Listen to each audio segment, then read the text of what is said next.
Good morning. Well,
Thank you, Representative Mobley.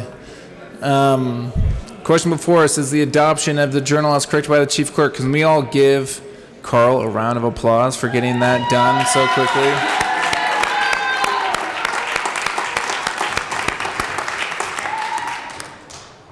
All those in favor say aye. That was pretty good. All those opposed, no? No! Don't lose your voice, Representative Lynch. The ayes have it. The motion is approved. Representative Tipper.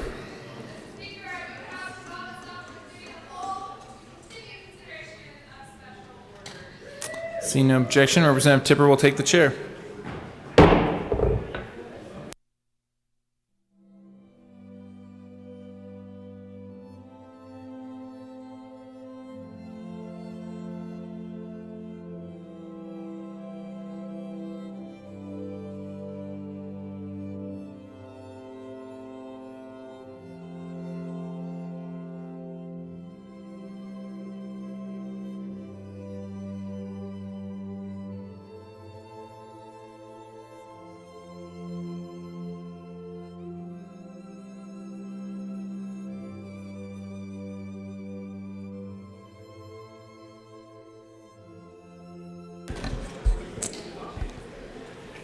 The committee will come to order. Good morning, everybody. With your unanimous consent, the bills will be read by title unless there's a request for reading a bill at length. Committee reports are printed in your bill folders. Floor amendments will be shown on the screen and on your iPads. Bills will be laid over upon motion of the majority leader. And the coat rule, of course, is relaxed. Mr. Scheibel, do we need to read the title to 219 again? Mr. Scheibel, please read the title to Senate Bill 219. Scheibel, excuse me. The partner I used to work with was Ellie Scheibel. Senate Bill 219 by Senators Moreno and Smallwood, also Representatives Duran and McLaughlin, concerning the regulation of dental therapists and in connection therewith making an appropriation. Madam Assistant Majority Leader. Thank you, Madam Chair. I believe we last left off on Senate Bill 219. Yes, I'm sorry. I thought I said Senate Bill 219. We're good? All right. Representative Soper, come on down. Good to see you again. Thank you, Madam Chair, and it's an honor to serve with you. An honor to serve with you. And it's great seeing everyone's bright and shiny smiles. Can see the pearly whites. Yeah, so we're right back with dental therapists and continuing a debate that is riveting. I know for a lot of people, well, I know I don't smile a lot when I go to the dentist or even the hygienist, but for example, with this bill, there's just some things that as I'm reading this bill are of great concern to me. And for me, it's still troubling that for 1,000 hours of supervision is what's included in this bill. And 1,000 hours is just not very long at all. And that's not very much direct supervision to have in order to really have the training in order to see enough differences to be able to have the experiences to then go out and have that indirect approach. So, members and Madam Chair, I move Amendment L027 and ask that it be displayed.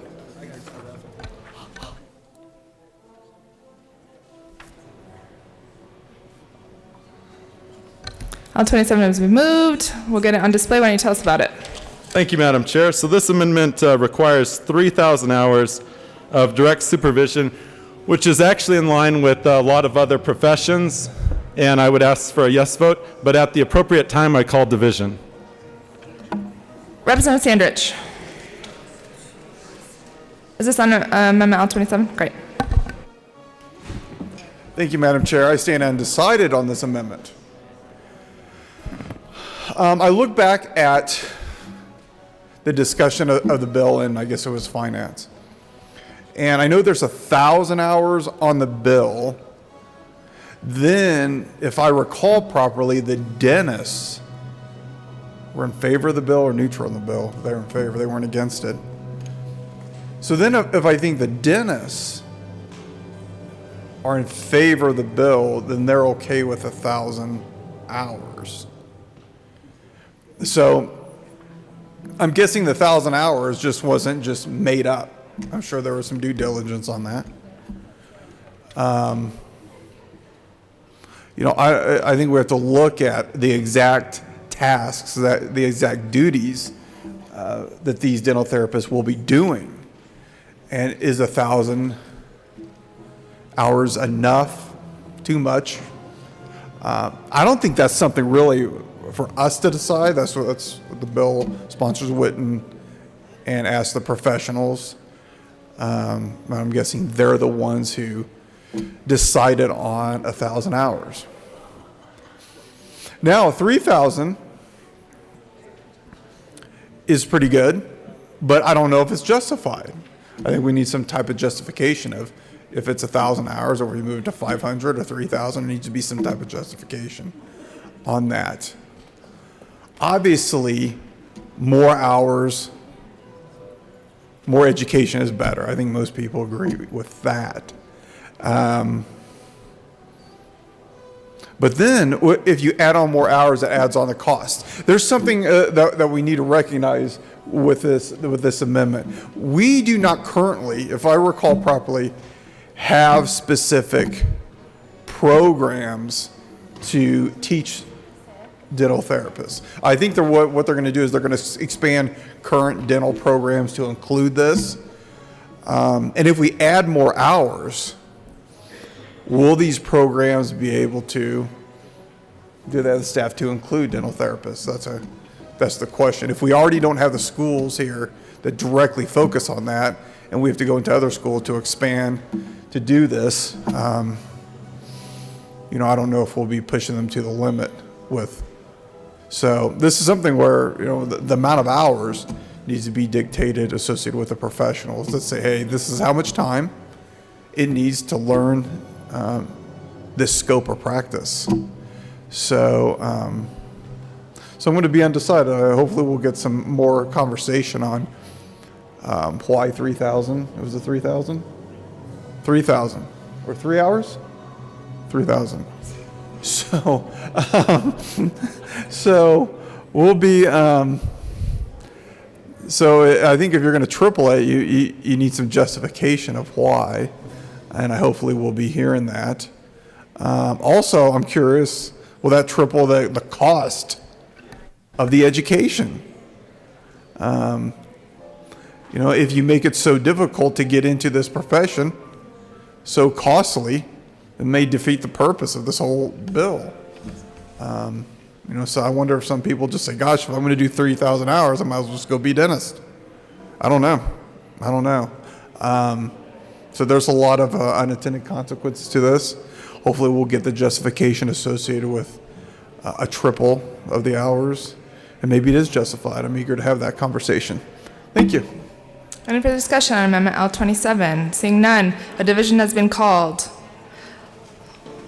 The question before us is the adoption of Amendment L27. All those in the chamber not entitled to vote, please be seated. All those in favor of Amendment L27, please stand and remain standing or raise your hand and keep it raised until the count is taken.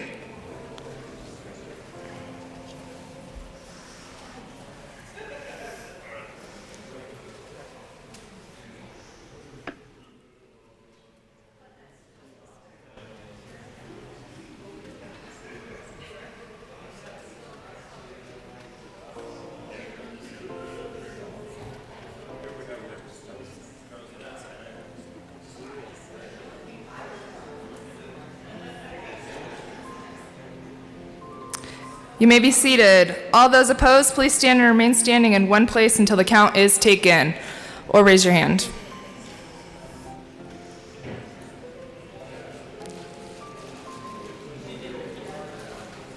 Some good-looking people out there. Chair's discretion.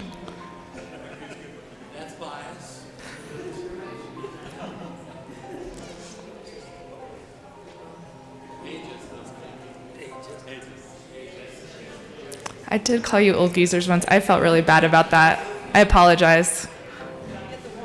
Your apology is accepted. Thank you. Amendment L27 is lost. Back to the bill. Representative Soper.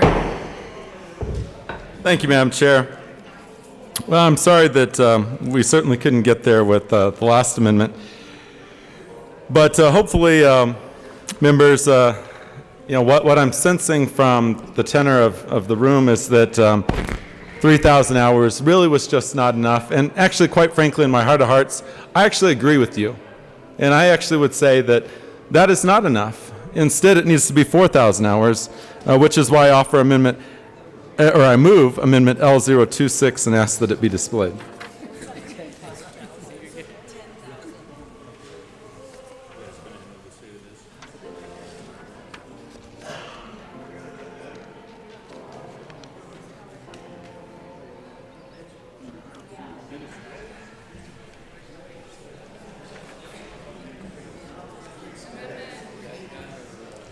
Amendment L26 has been moved. Is there any further discussion on Amendment L26? Representative Soper. Thank you, Madam Chair. Yes, just to be able to talk about 4,000 hours of training. Oh, actually, it's not displayed yet. That amendment does nothing. All right, it's been displayed. Tell us about it. Thank you, Madam Chair. So this is one of those riveting amendments where as you're reading it, you're thinking to yourself, that is the amendment that I was really looking for to be able to get behind this bill, to become a yes vote on this bill, knowing that there's actually been enough supervision involved that that particular therapist has seen enough types of cases so that if they're working in rural Colorado, that when they have those one-off cases that come in that are fairly rare, that they've seen it at least 2 or 3 or 4 times before they're sent out on their own. And so 4,000 hours of direct supervision would actually guarantee that they would have seen those different rare cases before they're sent out on their own to perhaps smaller towns or villages throughout rural Colorado. I believe this is incredibly important because as we're training someone and we're going to be sending them into places where they may not have all the resources and they're going to have to be quite creative, certainly when it may come to a cavity or, heaven forbid, an extraction, that they actually have the training and the experience, most importantly the experience, to be able to do the job that we expect. Also, don't forget what's included in the bill. If you're a public employee dental therapist, you're actually covered under the Colorado Government Immunities Act, which means that you actually would not be found liable under the damages under this bill.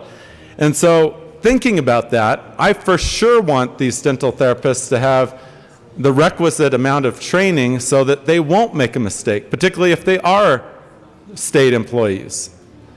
And that to me is just really important, that we shouldn't be releasing someone out to work on the public without carrying the same amount of liability and then not having the same amount of hours as you would expect. So if you're not going to carry medical liability as the private sector does, then for sure you need to have the hours of training. And at the appropriate time, I also call for a division on this and would ask for a yes vote. Thank you. Any further discussion on Amendment L26? Representative Hanks. Thank you, Madam Chair. I support this amendment. I was looking at the electrician licensing requirements by state. And to be a journeyman electrician, you need to show 8,000 hours of work experience as an electrician. At least 6,000 hours of this experience must be considered commercial or industrial. I have a lot of respect for electricians because I've been bit by electricity quite a few times in my rather apprentice role. But we're asking more of electricians than dental therapists. And so I support this amendment, but maybe it ought to be more than 4,000 hours. Just something to think about. Any further discussion on Amendment L26? Seeing none, a division has been called. The question before us is the adoption of Amendment L26. All those in the chamber not entitled to vote, please be seated. All those in favor of Amendment L26, please stand and remain standing or raise your hand and keep it raised until the count is taken.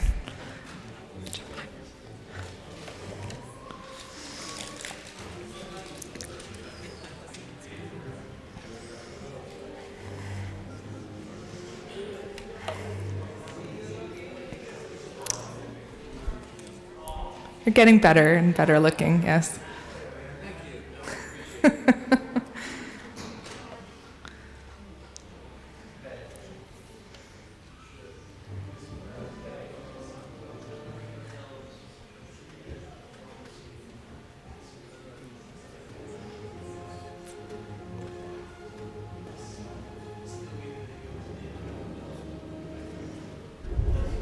You may be seated. All those opposed, please stand or raise your hand and keep it raised in one place until the count is taken.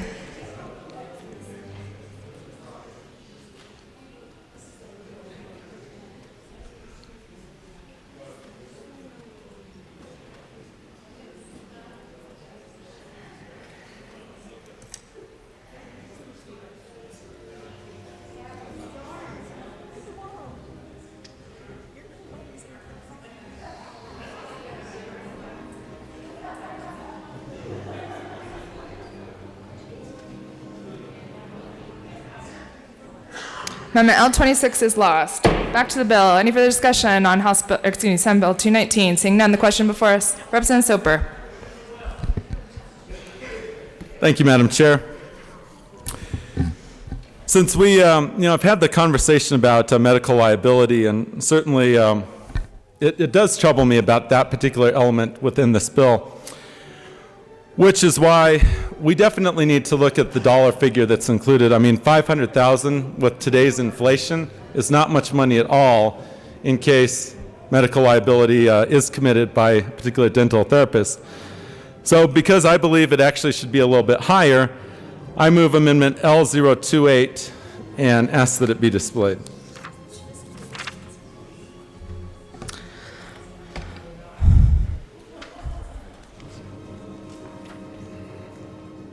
L28's been moved. We're getting it displayed. Tell us about the amendment.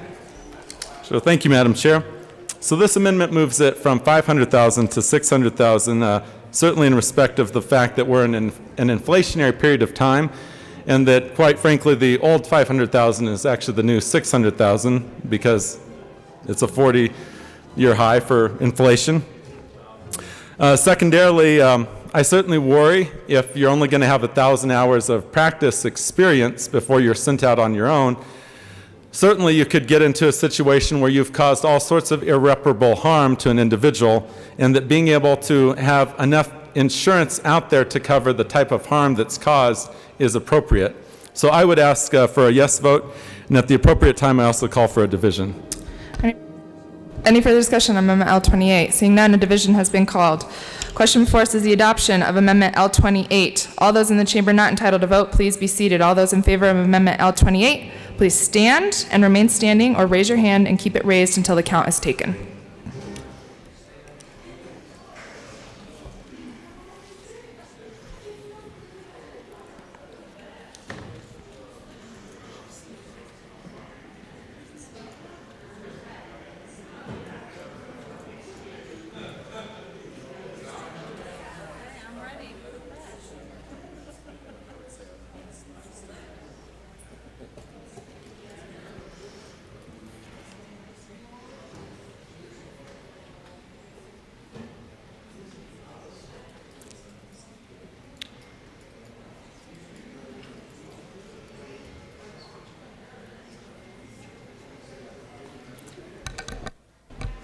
You may be seated. All those opposed to Amendment L28, please stand and remain standing or raise your hand and stay in one place until the count is taken.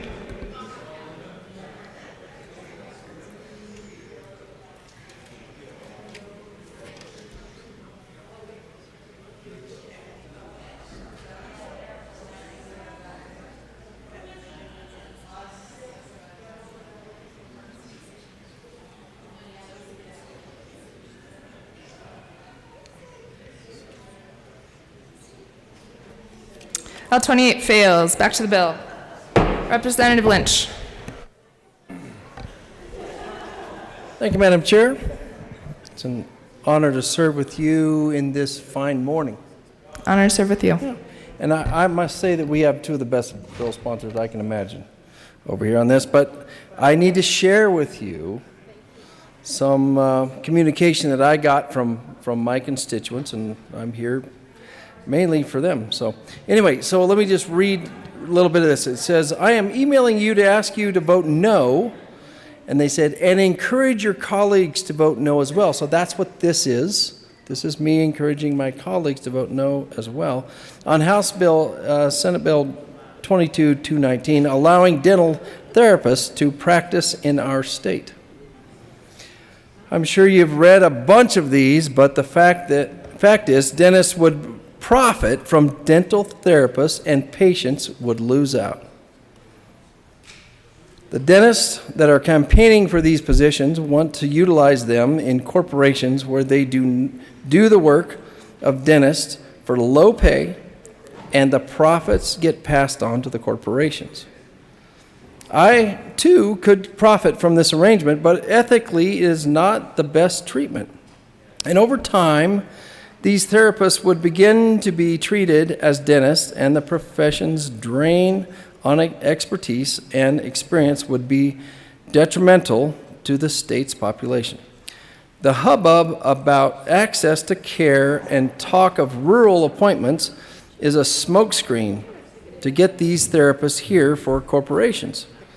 Access to care can be solved by a number of different methods that have been proposed for years. Don't believe the hype. I am a Colorado native, pediatric dentist, and a small business owner in your district. I am on the board of Project Smile, which I was also a member of that board, by the way, if anybody cares, and nonprofit that sees all kinds of kids without insurance for free. I have personally provided over $25,000 a year in charity dentistry for over the last 10 years. So I know the landscape of the need in our state. I also personally see medical patients, but it is at a financial loss to me to see small business as a small business owner. I understand and accept this loss to my business in taking Medicaid, but I know more of my colleagues would increase their medical acceptance if reimbursement was increased or at least equitable. These are two examples of solutions that would not dilute our knowledge pool. I'm not telling you how to do your job, and I am, excuse my language, damn good at mine, so please keep the covenant the legislature has with dentistry. Please don't vote for therapists. Alternatively, let all the legislator secretaries run the House for a few years, see what that does to this process. I'm not sure they really get that. Yeah, we might be in better shape, actually. I don't know. Yeah, I know. They're on the state plan. Thank you for your time. And then one other note, this is a small one. It says, Mike, I'm a dentist in Loveland, Colorado, and have a large concern with my colleagues of this bill being passed. Having dental hygienists performing fillings on people is below the standard of care. Would you want a dentist who has proper training to drill on your tooth? That is irreversible or an underqualified hygienist with half the time and training. Minnesota passed a similar law years ago to try to help access to care, and by adding dental therapists, it did not help. They are not equivalent to a PA in medical.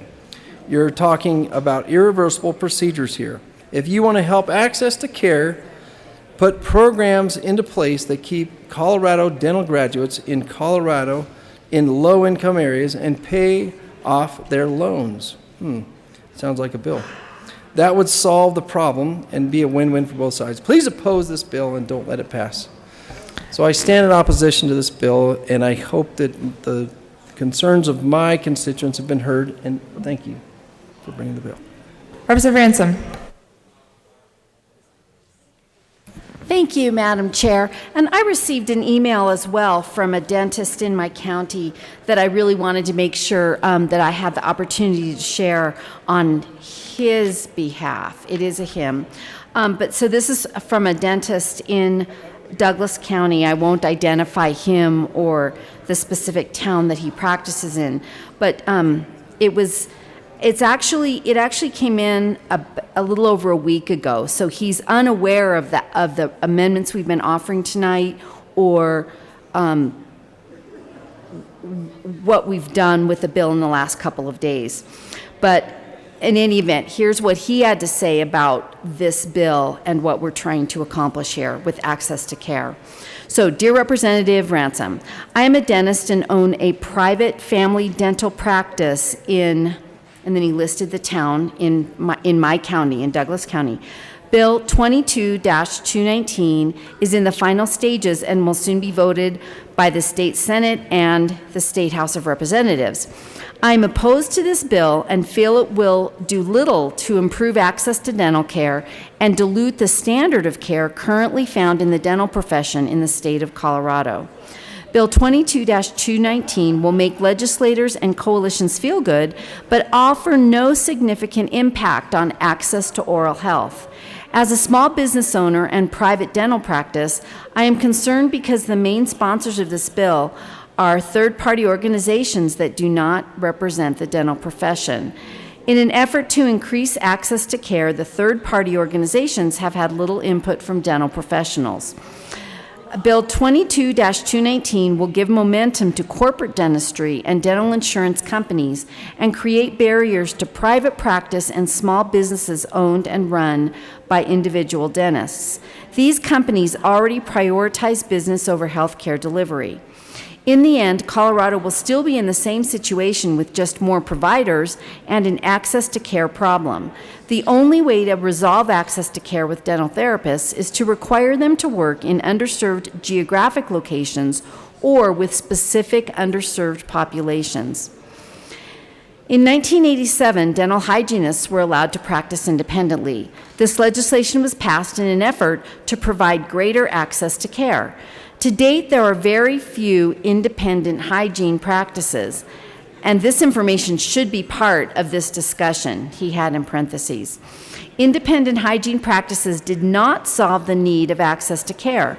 The primary reason independent hygienists did not solve the problem is because reimbursement rates for Medicaid and other dental insurance companies fail to cover adequate wages, and procedures are only reimbursed $57 to $65, and a hygienist's hourly wage is $50 to $60. There is little left to cover overhead and expenses of a private hygiene office. Most hygienists therefore choose to be employed by a dentist in a traditional dental office. When hygienists do practice independently, they often practice in a location where they can charge more for routine hygiene procedures. These locations are in the Denver metro area or along the I-70 corridor in places like Vail, Colorado. The Independent Hygiene Practice Act was to help resolve access to care, but in fact did little to improve the situation. I believe the dental therapists would have a similar experience if left unrestricted and not designated to serve an underserved location or population. It is a piece of legislation that makes people feel good but does little to resolve the real problem, which is access to care. Bill 22-219 will fail to meet the expectations as it was initially being sold. I am concerned because most corporate dental offices avoid hiring dental hygienists and instead have dental assistants supervised by dentists to provide the regular hygiene care. This is often a don't ask, don't tell situation, but it is their standard of care. This is to conserve costs and avoid paying the higher wages of a dental hygienist while providing inadequate, substandard oral health care and billing hygiene prices. I am concerned dental therapists would have a similar effect by diluting the need for dentists and creating a don't ask, don't tell standard of care for dental therapists, a compromised quality of care with a focus on net profits. Currently, there is a significant hygiene employment problem in Colorado and in other states. I am concerned this bill will provide little resolution to the shortage and may contribute to the problem as hygienists seek to be compensated similar to dental therapists. Before the pandemic, most hygienists were paid around $40 an hour. Today, hygienists' hourly wages have increased to $55 to $60 per hour. This hourly wage would likely increase with the passage of this bill and create a separation between reimbursement rates and hygiene salary rates that cannot be bridged. As mentioned, hygienists are getting paid up to $60 an hour, yet some of our insurance companies are only reimbursing us $57 for hygiene procedures of dental prophylaxis. If the state of Colorado wants to improve access to care, they need to establish more hygiene schools in the state. Almost every dental office in my town is in need of more hygienists. We are turning patients away, new patients and current patients, because we do not have enough hygienists to schedule their appointments within 6 months. A dental therapist would not solve this problem, but would exacerbate the employment shortage. It is at these hygiene cleaning appointments doctors do their exams and determine what problems people may have with their oral health. When patients have regular hygiene appointments, they are able to take care of problems with more preventative or less invasive procedures. The longer they wait, the concerns develop into more invasive dental procedures like root canals, crowns, or extractions. We need more hygienists helping patients maintain good oral health and preventing dental disease. We do not have a shortage of dentists. We currently have a shortage of dental hygienists. For these reasons, I am opposed to Bill 22-219 and feel it will complicate the dental profession and do nothing to help access to care. And it's signed by the dentist, and he included his address and phone number. And folks, whether his assessments are completely accurate as related to this bill is not as relevant as the fact that this is a dentist practicing in our state that sees real issues with this bill. He is actually in the business of dental care. He is a dentist. He works with the people we're talking about here. And I think his perceptions are very important for us to listen to and not just hear them, but actually listen to them. But beyond that, if this is the perception that people in Colorado are having, that's a problem for us to address. We do not want to be giving the perception that we're not listening to dentists when we are running this type of bill. With that, I agree with what we've heard before. I truly understand that the bill sponsors did their stakeholding, they did their negotiations. I heard them say that in discussing this bill, and I believe that they were speaking with the authorities that deal with this, with the regulation of dental therapists and the dental board, and I heard all of that discussed when we were originally talking about the bill. That being said, I still will say that we need to listen and actually hear what the dentists in Colorado are telling us about access to care and about the issues surrounding both hygienists and therapists that they would be working with or supervising as they are considering going out and opening a practice. With that, I urge a no vote on the bill, and I thank you for listening to the letter from my constituent. Rep. Soper. Thank you, Madam Chair. And I once again rise in opposition to this bill. One thing that we heard from my colleague from Fremont County was that when it comes to electricians, they're required to have 8,000 hours of direct supervision and training to be able to do what they do. I mean, that's just dealing with wires. This is dealing with teeth and the human body and real people. So with that, Madam Chair, I move amendment L031 and ask that it be displayed.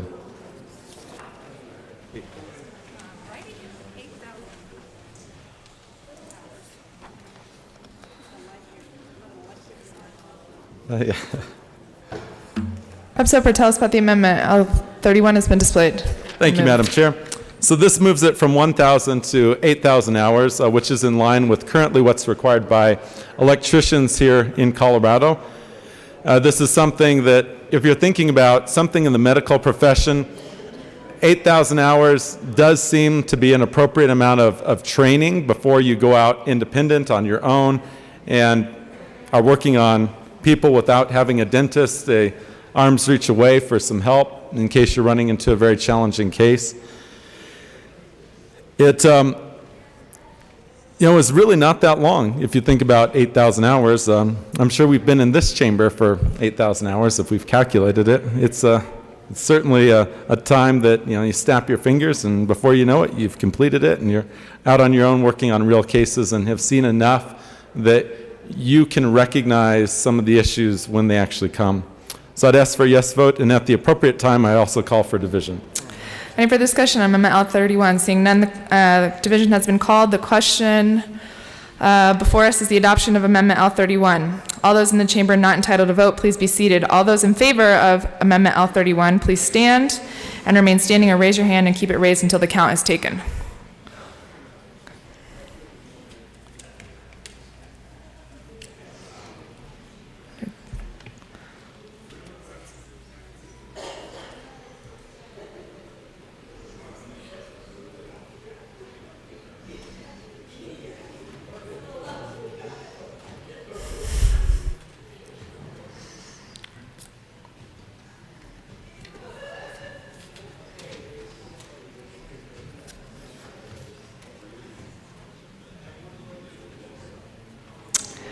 You may be seated. All those opposed, please stand and remain standing in one place until the count is taken, or raise your hand and keep your hand raised.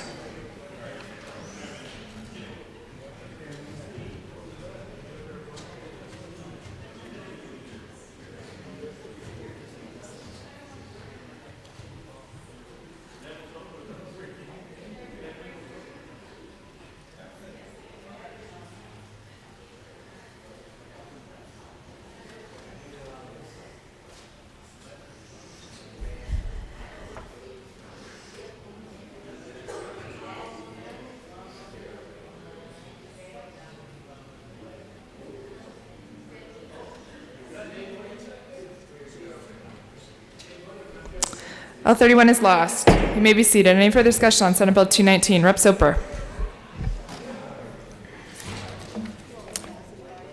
No, I'll look at you. Thank you, Madam Chair. Well, perhaps 8,000 hours was a little too many.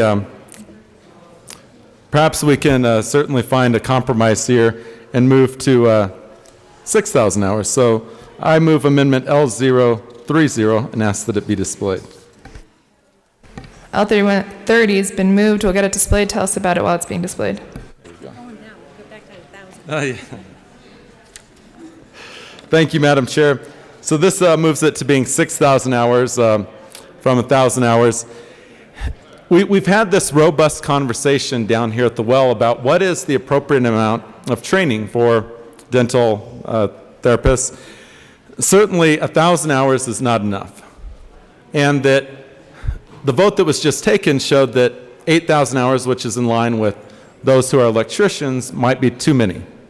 So this is where hopefully we can strike a compromise and be able to talk about, okay, how about 6,000 hours?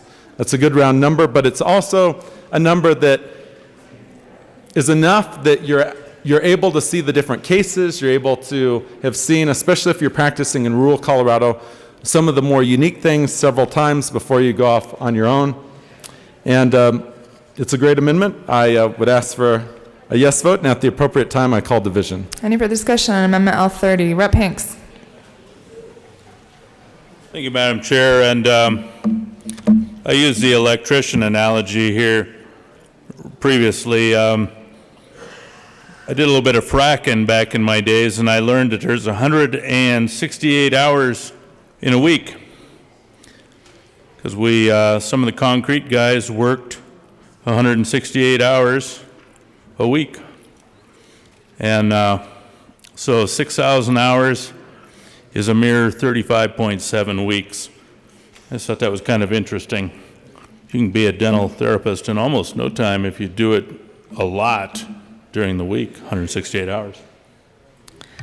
Any further discussion on Amendment L30? Seeing none, the question before us is the adoption of L30. A division has been called. All in the chamber not entitled to vote, please be seated.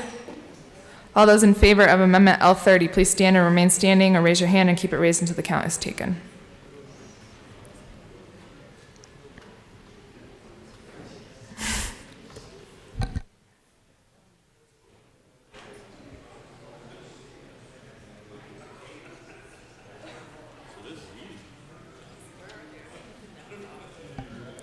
Rep. Williams, we can't see you on screen. You need to squeeze in just a little closer.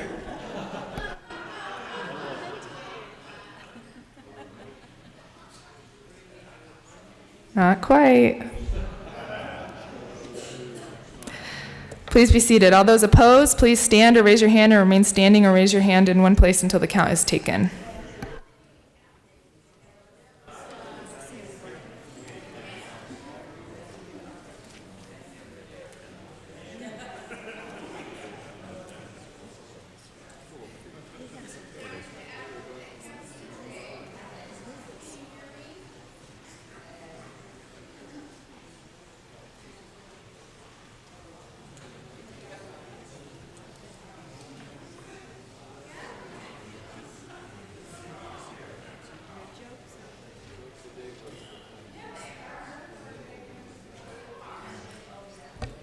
L30 fails. Back to the bill. Rep. Soper. Thank you, Madam Chair. And one thing I would like to ask is a clarification on the rules on whether you can have multiple members voting from one computer screen under the rules.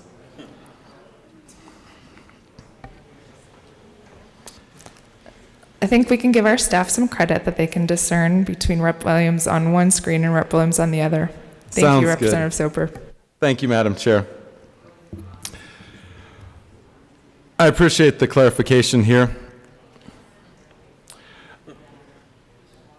I'm still quite concerned, though, when it comes to medical liability and the numbers that we have here in this bill as well. Certainly, we've had a little bit of a conversation throughout this debate about what's an appropriate number.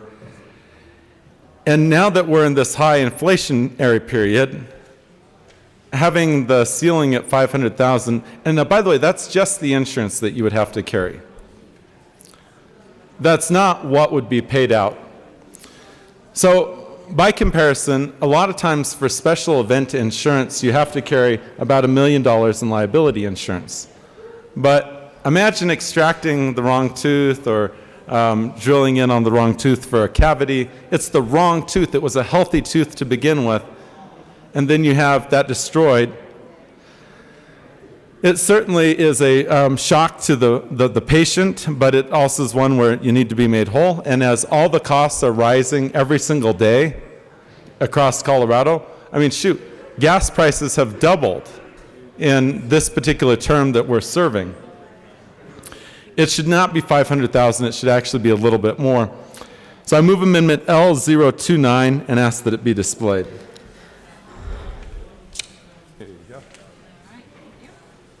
Amendment L29 has been moved. We'll get it displayed. Tell us about your amendment, Rep. Soper. Thank you, Madam Chair.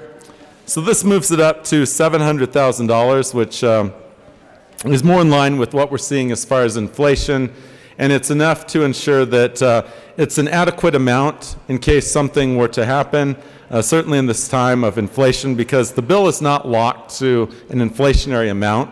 It should actually make it better if it were.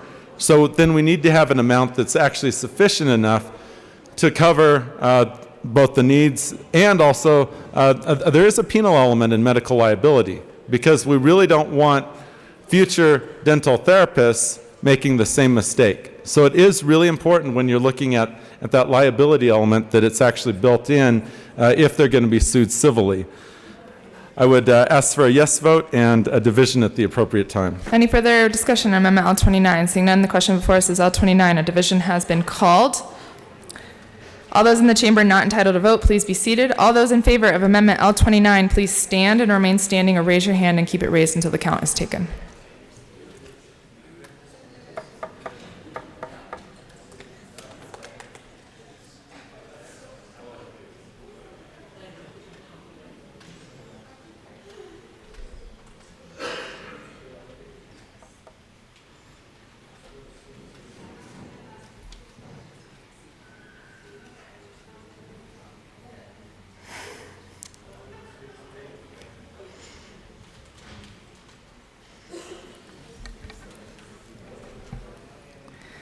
You may be seated. All those opposed, please stand or raise your hand and remain standing in one place until the count is taken.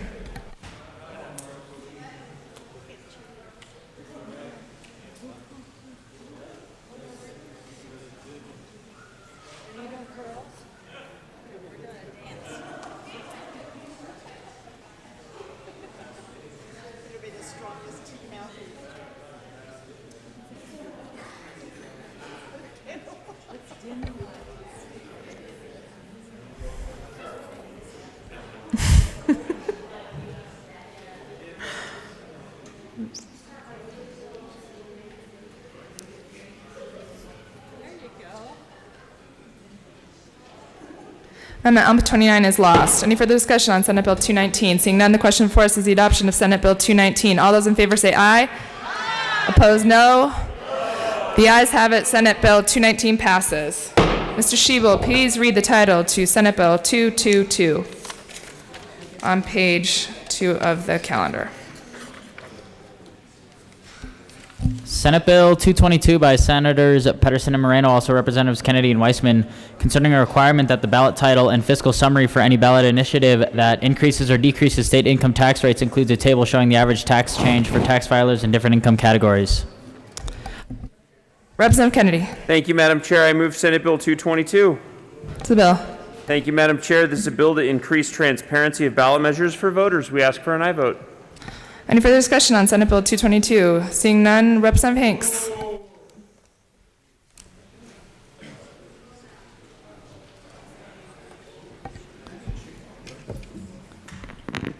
Thank you, Madam Chair. Let's read this at length. I make motion that we read it at length. That's a proper motion. The bill will be read at length. Second Regular Session 73rd General Assembly State of Colorado reengrossed. This version includes all amendments adopted in the House of Introduction LLS No.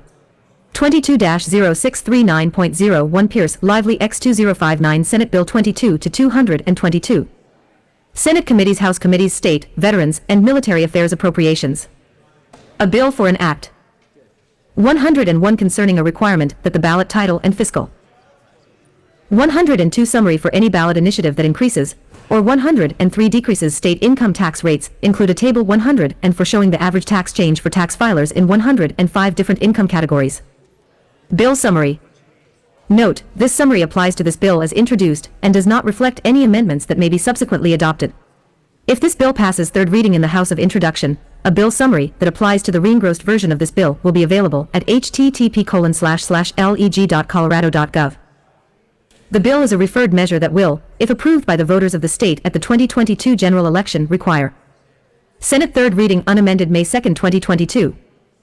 Senate second reading unamended April 29, 2022. Senate sponsorship Pedersen and Moreno, Bridges, Buckner, Coleman, Danielson, Donovan, Fenberg, Fields, Gonzalez, Hansen, Hinrichsen, Jacquez Lewis, Coker, Lee, Story, Winter. House sponsorship Kennedy and Weissman. Shading denotes House amendment. Double underlining denotes Senate amendment. Capital letters or bold and italic numbers indicate new material to be added to existing statute. Dashes through the words indicate deletions from existing statute. The Director of Research of the Legislative Council of the General Assembly to include a table in the fiscal summary for any initiated measure that would either increase or decrease the individual income tax rate. The table must have for columns as follows. A column identifying 8 income categories.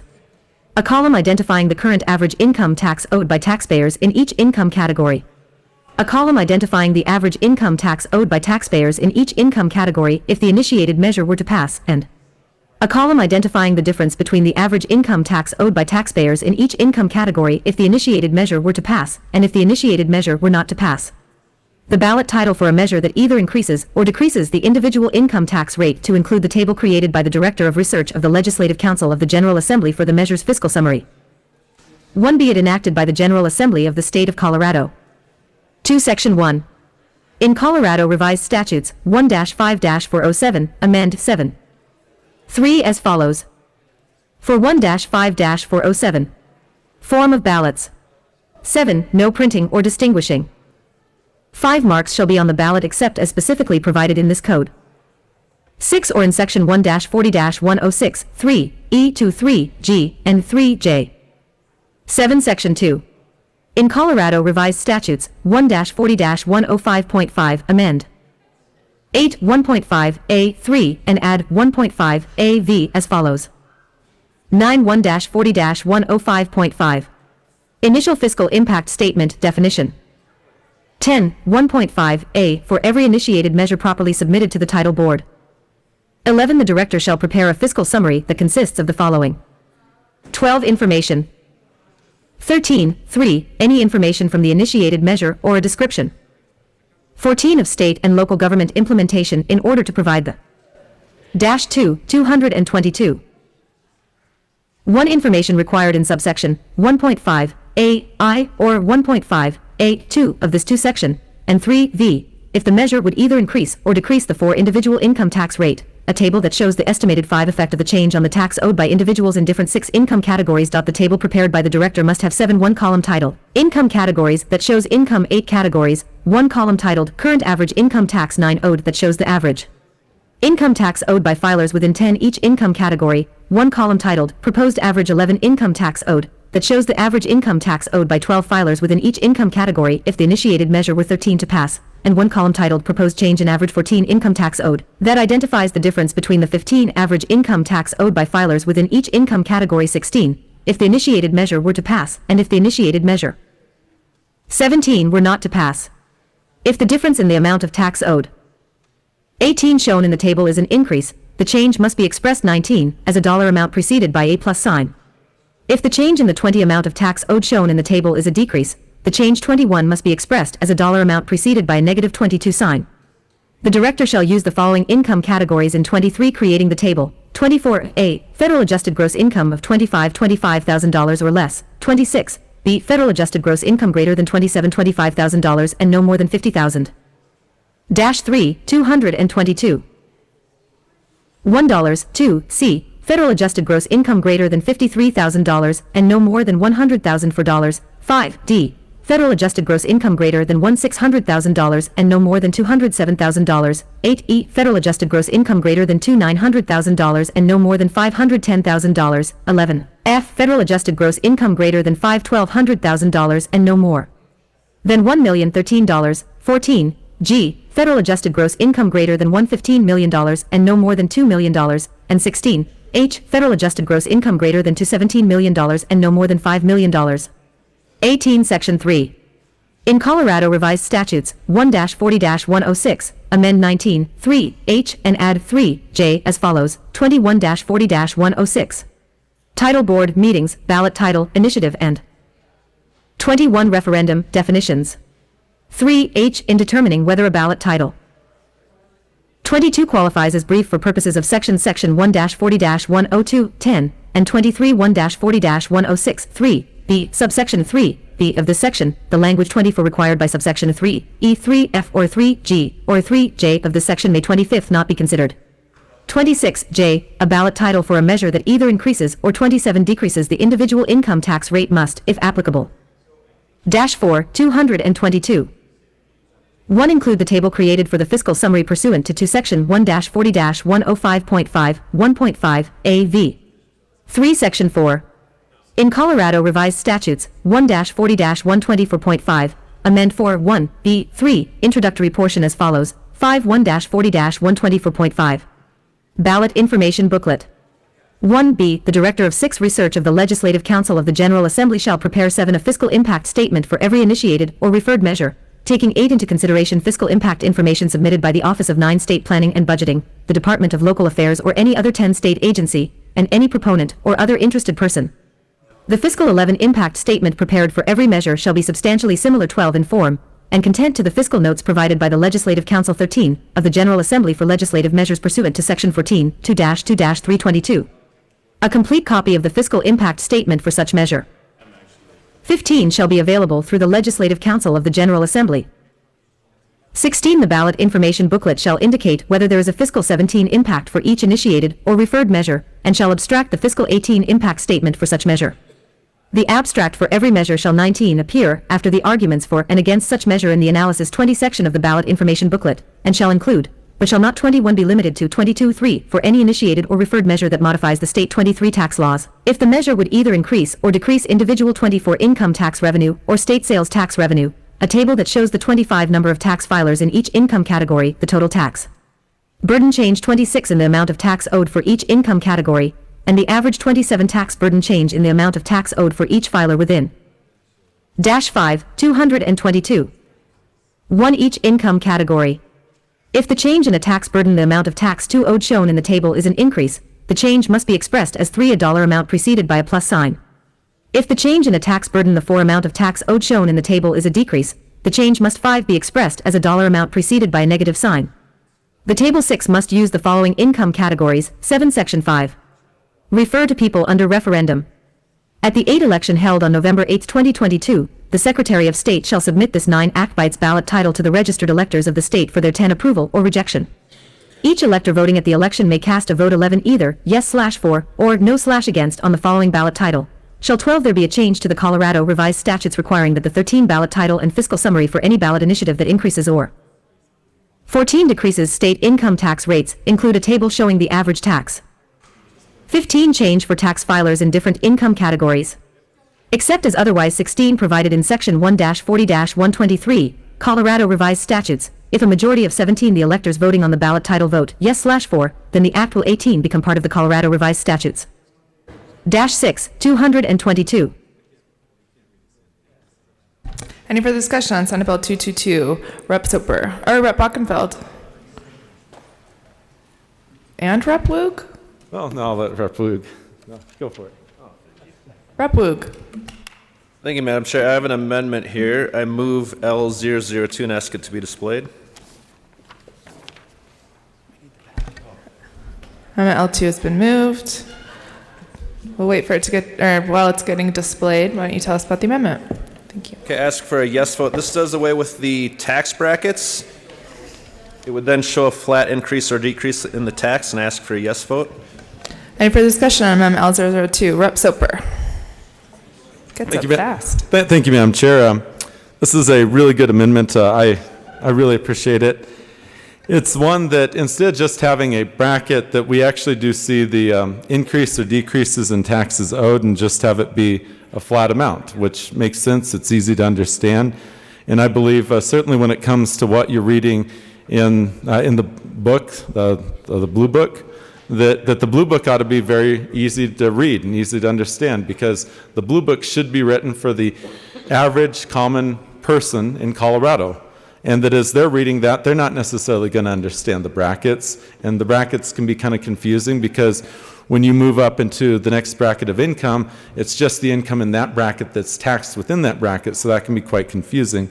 So as we're changing taxes, certainly on a ballot question, that it be an amount that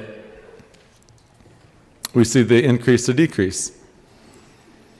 And I do know that tax policy can be quite hilarious at times, but this is really just a straightforward change. It's one that does make the bill more clear, and Representative Woog, I fully support it. And at the appropriate time, I'd also call division. Any further discussion on Amendment L02? Representative Standridge. I almost called you Rep. Shane. You answered to both. Thank you, Madam Chair. I stand in support of this amendment. It's a good idea. I think we all know about the human psychology. When you have a lot of information, there's a point where you have too much information and then people ignore it all. If you can make it condense, it's people are more apt to actually read it and understand it. So I think, truthfully, I like the bill pretty well, but this makes it better. There'll be a greater chance of people actually reading it than just throwing the information in the trash. And anytime you can make it easier for the layman, for our voters to understand, it's a great thing. I think that's something that they would appreciate on our end to make it easier. So I stand in strong support. Thank you. Any further discussion on Amendment L02? Seeing none, the division has been called. Question is the adoption of L02. All those in the chamber not entitled to vote, please be seated. All those in favor of Amendment L02, please stand and remain standing and raise your hand and keep it raised until the count is taken.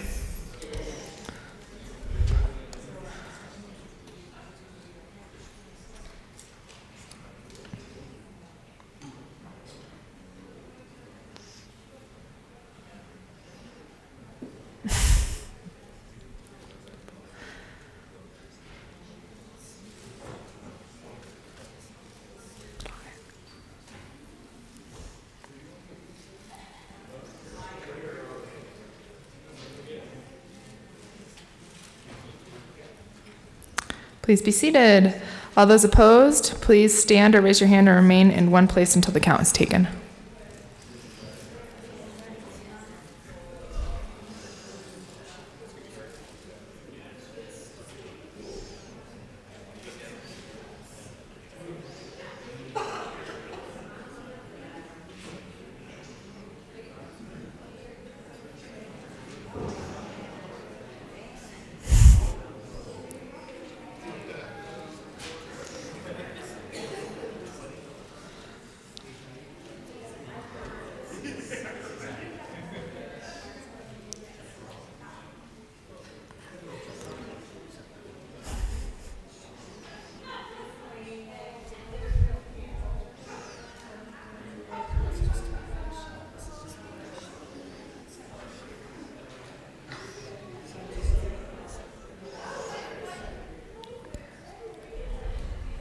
Amendment L2 fails.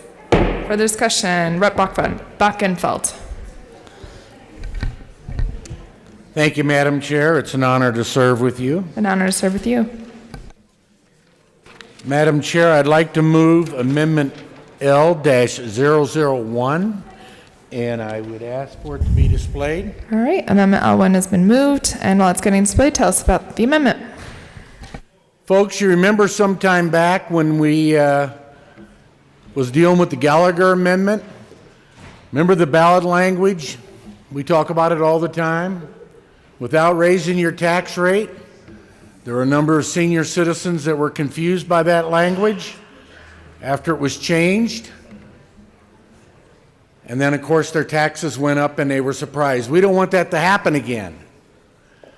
So in this particular case, what we would like to do is in the blue book on the ballot initiatives, if the ballot initiative is going to raise your taxes, we want it to be in red. If it's going to lower your taxes, we want it to be in green. We have an aging population in this state, and we don't want them bamboozled anymore. We want them to clearly understand when their taxes are being increased or decreased. And that's what this ballot that's what this amendment does in the language, and at the appropriate time, I would ask for a division. Any further discussion? Rep. Soper. Thank you, Madam Chair, and thank you, Representative Bachenfeld. This is a really good amendment. I love it. Red light, green light, it's really easy to understand. It's a basic concept. If your taxes are going up, as a voter in the blue book, you would see it would be in red, so there's absolutely no hiding the fact that your taxes are going up. If the measure is resulting in your taxes going down, it would be in green, so that it's very easy to see as well. It would be one that, quite frankly, is an innovative idea. It would make Colorado a leader in the United States when it comes to being able to be transparent and open with voters. That's what democracy demands. That's what our republic demands, that people not be fooled, that they not have the sheepskin pulled over them. That what this does is it makes it incredibly transparent what's happening. Your taxes are either going up, it's red, going down, it's green. And that is, most voters get lost in all the legal jargon that's there. They get confused. This is a way to very quickly and easily understand what's actually happening.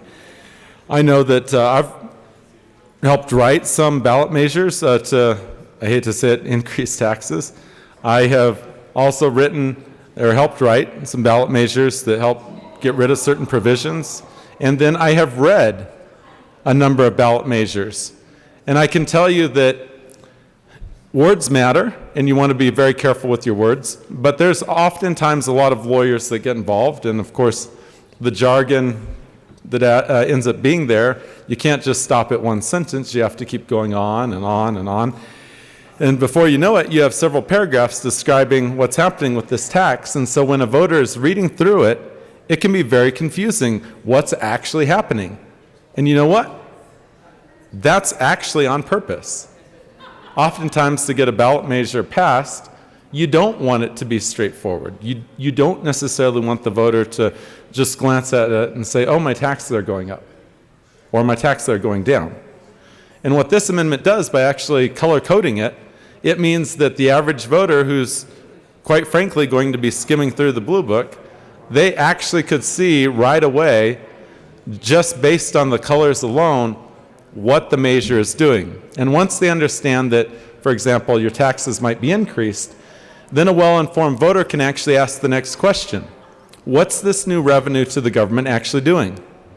Is it actually paying for a service that I want? And Rep. Soper, I think you're speaking to the bill. Maybe we could speak to Amendment L1. Thank you, Madam Chair. Yes, so that's where having a green light, red light policy included within the bill through this amendment is incredibly valuable.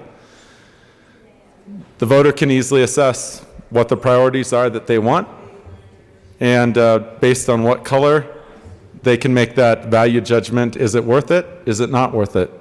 And we just want it to be very transparent, very straightforward for the voter, and this amendment is a great amendment. I would encourage a yes vote. Thank you. Any further discussion? Rep. Sandrich. To the red light, green light amendment. Thank you, Madam Chair. And when I think of red light, green light, which movie do we think about? No. Squid Games. Come on. Okay. It's very ominous. Red light, green light, the first game in this. Okay. Back to the. Something tells me you wouldn't be the one left standing. Oh, I would. I would. My gosh, it's hostile. You're not familiar? Okay. But I like this amendment. It adds to the purpose of the bill. The purpose of the bill is for clarity. This makes it more clear. I think it adds to the bill. What we want to do is when our constituents look at these booklets, we want them to read it. Any way we can make it easier, more welcoming, maybe they'll actually read it and make an educated decision, an educated vote. When you have one of these little booklets, you only have seconds to keep their attention before they throw it in a trash can. Maybe this color, green light, green type, red type, will get their attention. You have a constituent who's looking to save some money, who's not happy about their tax base at that time. When they see the green, they may think, I'm going to read this. I may be saving a few bucks. I may educate myself and not believe what's on the media or what's in the papers. I'll actually read something and make an educational vote. Or, if they're strapped for cash and worried about their economics within their home and they see the red type, they may think, I'm not giving the government any more my hard-earned money. However, maybe they read it and they say, well, maybe this is for education, and I think education deserves more money. Maybe it's for infrastructure. I don't know. But maybe it'll get their attention where they were going to automatically vote no. It'll get their attention. They'll actually read the book, and maybe they'll change their mind. So I think the goal of this bill, along with this amendment, is just to educate the voter so they make proper decisions, the decision that's best for their life and their family's life. And any way we can make it easier, I think it's a great thing. So, and I think this amendment is straight in line with the bill, because the bill is there for clarity. This adds clarity. And I think it's the colors will really get the attention of our voters. And because many of our voters, through different years, different initiatives, I know in El Paso County there was an initiative that was a little bit misleading about county commissioners' pay many years ago. And Rep. Sandrich, red light, green light. I think if there was a red light, green light on there, they would have read, educated themselves, then not have went back after they voted and said, what did I vote for? Well, if you would have read the book, maybe that would have got their attention, so they would read the book, get educated, and not then complain afterwards that, hey, what did I vote for? So I think it's a pretty smart amendment. And I ask for an aye vote. Thank you. Any further discussion on Amendment L001? Seeing none, division has been called. The question before us is the adoption of Amendment L1. All those in the chamber not entitled to vote, please be seated. All those in favor of Amendment L1, please stand and remain standing or raise your hand and keep it raised until the count is taken.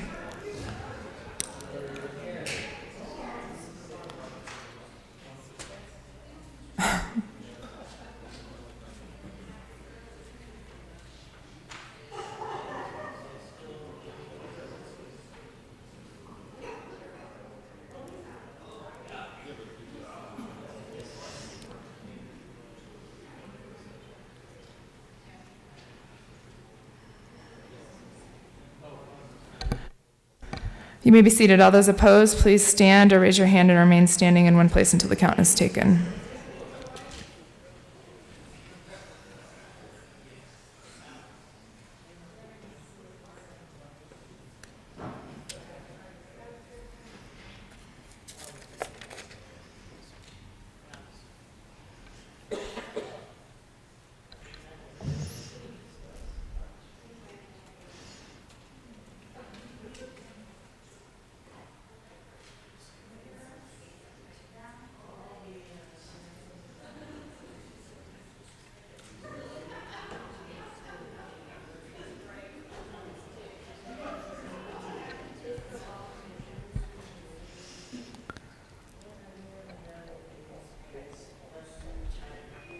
Amendment L10 is lost. Back to the bills. Senate Bill, Rep. Woog. Thank you, Madam Chair. I'm loving these fiscal notes tonight.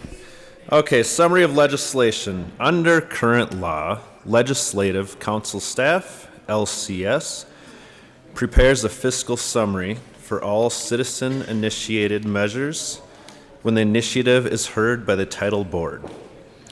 This bill refers a measure to the 2022 ballot to require that the fiscal summary include a tax information table for any citizen-initiated measure that either increases or decreases the individual income tax rate.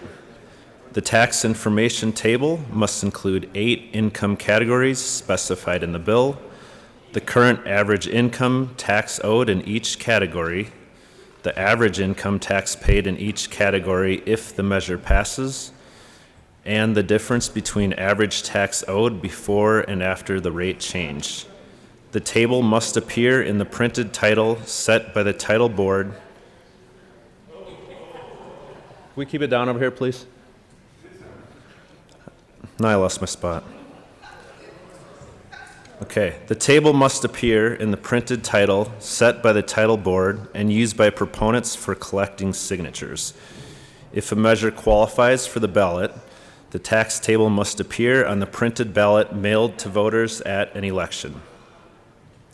State expenditures. The bill increases costs in the Secretary of State's, or SOS, office by $39,360 in fiscal year 2023-24 only, and increases workload for LCS, the Department of Revenue, and the agencies represented on the title board.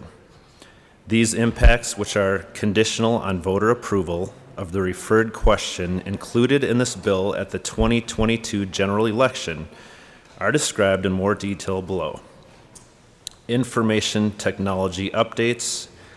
The bill increases costs in the SOS office to modify an election management application in SCORE the online statewide voter registration database. Specifically, SCORE must be modified to accommodate the table of tax information into the ballot and title layout application. This work is estimated to cost $39,360 in fiscal year 2023-24, paid from the Department of State Cash Fund. Preparation of tax tables. The bill increases workload for LCS to prepare the table of tax information for fiscal summaries for initiative heard by the title board. Workload will also increase for the Department of Revenue to provide tax and income data to LCS. This workload does not require additional appropriations. Title Board. The bill may also increase workload for Title Board to incorporate additional language into ballot titles. The additional language and requirements for ballot titles may also drive additional challenges to ballot titles, which would increase the number of rehearings held. It is assumed that agencies represented on the Title Board, Secretary of State's Office, Department of Law, and Office of Legislative Legal Services, and that provides staff support to the Title Board, SOS Office, can accomplish this work within existing resources. Local government. Conditional upon voter approval, the bill increases costs for county clerks to include a tax information table on the printed ballot for citizen-initiated measure to increase or decrease state income tax rates. The format and size of a tax table likely increases the length of ballots and therefore the printing and mailing costs for counties to provide ballots to voters. According to data from the County Clerks Association, each additional page of a printed ballot costs approximately 33 cents per voter. Based on 3,764,230 active voters as of March 2022, costs for printing and mailing increased by $1.24 million for each additional page added to the ballot at a statewide election. Effective date. If approved by voters at the November 2022 election, the bill takes effect upon proclamation of the governor no later than 30 days after the official canvass of votes. If approved, the provisions of the bill are assumed to apply to citizen-initiated measures submitted to the Title Board for the 2023 election after this effective date. State and local government contacts, county clerks, legislative department, and Secretary of State. Any further discussion on Senate Bill 222? Seeing none, the question before us.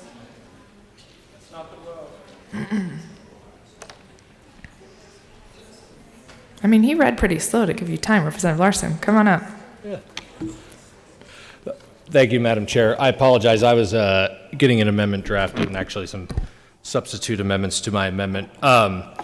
Because members, as the bill sponsors spoke about, their aim with this bill is to increase transparency and kind of clarity for the potential tax impacts. But in reading through the bill, as we all know, tax brackets and a lot of these terminologies can get pretty confusing. For instance, in reading through the bill, it's unclear if they're talking about a single filer, a head of household filer, a married couple filing jointly, or a married couple filing separately. And as we all know, those have different tax brackets. But before we get into that particular issue, reading through it, it's interesting that they've chosen the specific income ranges, and I was trying to understand the kind of logic behind it, because frankly, the numbers, as they appear, they don't relate to the federal income tax brackets that correlate to relative ranges of what a tax rate would be. And I think for your average voter, and indeed for most of us, it would probably be fairly confusing to look and think, why are they going a $0 to $25,000 per year? Because that's not the federal tax brackets that I'm in. So with that, I'd like to offer Amendment L03, which is the first of a couple of amendments I'll be offering.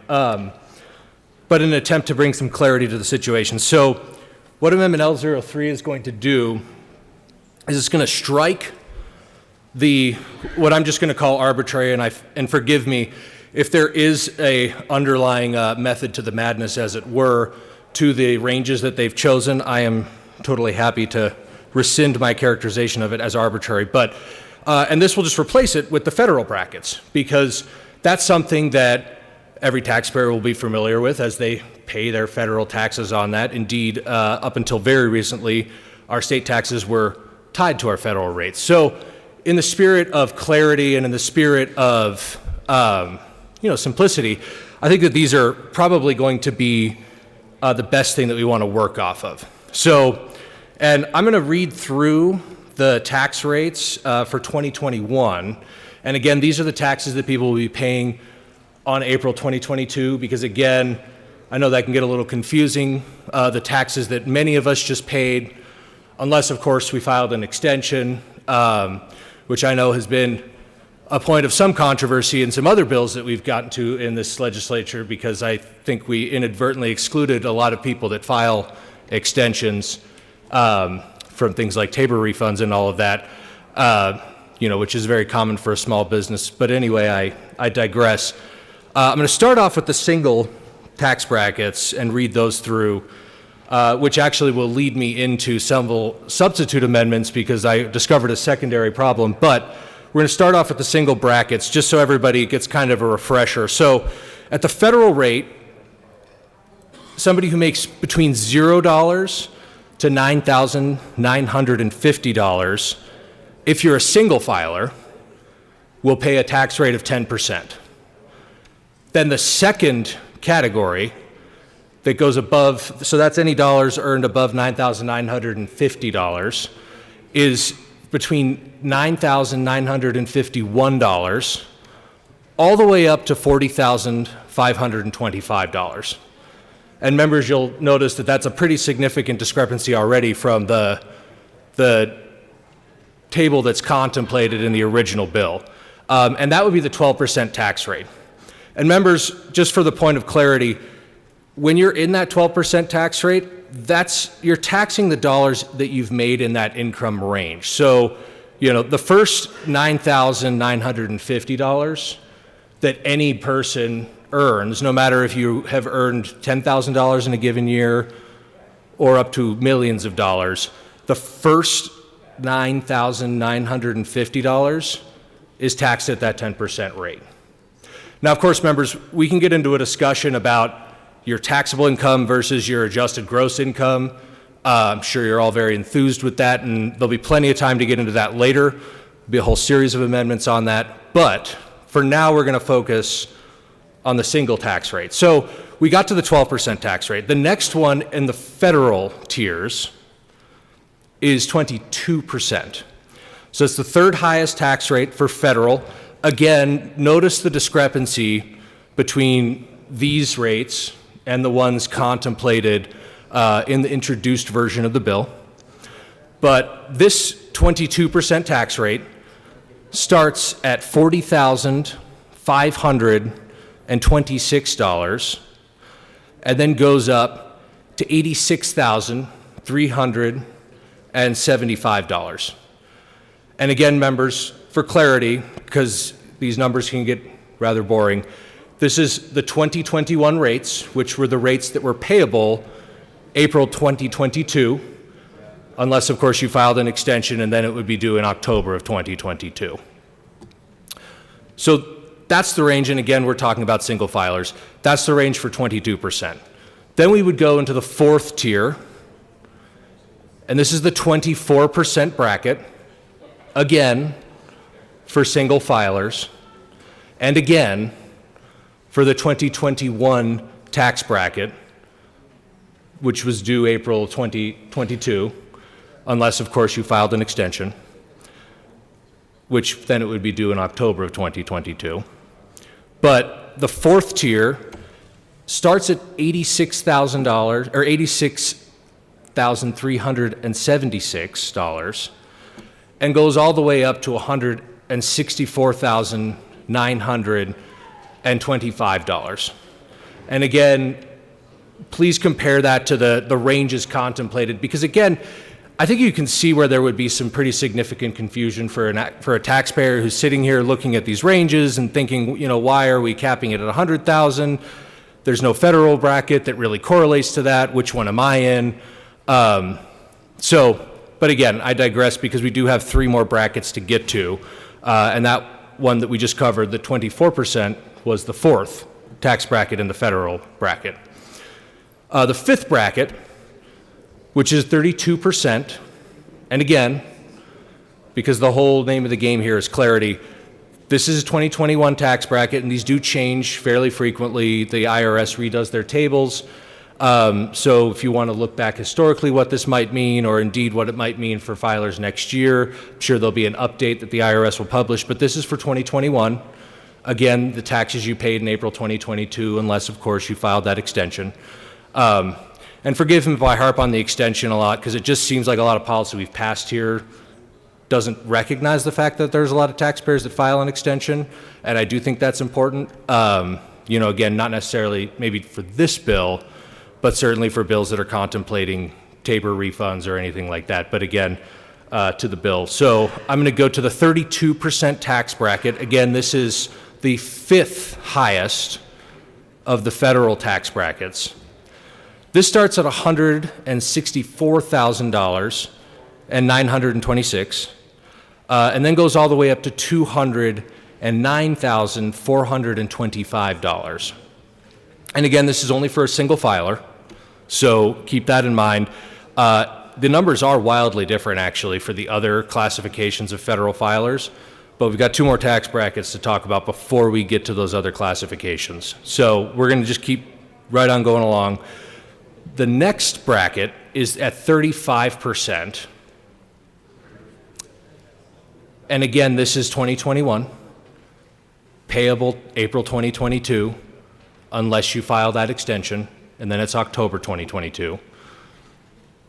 So for a single filer in that year, it starts at $209,426. And then it goes all the way up to $523,600, which is a pretty significant leap. But that's where we're at for the single filers. And then we get to the very top tier of the federal tax bracket. So this is a 37% rate. Again, 2021 brackets, due April 2022. Unless you filed that extension, then it's October 2022. And then at this 37% bracket, it's any income made that's over $523,600. And then there's no ceiling on it. That's the rate that any income over that level is taxed at the federal level. So members, again, I was just generally getting to the idea that I think these are going to be brackets that are more familiar to most taxpayers because everybody's paying their federal rates. They file their taxes every year. We have a flat tax rate, at least for the time being in Colorado. I think that's a great thing. So people aren't really familiar with a federal bracket or a state level bracket because, again, we're used to paying that flat rate. So they're going to be more used to these federal ranges. But members, indeed, as I was drafting this amendment, it had occurred to me that, again, there wasn't a lot of clarity in the bill as to whether or not we were talking about single filers, head of household, married filing jointly or a qualifying widow, or married filing separately. So with that, I'd like to move a substitute amendment to L003, which is Amendment L004, to attempt to further clarify that question. L4 has been moved. It's being displayed. Tell us about L4. Yes. Thank you, Madam Chair. So again, reading through this, and forgive me if I'm wrong, and please feel free to point this out to me if I don't have it correct. But reading through the bill, there didn't seem to be any clarity as to whether we were talking about single filers, head of household, or married filing jointly. Because again, like these income thresholds that we're talking about it means a very different thing to be paying $25,000 if you're married filing jointly, as opposed to if you're paying $25,000 or you're filing as a head of household or you're filing as a single person. So, the amendment that I had drafted up, L003, didn't bring any clarity to that question. And indeed, I don't think the underlying bill has any clarity to that question as well. So L004 would bring clarity in that it would make it clear that we're talking about only those single filer ranges. So, which were the amounts that I ran down again. And I think I'm going to run down one more time because you may not have picked that up. So again, this substitute amendment would be talking specifically to the federal single filing ranges, which again, for 2021, which were the taxes paid April 2022 or October 2022 if you filed an extension, at 10%, which is the lowest, you're at $0 all the way up to $9,950. And then after that, the second tier that we would be talking about, and again, this is only if we adopt L004, the substitute amendment to my original amendment, clarifying that it would be the single filing federal tax brackets that we would be putting in this bill. But if we go up to that second rate of 12%, that would be $9,951, all the way up to $40,525. And again, this is taxable income, which is a little bit different than adjusted gross income, because I know, those of us who are drawing paychecks here, for instance, at the state legislature, we would have an AGI of about $41,000, but our taxable income, depending on how many deductions you take, whether you're taking childcare dependent deductions, contributing to a 401k, anything else that reduces your tax liability, that's going to put you down into these ranges. So when you're thinking about these numbers, know that we're not talking about adjusted gross income. We're talking about your taxable income. And rest assured, members, there'll be some options to talk about AGI later on in the evening, but we're going to keep on where we're at now. So forgive me, I think we were moving on to that third bracket, and again, this is single filers. Third bracket, federal taxable income. This is the 22% range, and that's $40,526, going all the way up to $86,375. Again, 2021 tax bracket, taxes due April 2022 or October if you filed an extension. Then going beyond that, we're into the 24% tax bracket. Single filer, again, that's $86,376, my apologies, $86,376. And then that goes all the way up to $164,925. Again, that's the 24% tax bracket, single filer, 2021 rates, due April 2022 or October 2022 if you filed an extension. Then we're going to go to the fifth rate bracket for single filer. That's 32%. So this is any income, taxable income that is, again, different from AGI, but any taxable income made between $164,926 up to $209,425 for a single filer in the year 2021, taxes due April 2022 or October if you filed an extension.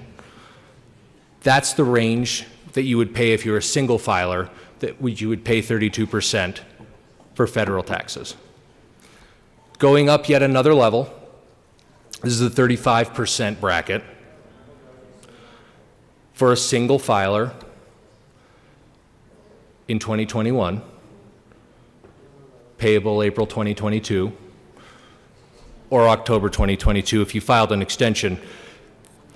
The 35% bracket starts at $209,426. and then goes up to $523,600. And that's again the 35% bracket, which is the second highest. And then we get up to the 37% bracket. And again, 2021 tax brackets.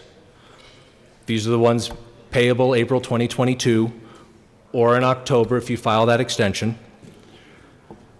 And that starts at $523,600, and there's no ceiling on that. That goes all the way up.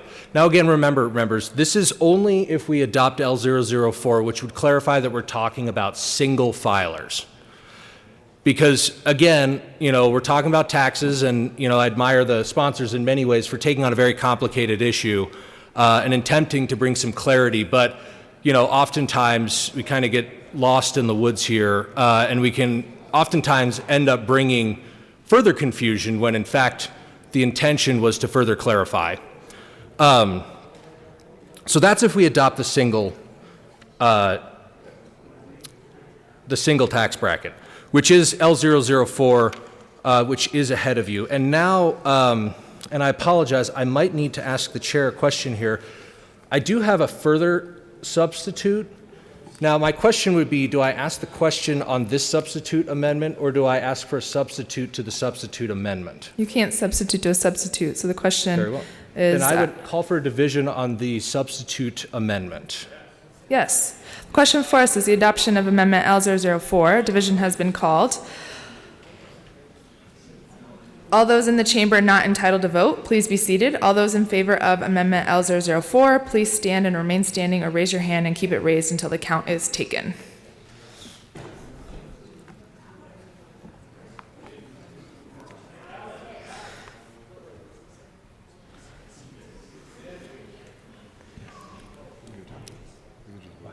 Yeah, but why? Okay.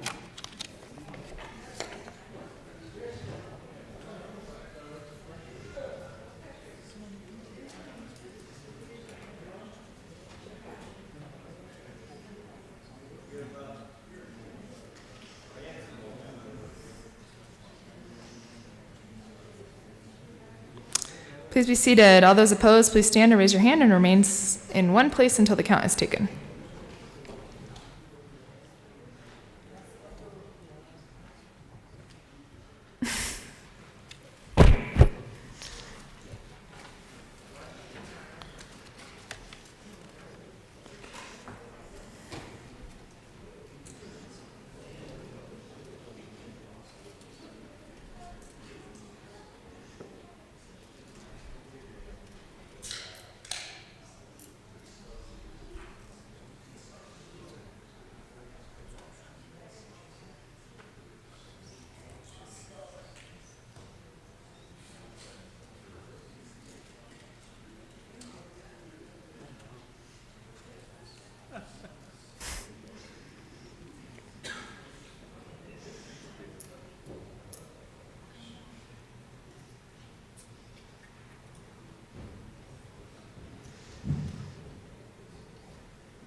L4 fails.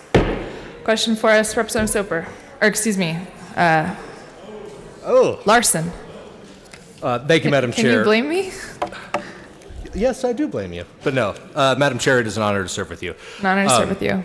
So, members, I guess I understand maybe the reasoning behind rejecting the single filers, because again, they're probably, honestly, I don't know the answer to this question, but there may be more married filers in the state than there are singles. I honestly don't know that. Don't know the answer to that question.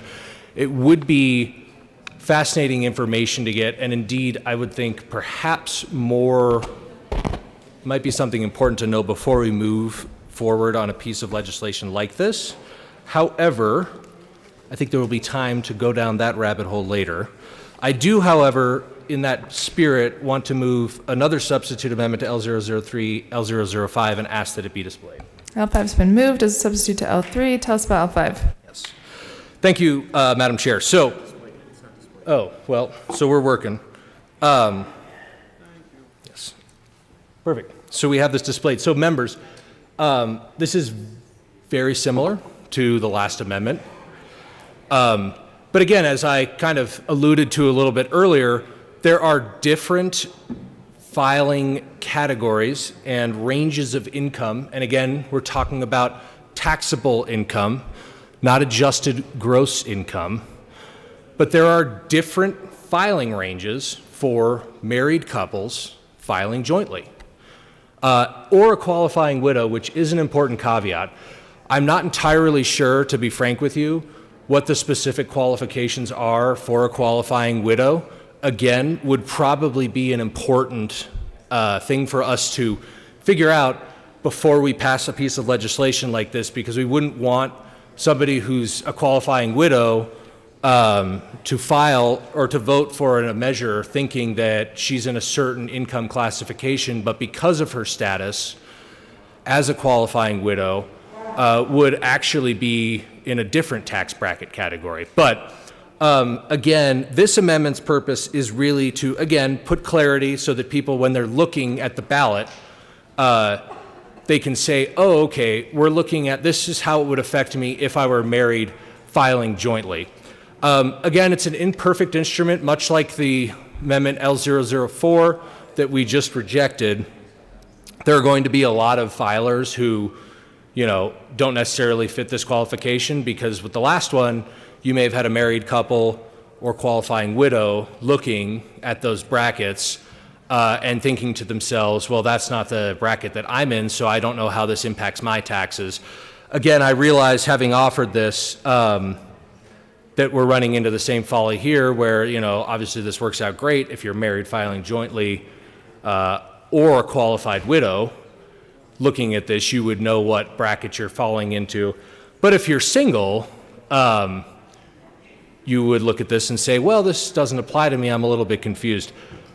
Fortunately, I do think we have a remedy for that coming down the pike, but you know what, I'm going to see how the body responds to this particular amendment first, and I'm going to run it down just to make sure that everybody's got the full information that I gave the last one, because I do want to make sure that I'm fair here. So again, this is L005. We are talking about married, filing jointly, and qualifying widow brackets being displayed in lieu of what, again, and I apologize if there is a reason behind it, but what I'm characterizing as the arbitrary brackets that are contemplated in the original bill. But we're replacing that with the 2021 tax brackets. And again, these are the taxes that were due April 22nd, unless, of course, you filed an extension, in which case they're due in October of 2022. Did I say April 22nd? I meant April 2022. My apologies. So now this is the married filing jointly or qualifying widow for that year. So the 10% tax bracket, fortunately, these are the same brackets. The percentages are the same. The income ranges, and again, these are taxable income ranges, not adjusted gross income ranges. But the taxable income ranges, while different, do fall into that same 7-tiered tax rate structure. So I'm going to go ahead and read you down those ranges.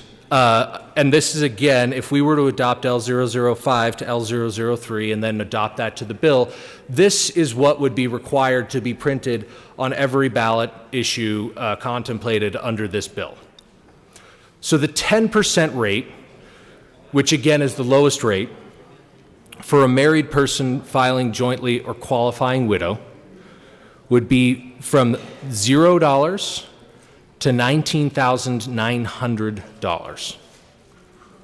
And that's, again, the 2021 numbers, the taxes paid April 2022, unless, of course, you filed that extension, where you would be in October of 2022. And that's the 10% rate. The second bracket, so this is that 12% rate. Again, talking about taxable income, not AGI, and we're talking about a married person, or indeed a married couple, filing jointly, or qualifying widow. And for those of you that are listening, it really would be great to get a definition of what the qualifying widow would be and under what circumstances a qualifying widow pays in the married filing jointly bracket. Just in case someone wants to look into that, it would be interesting. And again, because the whole spirit of this bill is to provide clarity to taxpayers as they are making decisions on their ballot, I think it'd be important to get that information out there. But back to the 12% tax rate for married filing jointly or qualifying widow for tax year 2021, which were the taxes due April 2022, or in October if you decided to file an extension. That starts at $19,901 and then goes up to $81,050. And again, members, if you compare that to the arbitrary ranges that were put into the bill, you'll see again, it's a pretty wide discrepancy here, which again, I think is why it's important that we debate this issue thoroughly, because if I am a taxpayer and I'm looking at this and I'm thinking, you know, why is there a $25,000 to $50,000 range here? Because that doesn't at all relate to the ranges that I might be paying on my federal taxes. So I just think it's really inviting an opportunity for confusion here, and I think that this would be a lot more clear. I mean, not that this is crystal clear, to be honest with you, but certainly at least it would be consistent. And it would be one set of tiered brackets that people would have to understand, rather than kind of these arbitrary ranges. And we wouldn't get into confusion where people might look at and say, oh, well, traditionally I've paid taxes in the lowest bracket or the second lowest bracket, and run into that confusion where they're reading their ballot and they think, oh, well, these must align with the federal brackets, so, you know, I'm going to look at the second lowest bracket and that's where my income typically falls. You know, I think it's ripe for confusion. I'm completely willing to have a discussion about potentially the alternative and the merits of the arbitrary ranges that are in the bill as originally contemplated. However, for now, I still think that this federal range is probably going to be the better way to go. And I apologize for getting off track there. I believe we're on to the third bracket, federal bracket that is, which is the 22% tax rate. Again, for the 2021 tax year, taxes that were paid April 2022, unless, of course, you filed that extension, in which case it would be due October of 2022. And for someone who is married, filing jointly, or qualifying widow, that begins at $81,051 and then goes all the way up to $172,750, which again is a pretty wide gulf. And I'm just going to, for the basis of comparison here, we're in the 22% tax bracket. If we were to go back to the last amendment, which was lost in L004, and use the single filing range, a single filer in their 22% bracket, for them it's between $40,526 all the way up to $86,375.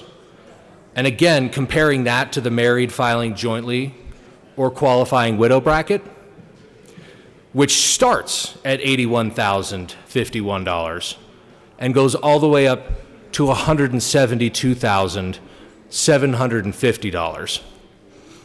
And again, members, I take that little deviation here and this little break to illustrate that point, to kind of underline the kind of fundamental weakness of the way that the bill as written has, because again, I mean, that's a massive discrepancy there. You're talking about, if you're a single filer making $83,000, you know, you're at the very top of that 22% bracket. Whereas if you're a married filer, you're just barely in that 22% bracket. So if you make like $79,000, If you're a single filer, you're paying 22%.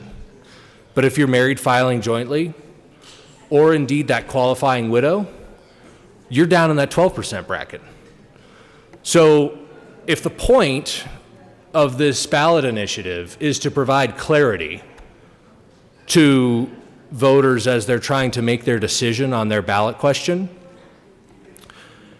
again, I mean, if I'm looking at an income range and it doesn't differentiate between a single filer or a married filing jointly, I have no idea what that income is going to mean to me, and indeed, I don't know that it really would be fair to pass the bill as the language currently contemplates, because there is no clarity, and you're going to be factually misrepresenting to a voter, in many cases, what their potential tax liability could be, because if they are married filing jointly and they make a certain range of income, what that tax break or tax increase or tax impact is going to vary depending on their filing status.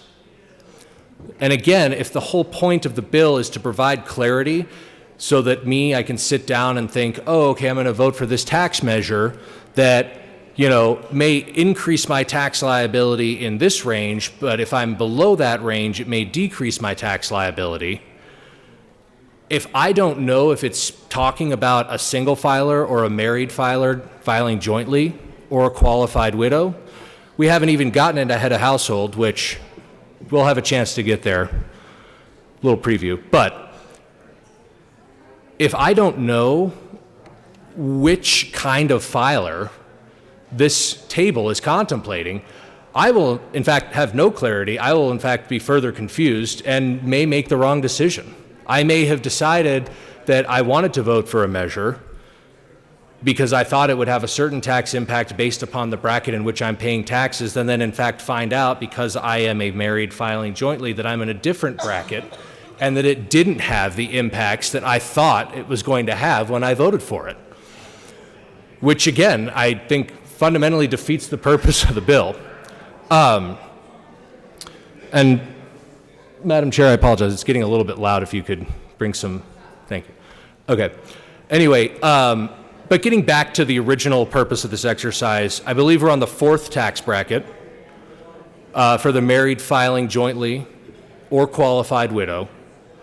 And again, the 2021 tax brackets that were due April 2022 or in October if you filed your extension. In this 24% bracket, if you're married filing jointly or qualifying widow, would start at $172,000 and $751, all the way up to $329,850. And again, that's the 24% bracket, fourth highest on the federal scale for married filing jointly or qualifying widow. Then we would go up to the fifth bracket, which is the 32% bracket. And this range for someone who's married filing jointly, or indeed a qualifying widow, paying taxes in the 2021 tax year, which were the ones due April 2022, or indeed in October of 2022 if you filed that extension. This fifth bracket, 32% rate, goes from $329,851 all the way up to $418,850. And again, that's the 32% bracket for married filing jointly or qualifying widow, which would be the category required to be displayed were we to adopt Amendment L005, which is a substitute amendment to L003. So that brings us up again to our sixth bracket, This is the 35% bracket. And again, we're talking about married filing jointly or qualifying widow in the 2021 tax year, which is, of course, the tax year that we've most recently paid on.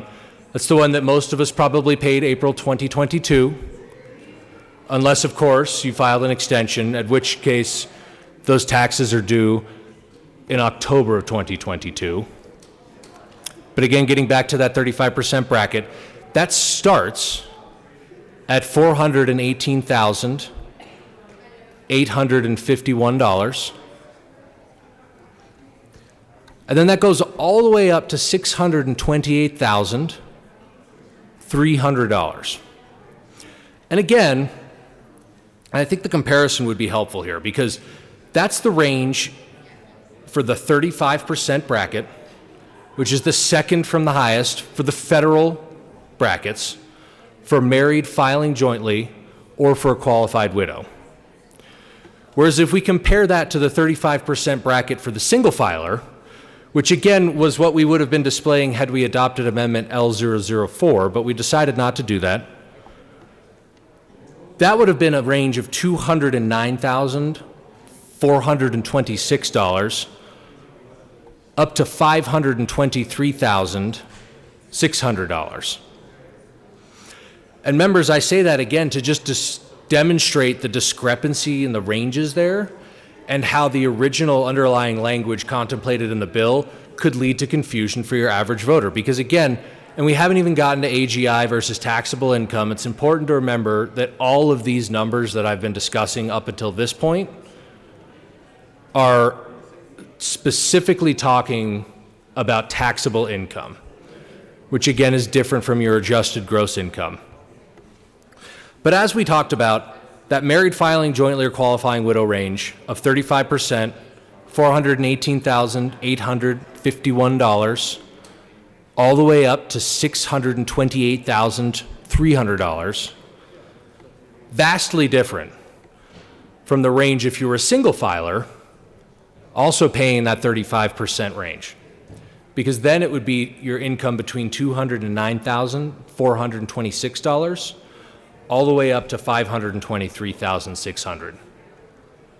So just think about that as you think about this bill and you think about what the proper displays might be. And again, keeping in mind that the point of this is to bring clarity to a potential voter when making decisions about tax issues on the ballot. But then we got to go to the 37% bracket for the married filing jointly or qualifying widow bracket. And again, this is for the 2021 tax year, which were the taxes due in April of 2022 or in October if you filed an extension. And this is 37% bracket. So again, the top bracket, top of the 7 brackets federally, which again, I think would be the more appropriate table to display rather than the arbitrary ones contemplated in the original bill, because it's something that the payer might be more familiar with. But this is the 37%, and that starts at $628,300. And then there's no cap beyond that. So if I am a married filer who's filing jointly or a qualifying widow, any income that I make in excess of $628,300 would be taxed at that 37% rate. So members, when we're talking about substitute amendment L005, which has been moved, and by the way, at the appropriate time, I'd like to call a division on that particular substitute amendment, that's what we would be replacing the table contemplated in the bill with. And again, I think there's a lot of merits to this. Granted, I think there are a lot of people in the state who are probably filing as a single filer and just displaying the married filing jointly or qualified widow rates for the 2021 tax year, which again were the taxes you paid in April of 2022 unless, of course, you filed the extension, and then they would be due in October of 2022.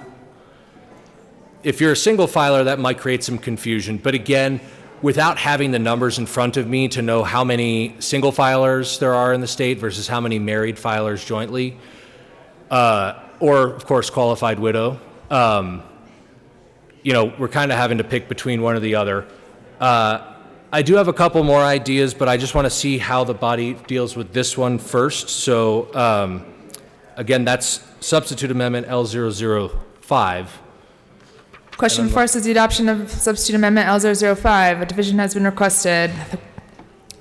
All those in the chamber not entitled to vote, please be seated. All those in favor of substitute amendment L005, please stand and remain standing, or raise your hand and keep it raised until the count is taken.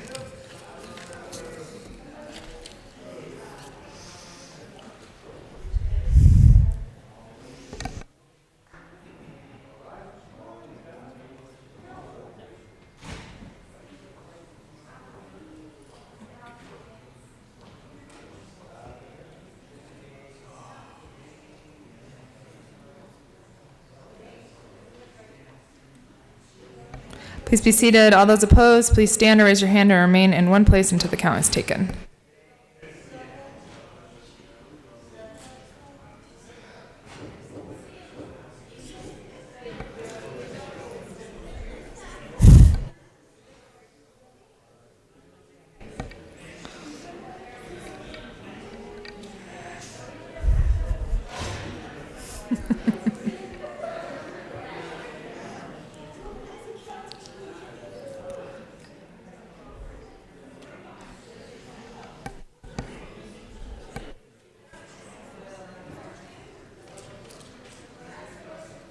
L005 is lost.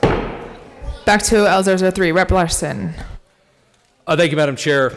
And again, I kind of dug that amendment's own grave when we kind of talked through the idea that, wasn't providing much clarity because of that whole married versus single.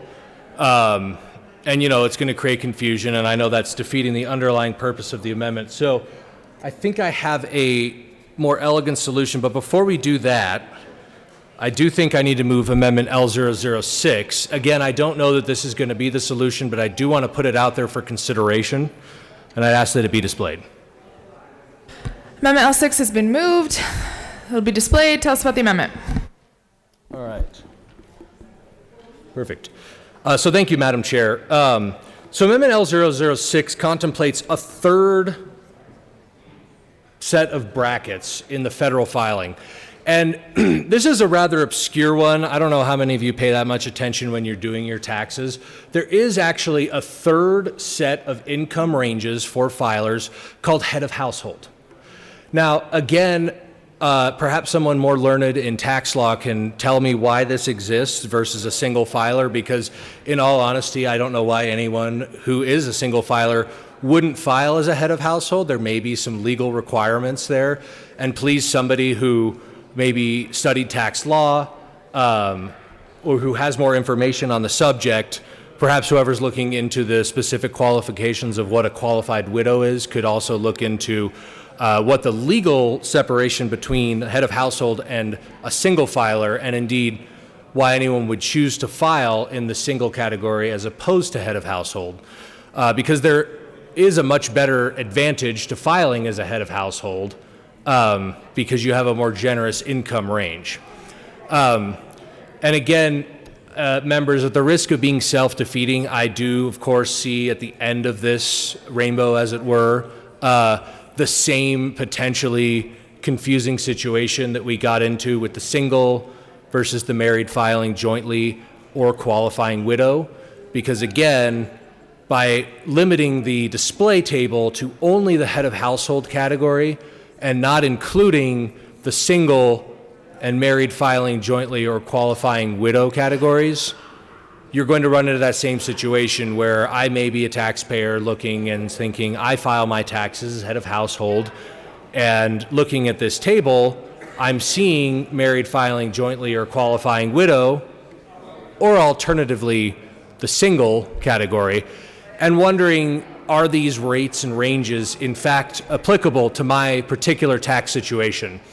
Which, of course, if the purpose of this bill is to provide clarity to taxpayers and to citizens as they're making decisions on their income tax, and Madam Chair, it is getting a little bit noisy. If we could just bring it down a little bit. Thank you. I think we preempted it. Thank you, Madam Chair. But again, so talking about that with the head of household, I think it's going to fall into the same trap. But nevertheless, I don't want to run the risk of not giving this particular substitute amendment to L003 its due course. And I want to run down those tax bracket income ranges for head of household filers, as opposed to the single or the married filing jointly or qualified widow, because I did give that the good attention. So I'm going to run down these brackets for head of household, which again is a third and distinct kind of filer that people may be more familiar with, again, because they are aligned with federal tax brackets. But we're going to go ahead and run down head of household. So again, starting at the lowest tax bracket for federal rates for the tax year 2021, which again were the taxes that were payable in April of 2022, or indeed October 2022 if you filed an extension.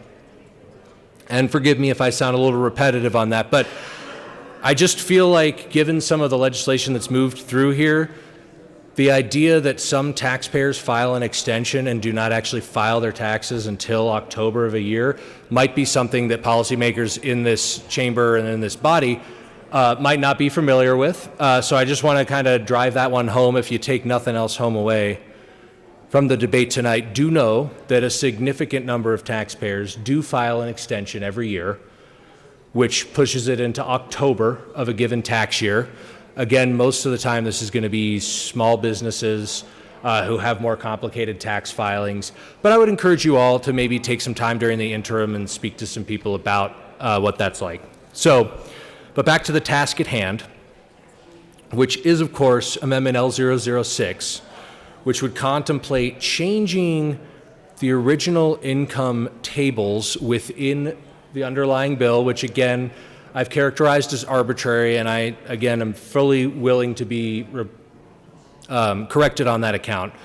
But replacing that with the head of household brackets for that 2021 tax year, which of course are the taxes that were paid in April of 2022 or October 2022 if you filed an extension.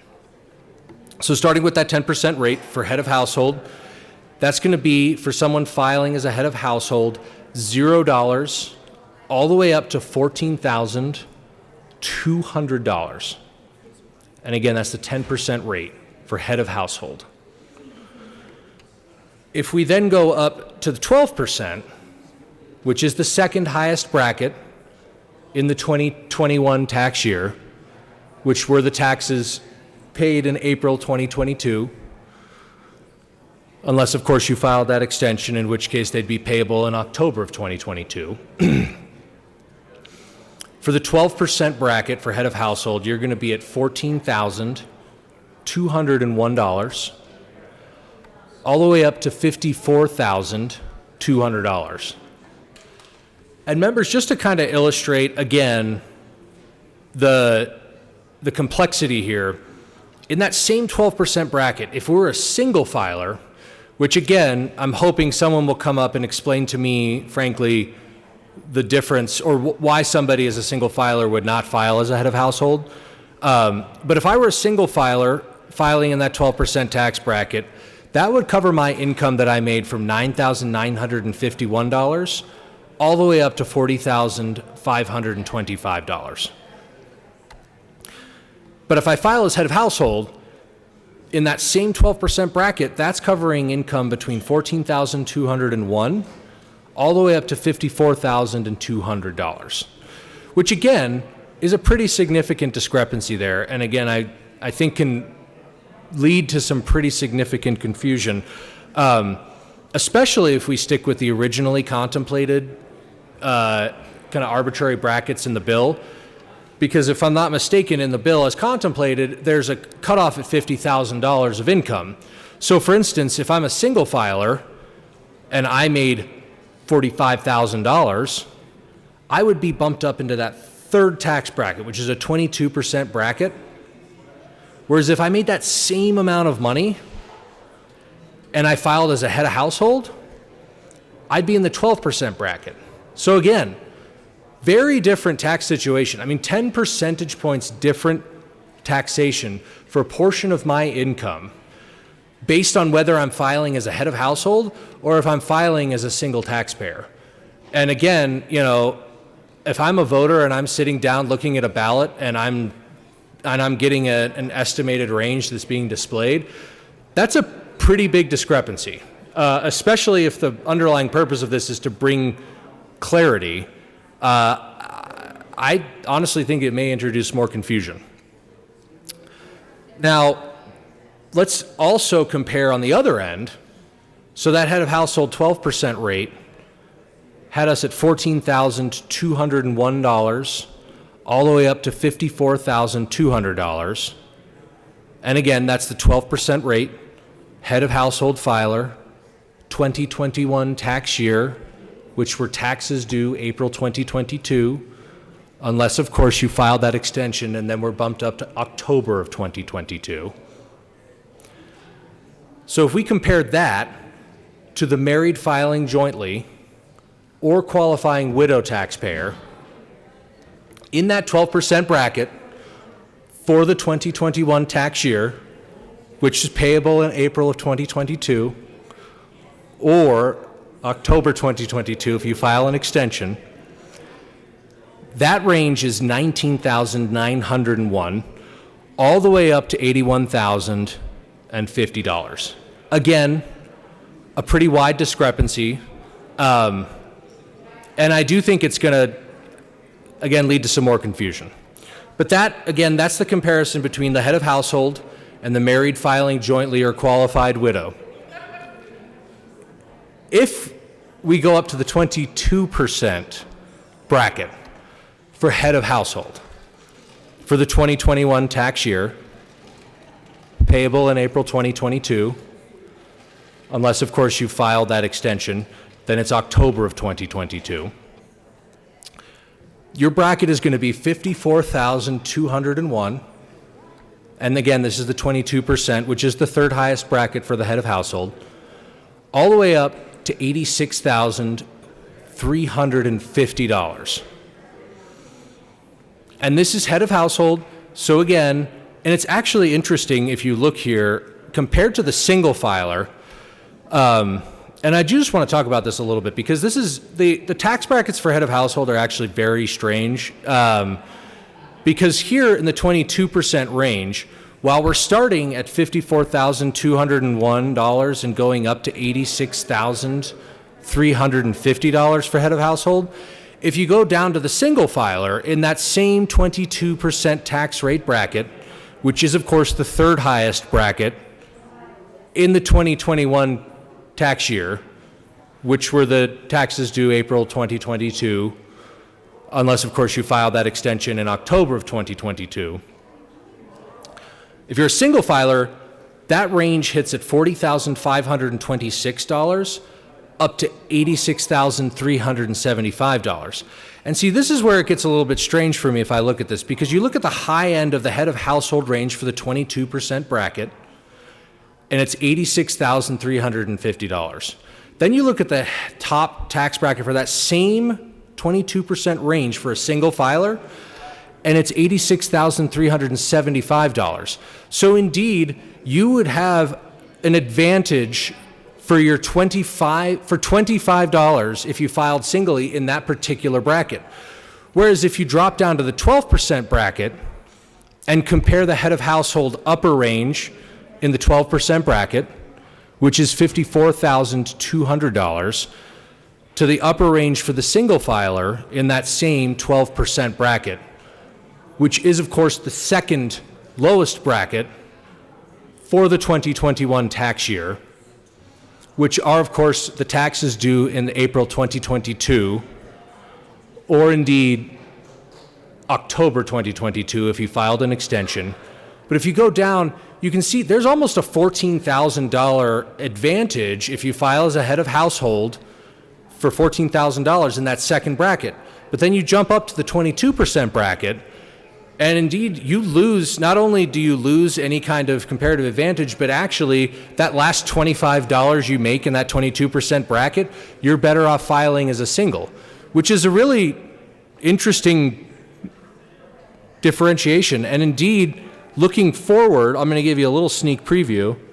At this point, at that third tier in the 22% bracket, it appears that the advantage of filing at head of household for shielding your income from a higher tax rate not only disappears, but indeed you get a penalty for that extra $25 in each one of those ranges, which is a really strange and arbitrary amount, but I do think is important when we're contemplating the underlying bill, because again, you're going to run into a lot of issues here if you're a head of household filer in those lower income brackets, either the 10% rate, the 12% rate, or the 22% rate, where there are some kinds of advantages for filing as a head of household, as opposed to the rates above that, which we haven't gotten to yet, and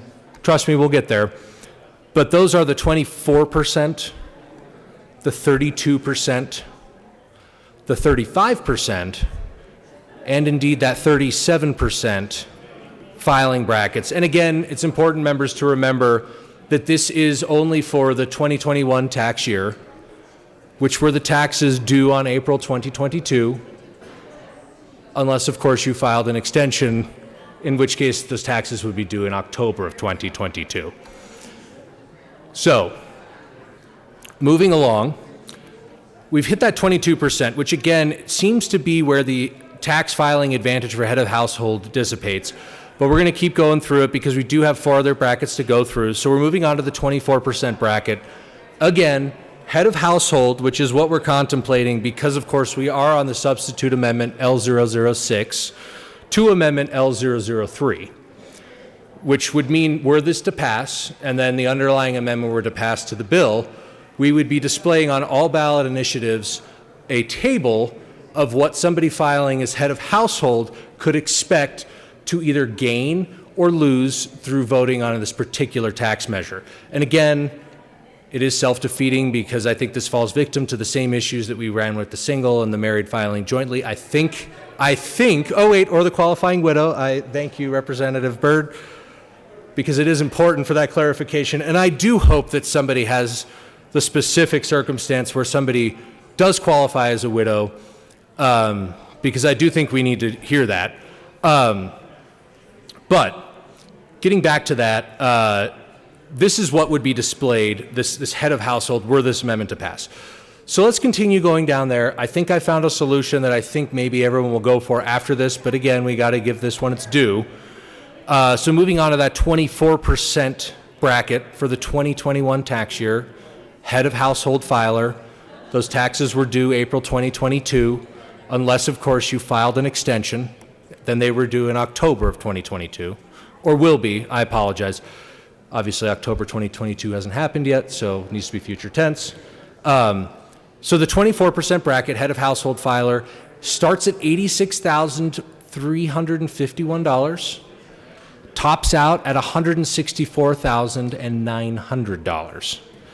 And again, for the basis of comparison, going to the same bracket, the same 24% bracket in the 2021 tax year, which your taxes paid in April of 2022, unless you filed that extension, then they will be paid in October of 2022. For single filers, it's $86,376, all the way up to $164,925. And again, that $25 discrepancy, which does seem really strange now that I'm reading through it. And admittedly, members, until tonight, I had not paid much attention to the head of household filing because I have never used that in my tax history. I had always filed singly or is married filing jointly, or is a qualifying widow.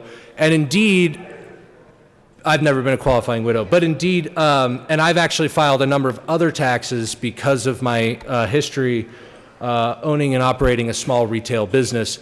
We can get into those taxes later, which gets very complicated, which again, I think should be contemplated when we're thinking about this bill and what confusion that could mean, because a lot of people in a small business situation will file their income on their personal income taxes, which indeed was the case for me. But there are more complicated tax structures. There's, an S corp where the taxes are paid through the owner's individual income taxes, but then there are also separate corporate entity tax filings. But we can get into that complicated nuance a little bit later. And indeed, that's where AGI is going to play into this a little bit more, because, for somebody who's drawing a typical W-4 salary, their AGI is going to differ from their taxable income a little bit, depending on your deductions. But if you have a small business, a lot of times your AGI is going to vary wildly, because you're going to have a tremendous amount of income. I mean, perhaps hundreds of thousands, indeed up perhaps into the millions. But because of all the expenses that you're paying that are deductible as a business owner, your adjusted gross income is going to be very high, but your actual payable taxable income could be significantly lower, which again gets to that question. Because again, if I'm a small business owner and say I'm doing $1 million of revenue every year, and I'm looking at this potential tax issue and contemplating voting for it, and it's got one range indicated for $500,000, but my taxable income is in fact much lower than that, say $100,000, there will be significant level of confusion because there's a wide discrepancy there. And as a business owner, and again, the language in the underlying bill isn't very clear, if we're talking about AGI, if we're talking about married filing jointly, or qualifying widow, if we're talking about single filers, or indeed the task at hand if we're talking about a head of household. Which brings me back to where we originally were, which is of course moving on to the fifth tax bracket for head of household.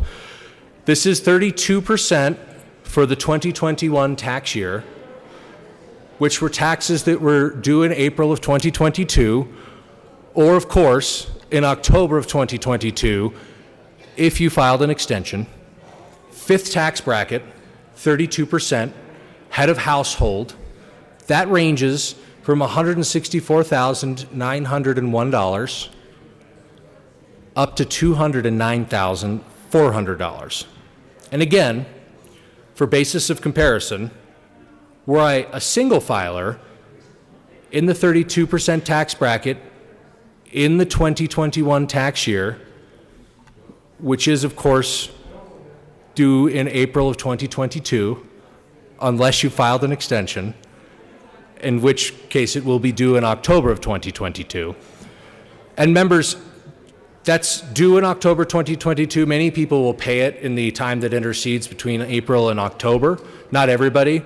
Unfortunately, as I think we're all learning, procrastination is a very common thing amongst people, indeed even taxpayers, and perhaps even some people in this room. So most people will probably file right around that October 2022 deadline, but there may be several people that filed in between October 2022 and April 2022, which is, of course, when the taxes were initially due in the 2021 tax year.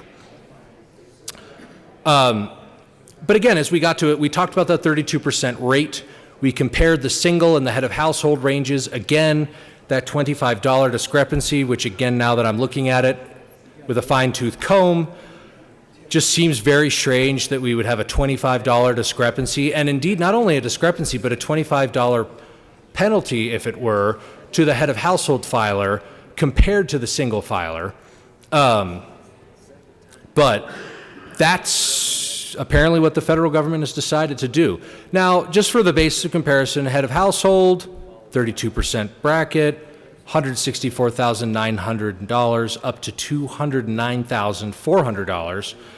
If I were married filing jointly, or a qualified widow filing in that same year, which of course is the 2021 tax year, which would have been the taxes that we paid in April of 2022 or will be paying in October of 2022 with that extension, we would get to $329,000 or $329,851 all the way up to $418,850.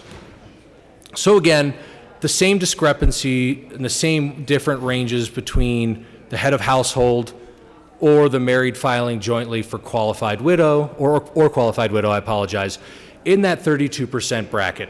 Again, the only difference being that $25 discrepancy in the minimum and maximum for that particular range, which is of course the fifth range, which is of course 32% in the 2021 tax year, which were the taxes due in April of 2022, or of course in October of 2022 if you had filed that extension.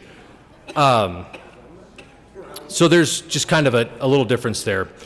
Then we've got to go back up to the 37%. And again, members, I apologize. I know there's been a lot of numbers. I know there's been a lot of terms thrown out. But again, ostensibly, the purpose of this bill is to provide clarity, and I fear that I am doing anything but clarifying. But I just want to bring that back. We are still on Amendment L006, which is, of course, a substitute amendment to L003, which would replace the arbitrary tables contemplated in the introduced version of the bill with the federal brackets, which, again, we walked through earlier, I think is a bracket range that people may be more familiar with. And then, again, L006 would make it so that it was the head of household brackets that would be displayed on that ballot, as opposed to Amendment L005, which was married filing jointly or qualified widow, or of course substitute Amendment L004, which would have just put the single filer. So this is the 37% bracket for head of household, 2021 tax year, the taxes that were due on April 2022 or October of 2022 if you filed an extension. And for head of household, the 37% bracket starts at $323,600. And members, this is rather interesting because unlike the previous three brackets, when you compared the head of household filing ranges to the single filing ranges, where there was that $25 discrepancy, and indeed, as I characterized it, a $25 penalty to someone filing as a head of household as compared to a single filer. And this is, of course, in the 2021 tax year, which were the taxes due in April of 2022, or that you'll be paying in October if you filed an extension. When you get to the 37% bracket, which is, of course, the highest bracket, it's the same number as the single filer. So a single filer's income starts to be taxed at that 37% bracket at $523,600. Same for head of household, which again is just honestly fascinating reading through it here. I don't know why the IRS designed these particular tax brackets that way. It doesn't seem to make sense on face value. However, that is nonetheless the way that the IRS decided to do it. Again, hoping there may be someone more learned in tax law that could come down here, maybe shed some light on that. But that's a question for another day because we are again on Amendment L006, which is a substitute amendment to L003. And L006 again would require on the ballot for the head of household brackets to be displayed on the ballot, again, in lieu of the arbitrary ranges that are contemplated in the original bill. I do want to call a division on L006 when it is appropriate. It does look like there may be some debate on this particular amendment, but when debate does wrap up on the substitute amendment L006, I would like to call a division. Question 4, Susie. Rep. Sandrich, come on up.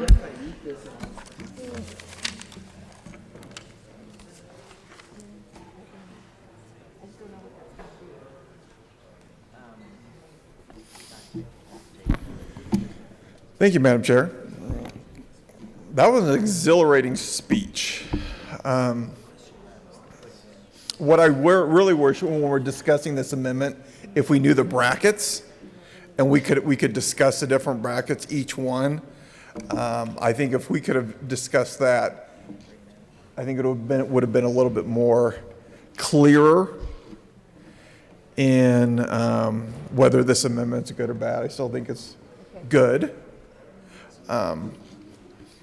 But again, if we would have talked about the brackets a little bit more associated with this, maybe had a household filings, I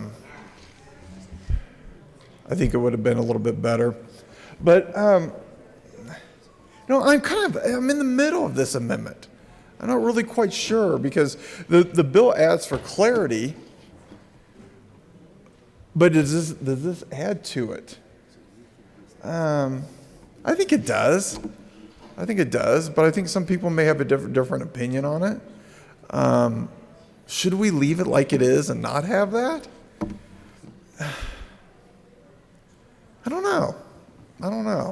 Really like to get some other people's opinion on this, but let's see. The director shall use the federal income tax brackets for head of household filers in creating the table. Categories based on the federal income tax brackets for head of household filers. And again, if we could have just discussed the brackets a little bit more, been a little bit more understanding of this. But I don't know. I'm kind of looking at the original bill, and I kind of like that. So I'm going to have to sit here and think about this for a little while. I'm going to have to think about it. I don't know how I'm going to vote, if I'm going to stand or if I'm going to sit for this one. So I'm going to have to take some time and see.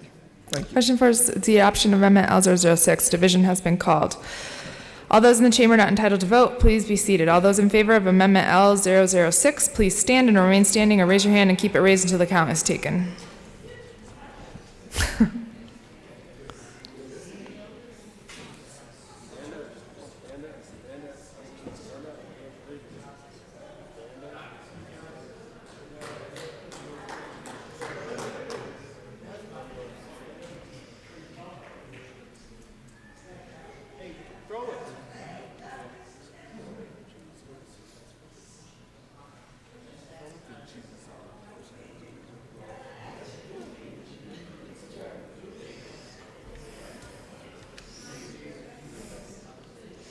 Please be seated. All those opposed, please stand or raise your hand and remain standing in one place until the count is taken.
Bachenfeld? Yeah, that's what I thought.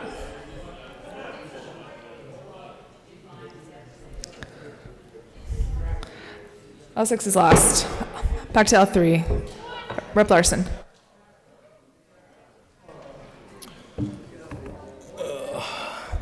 Thank you, Madam Chair. So members, while I'm a little bit saddened by the loss of L006, again, I understand because we've fallen into the same trap that we fell into with L004 and indeed L005, which was that there were huge numbers of filers that didn't neatly fit into the single filing category, the married filing jointly or qualifying widow category, or indeed, as we just talked about, the head of household category. And again, those were for the 7 separate tax rates payable in the 2021 tax year that were due April 2022, or of course in October if you did file that extension. But we got to that. I think the problem was, again, the purpose of this bill being to add clarity, not to create more obfuscation. And, you know, understandably, I think we were all somewhat concerned that by not showing a single filer what they could expect to pay if we only went with the married filing jointly or qualifying widow, or indeed not showing a head of household person what they might expect to pay if we only showed them the single filing rate for the 2021 tax year, which is, of course, the taxes that were due in April of 2022. Or, of course, you would be paying in October of 2022 if you filed that extension. But I do think I found a solution to that particular concern, and I'm hoping that this may earn the support of the body. I think those of you that have been following along might know where I'm going with this, but I would like to move Amendment L007 as a substitute amendment to L003. L7 has been moved and will be displayed. And asked it to be displayed. Thank you, Madam Chair. We'll wait for that to go ahead and get displayed up there.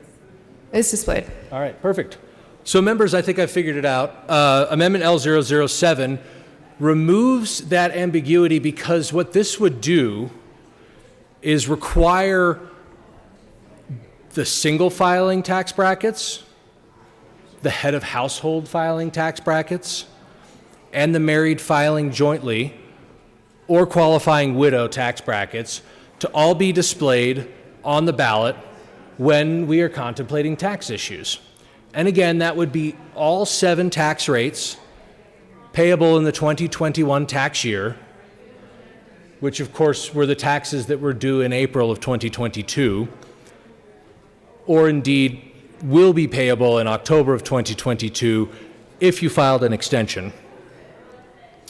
But this way, everybody in a specific filing situation would have some clarity, because then you could look and think, oh, I've filed my taxes, I'm a married filing jointly, or indeed I am a qualified widow, which hopefully someone in this body has figured out what qualifications that widow would need to be filing in that particular category. Or they could look and think I am filing as a head of household.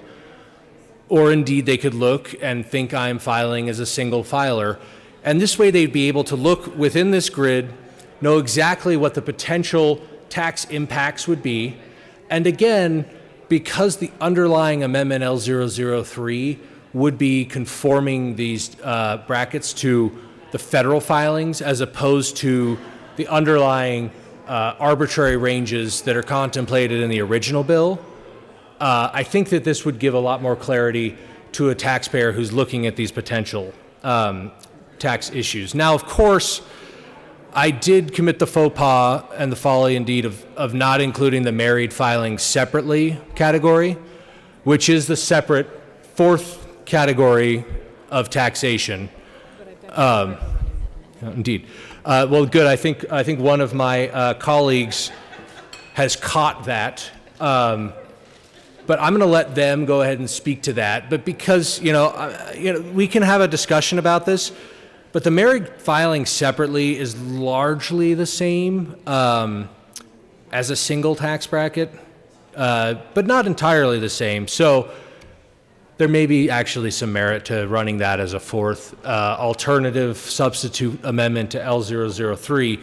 However, I do think the vast majority of taxpayers would be able to look at this bracket contemplated in substitute amendment L007 on a ballot and not necessarily make sense of it, because let's be honest, we are putting a rather complicated table on here in a subject area which a lot of people are not experts in.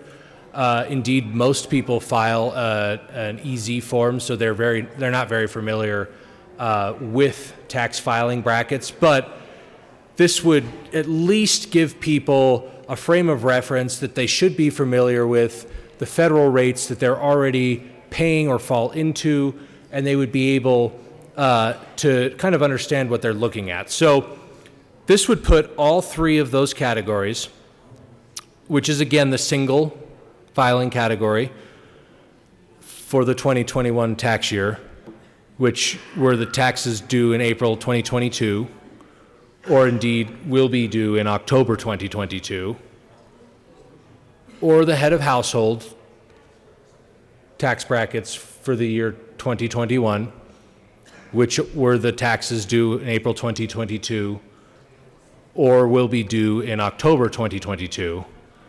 And then that third column, which of course would be the married filing jointly or qualifying widow for the 2021 tax year, which were the taxes paid in April 2022 or will be paid in October 2022 for those that filed an extension. So this would have all three of those for all 7 of those tax rate brackets. And I know that we've gone over those all individually, but it's been a while, members, so I think I'm going to run down those income ranges for those 3 specific filing categories within the 7 tax rate bands for federal taxes for 2021 tax year, which of course were the ones that we paid in April 2022 or will be paying in October of 2022 for those filing extension. So for the 10% tax bracket,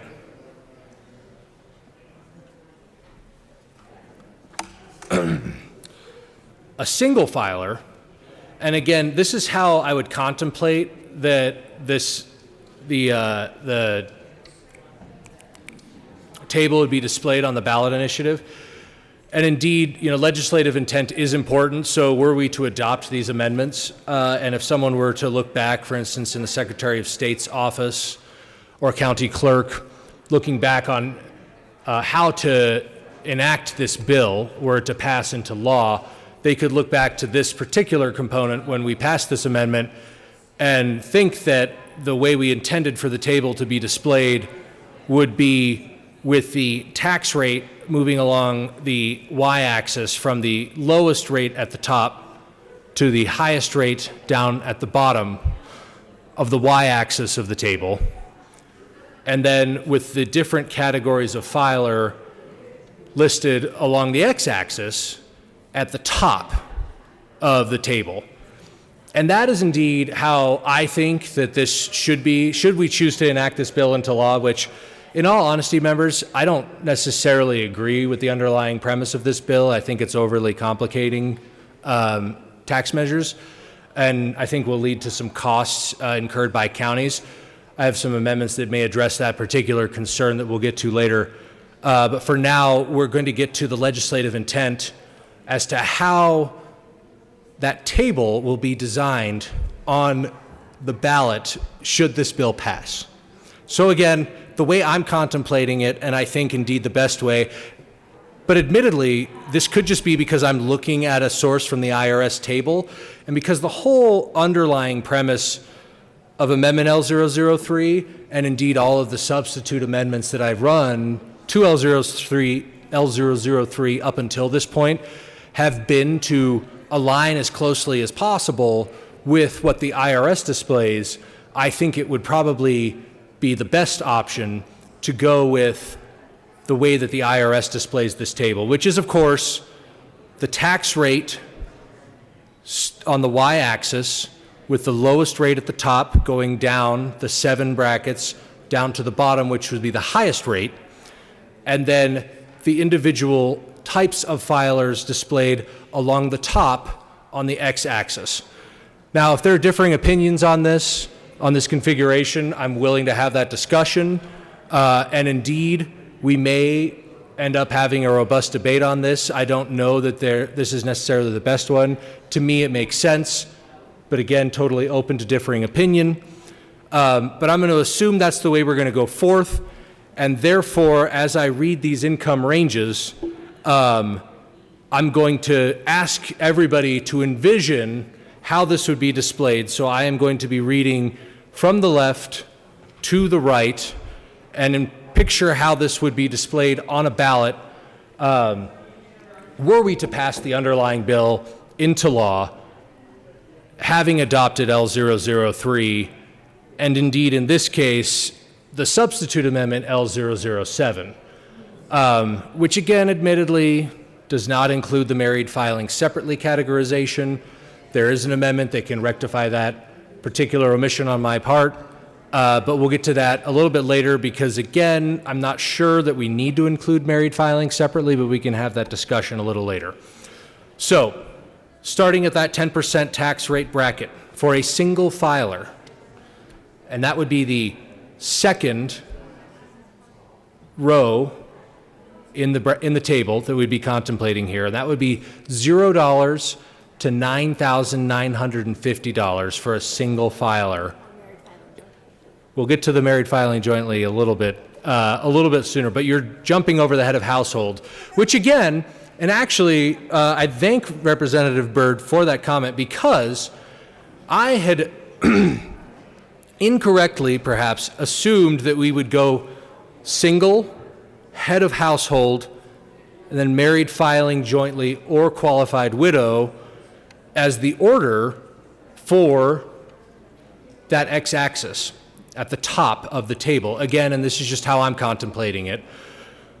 But, unlike the tax rate where I feel like there's a very natural decision to go from the lowest rate all the way to the highest rate, there really isn't a natural order of single, head of household, or married filing jointly or qualified widow. It's certainly not going in alphabetical order, because if we were to contemplate an alphabetically ordered table, we would start with head of household, then go to married filing jointly or qualifying widow, and then end with the single filer. Now that, in my opinion, I don't think alphabetical would be the best configuration for this particular table because of, and members, if you remember some of the discussion on Amendment L006, we discussed the similarities between the head of household ranges and filings to the single filing ranges. And I think for clarity, it would be important to have those two displayed next to each other because those ranges are more similar. And indeed, I think a taxpayer who is paying in either the single filing or a head of household filing would likely be looking to one of those two columns. I think those taxpayers might be more similar folks than indeed somebody who's filing as a married person filing jointly or as a qualifying widow. So I do think there is some merit to displaying the head of household and the single filer next to each other in terms of columns on the x-axis. Now, the merit of displaying single first and head of household second is up for debate.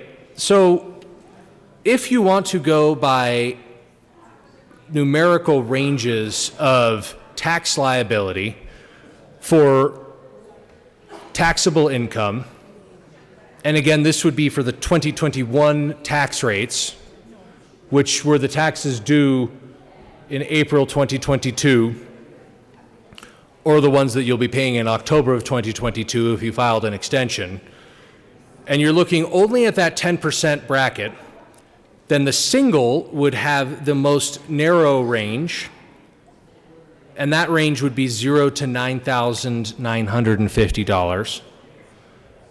And then you would move further along the x-axis to the head of household, which would have the second most narrow range for that particular bracket, which is the 10% bracket. And for head of household, that's $0 to $14,200. And then you would move again one column further over to the married filing jointly or qualifying widow, which is $0 to $19,900. So if you think that the displaying the most narrow to the most expansive ranges of income is indeed the best way for this table to be displayed, which again, members, may sound silly, but the bill that we're passing actually needs to have this established. And I think it's important that we establish a legislative record and intent to how this table would be described and displayed were this bill to be passed. So if that was your paradigm and you were looking to have the most narrow range in the 10% bracket, going up to the most expansive range in the 10% bracket, and displaying those from left to right, then you would go with the single filer in the first column. Except of course the tax rate, which is the first column. But you would go with the single filer in the second column, the head of household in the third column, and the married filing jointly or qualifying widow in the fourth column under this particular configuration. And again, that would be for the 2021 tax brackets, which were taxes due April 2022, unless of course you filed that extension, in which case you'd be paying these taxes in October of 2022. But members, and herein lies the trick, and this is why I think it's important that we explore this, and please someone else come down here and give me additional input here, because while that may hold true for the 10% tax bracket, which is the lowest one, again, as we discussed earlier, once you hit that 22% tax bracket, or actually the 24% tax bracket, the head of household ranges and the single ranges actually flip by $25, so it's not a huge amount of money we're talking about, but indeed, the single filing bracket for 24% is indeed more generous by $25 than the head of household bracket for 24%. So if the paradigm for displaying this is to display the most narrow range to the left, going to the more expansive ranges on the right, we run into difficulty when we hit the 24% bracket and indeed all of the brackets beyond that, because that no longer holds true, which I think introduces some controversy into whether or not the single tax filer merits the first placement in the column, or I apologize, members, the second placement. I think we've all agreed that the tax rate should occupy the first column, given that that's where we've decided to place the 7 tax rates is on the y-axis on the left side. Unless, of course, we decide to display it on the right side, which could be equally meritorious. And again, I am biased by the table in front of me. Personally, I favor the left side display because that is the configuration that the IRS has chosen to use. And again, the entire premise of this series of amendments is that I think conforming with the IRS brackets and the IRS numbers will provide more clarity to taxpayers and to citizens as they are contemplating these ballot initiatives. So I think staying along the lines of what the IRS has chosen to do, which is placing the tax rate on the far left column, would be the best to do. Again, if someone wants to make the argument for placing it in the far right column, I'm open to the merits there. But I'm just going to labor under the assumption we've all agreed on the left-hand column display for the tax rate. And members, this may sound a little, a little specific and indeed nitpicky. However, having sat through some title board hearings recently, I can assure you that the level of detail does get this granular, and there will be actual substantial discussions amongst lawyers, should this pass, paid at a rather exorbitant rate per hour to determine how we configure this. So for the sake of anybody running a tax measure in the future, to try to save them indeed several billable hours, I think it's important that we lay down a clear and concise legislative record. I think I've already failed on the concise part. Hopefully we can get to clarity. We'll see where the evening takes us. But this will actually be discussed, and it will have to be determined by the title board And if we do not explicitly tell the title board how to configure this, there will actually be a great deal of controversy. There was a similar bill we passed last year that caused a great deal of confusion at title board. How was it to be interpreted? How was it to be displayed? And I spent many hours sitting, listening to discussion that I found rather monotonous and boring, but to spare future ballot proponents that similar fate, I do think it's important to have this discussion here and now. So, again, I am going to lay down my preference for the tax rate being displayed in the left, furthermost left column with a 10% rate below the tax rate going down all the way to 37% rate at the bottom. So that would be 8 rows total. First column on the left, tax rate, followed there by 10%, then underneath that 12%, then underneath that 22%, then underneath that 24%, then underneath that 32%, underneath that 35%, culminating, of course, in 37% below. And that would be the furthest left column. However, members, as we know, and if we go back to recent history, and indeed for those of you listening in the gallery, this might be another interesting thing for somebody to look up. I don't know off the top of my head, but I do know that the tax rates federally have changed significantly, both in the number of rate bands that we have used at the federal level, as well as the percentages. And this changes fairly frequently, to be honest with you. And again, I can't remember the last time that this was done. I mean, of course, I think the last rate changes were probably done in the Tax Cuts and Jobs Act of 2017. Prior to that, I believe it may have been during the expiration of the Bush tax cuts, which, if memory serves, was probably in 2012. I do think that getting that historical context might be valuable to inform our vote on the underlying bill, simply because, again, we're trying to lay down for future title boards how to display these tax rates on a ballot initiative.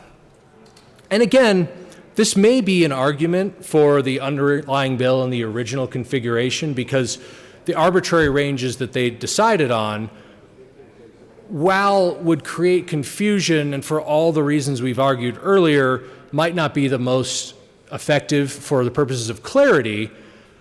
While they are specifically called out statute and they are static, they will not fall victim to any potential changes in federal tax rates or brackets, which again, in 2021, that tax year, which were the taxes due in April of 2022, unless, of course, you filed that extension, in which case you'll be paying in October of 2022, those tax rates were 10%, 12%, 22%, 24%, 32%, 35%, and 37%.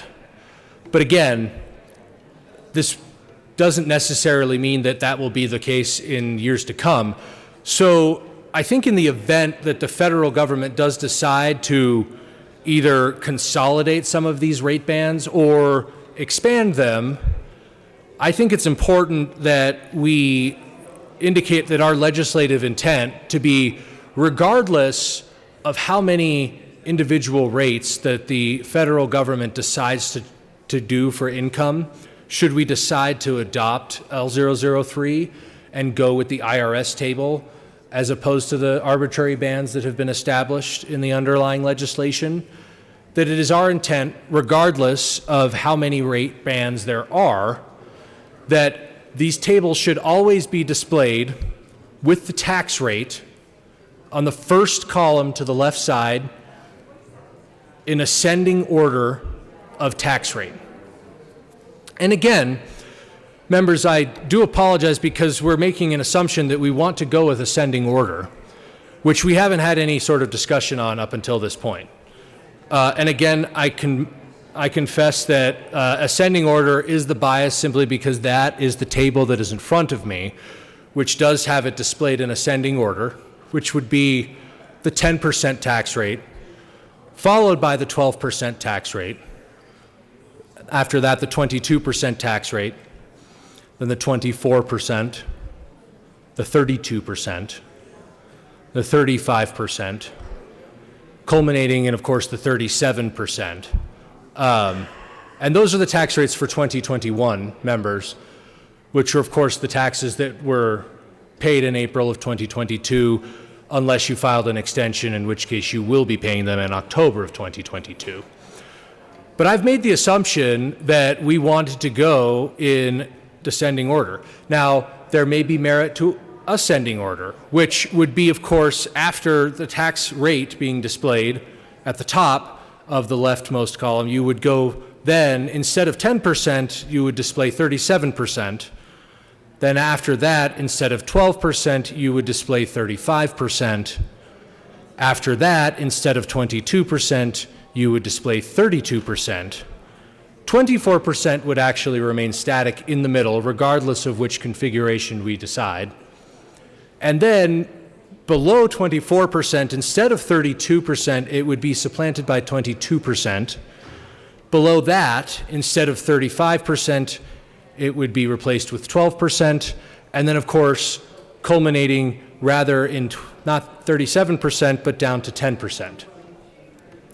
So that would be the configuration were these brackets to remain static in 2021, which is, of course, the taxes payable in 2022, April of 2022, I'm sorry, unless, of course, we filed an extension, in which case you'd be paying that in October of 2022.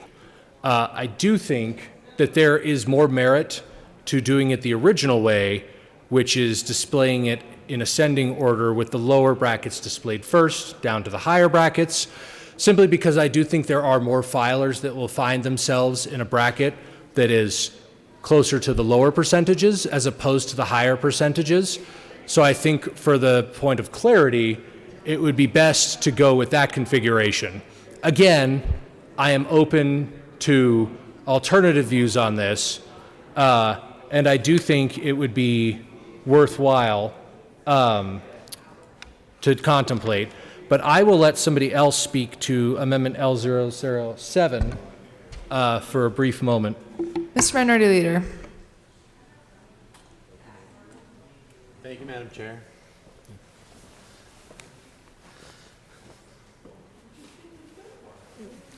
If that was the good part, no, we were getting to the good part.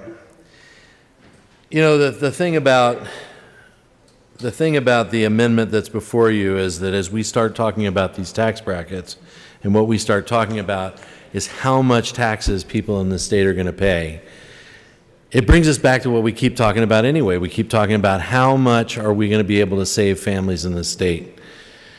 When we're looking at tax brackets, 22%, going from $40,526 to $86,375. Head of household, $54,201 to $86,350. If you're married filing jointly, it's $81,051 to $172,750. You're paying 22% on your income tax at that point. And if you're married filing separately, that's $40,526 to $86,375. When we jump up to 24%, that covers the bracket $86,376 to $164,925. If you're head of household, it's $86,351 to $164,900. Married filing jointly really jumps $172,751 to $329,850. And if you're filing separately, $86,376 to $164,925. You know, we don't really look at these brackets that often, but at 32%, It doesn't take nearly that jump. It's only $40,000 here, from 164,926 up to 209,425. You know, if you bring that bracket over, it's 164,900 to 209,400. Filing jointly, 329,851 to 418,850. And separately, 164,926 to 209,425. At 35%. Mr. Minority, excuse me one second. Committee will stand in brief recess.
The committee will come back to order. Mr. Speaker. Thank you, Madam Chair, and thank you, members, for your patience. And I want to thank the Minority Leader. We've been talking all day about how best to proceed, and I thought it was important to the body and to the people who are tuning in and to the staff to know that we've come together. We've worked on working on some different pieces of legislation through the process, but the most important thing is that as we move forward, we'll do it in an orderly fashion as we get close to seeing a DA. And so I want to thank the Minority Leader and thank the members who have been talking together throughout today, and look forward to us moving forward. Mr. Minority Leader McKean. Thank you, and I'd echo that, and I really, this has taken work on both sides, and it's taken work from the Assistant Majority Leader, phone calls with the Majority Leader. The ability to get to where we feel like we can move forward has been important to both of us, and that's where we are, and we'll go forward from this. And if I can just share something about tax tables, then I think we're good. As long as it's it's the 22% range. That's out of order, okay. Mr. Minority Leader.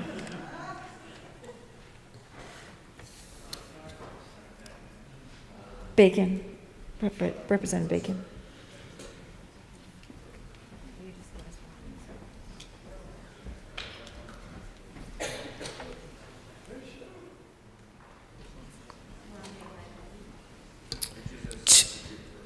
To Amendment L007. Representative Larson. Thank you, Madam Chair. So this is the substitute amendment we were discussing.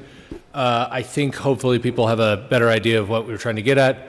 So I think there was a division called, if I recall, on L07 already, which was substitute to L03, but I asked for that to proceed in whatever order is appropriate. Wait, you withdraw or no, so I withdraw. Sorry, I withdraw my division and then withdraw this amendment, the substitute amendment. L7 is withdrawn. And then I will also withdraw the amendment L003. And L003 is withdrawn to the bill. I still think that there might be some better ways to display these tax tables, and I would encourage a no vote. Representative Sandridge.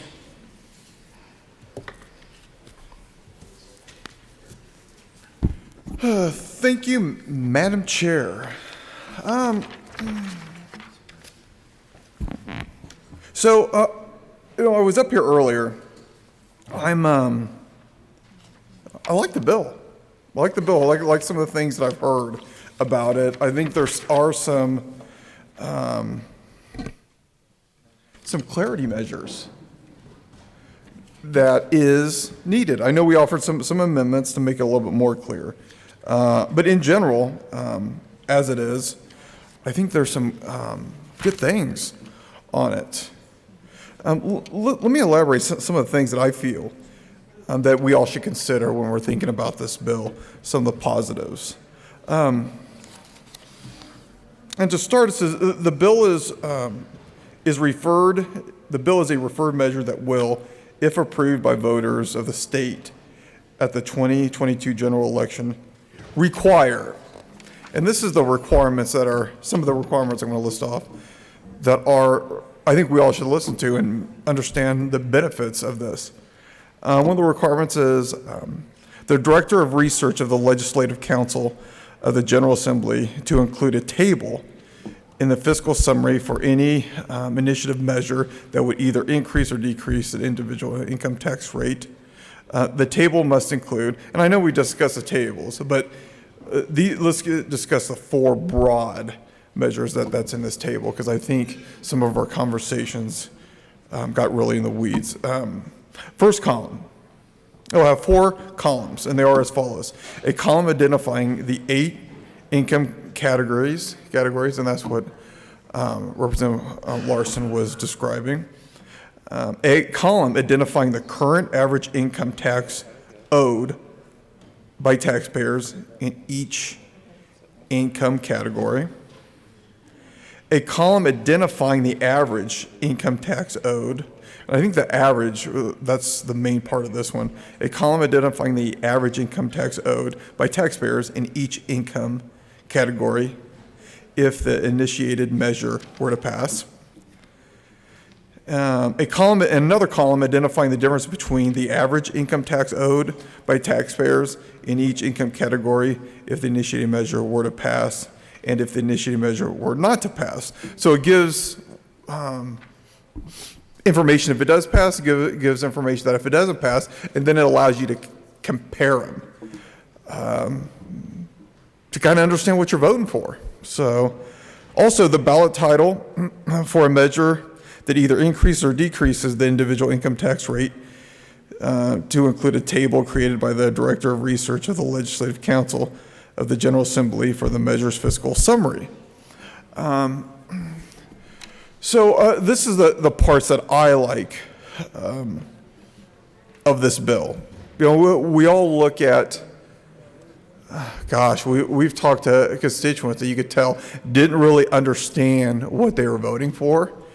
I think these 4 parts would clarify and allow our constituents to give more of an educated vote. When we're discussing money and taxes, they really need to know how it personally affects them, and these columns will do that.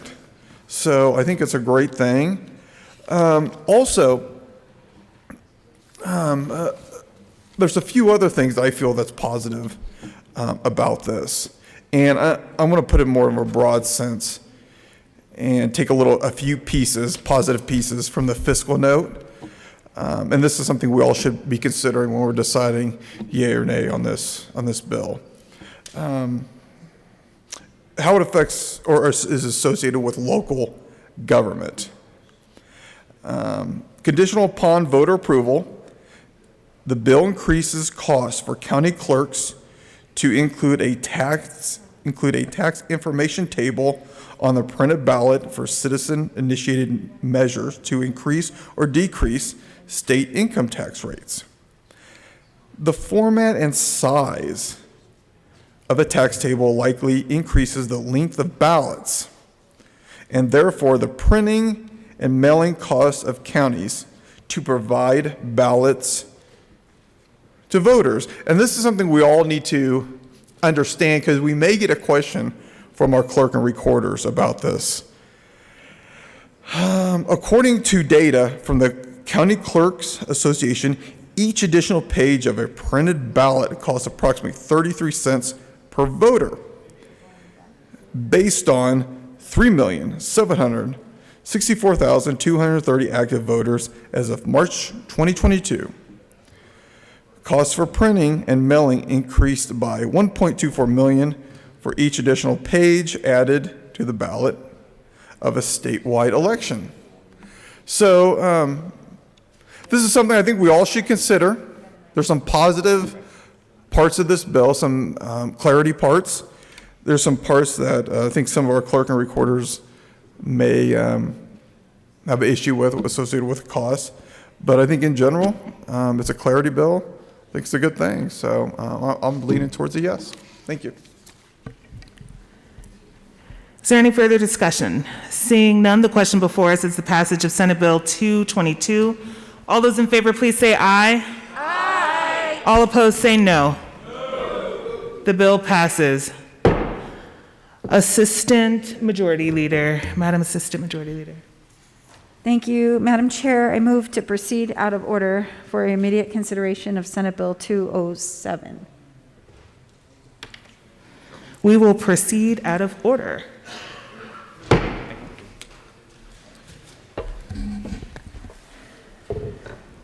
Mr. Schiebel, please read the title to Senate Bill 207. Senate Bill 207 by Senator Winter, also Representative Bacon, concerning the prevention of Title IX misconduct on public school campuses and in connection therewith making an appropriation.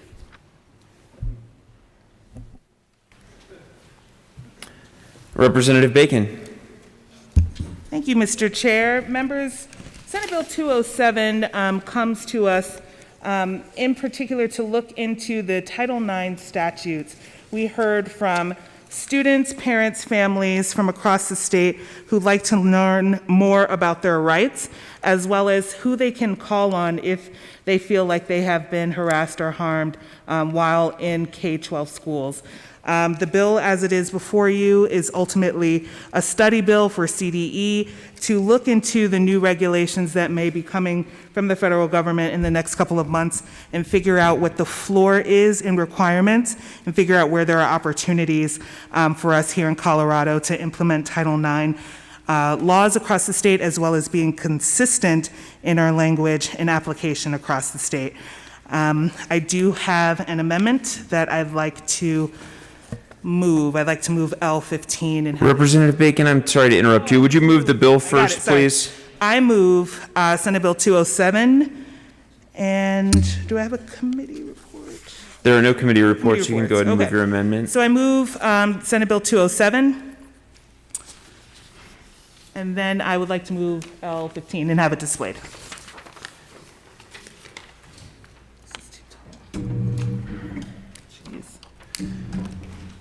The amendment is before us. Please proceed.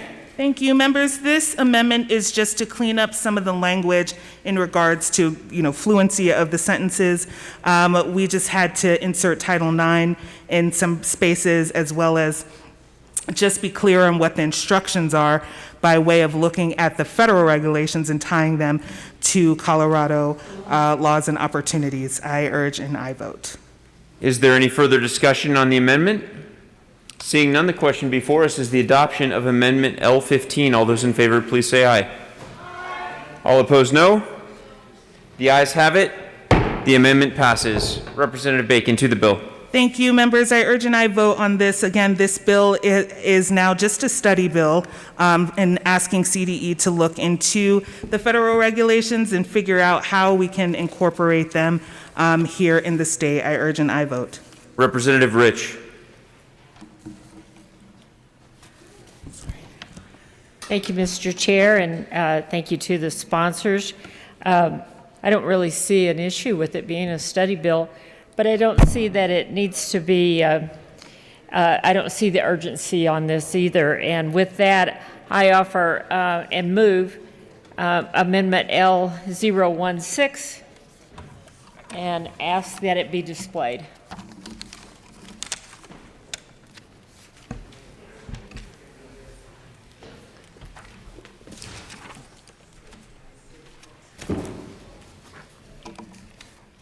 The amendment is properly before us. Please proceed.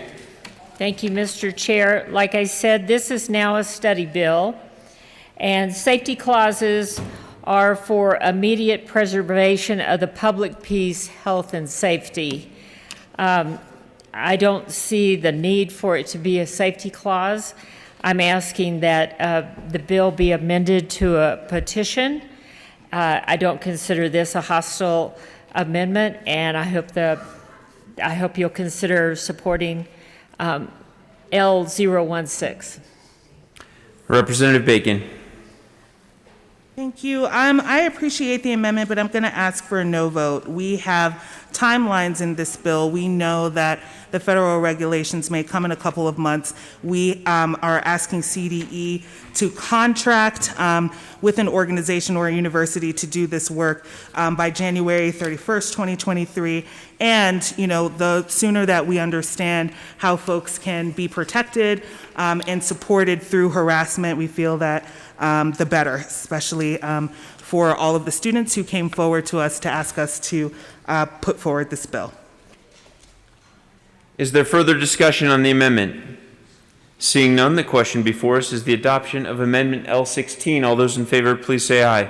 Aye. All opposed, no. The noes have it. The amendment fails.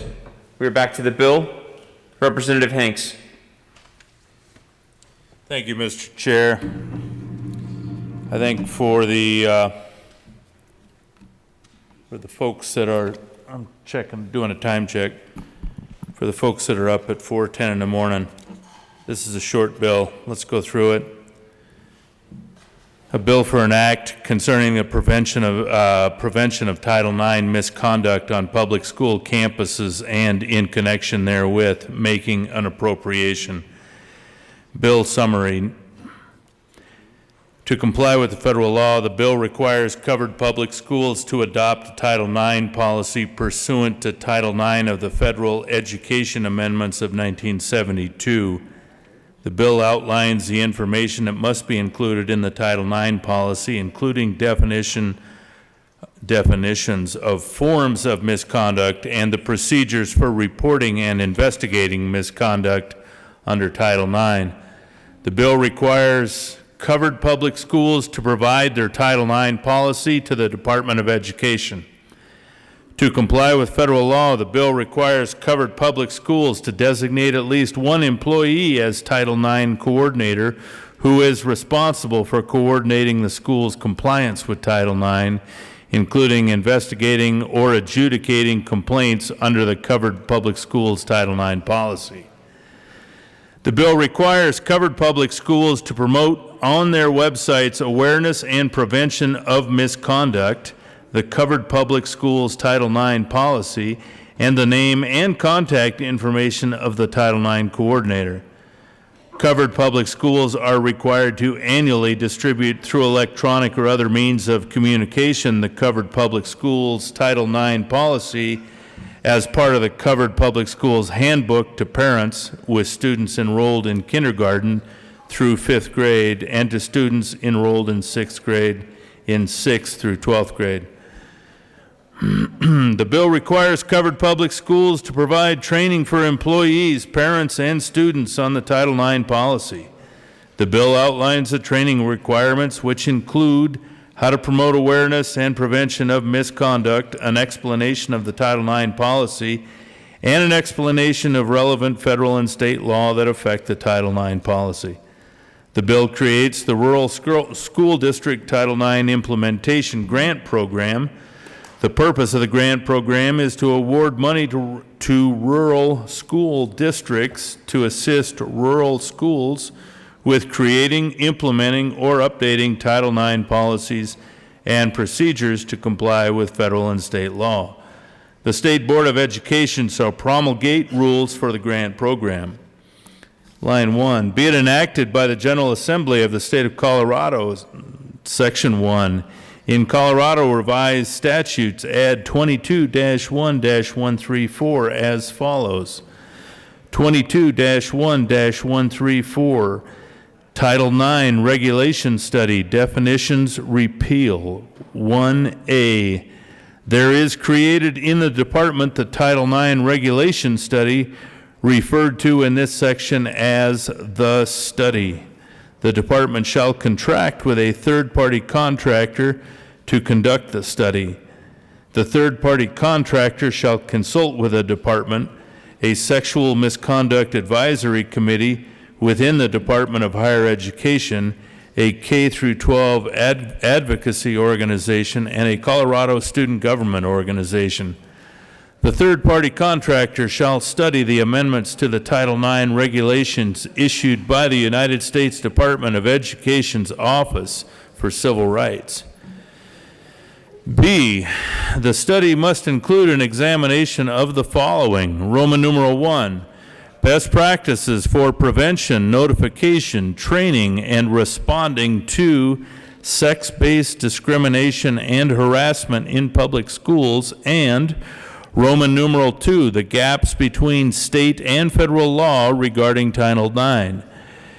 C, Roman numeral 1, if the department contracts with a public university as the third-party contractor, the department shall submit the study on January 31, 2023 to the education committees of the Senate and the House of Representatives or their successor committees.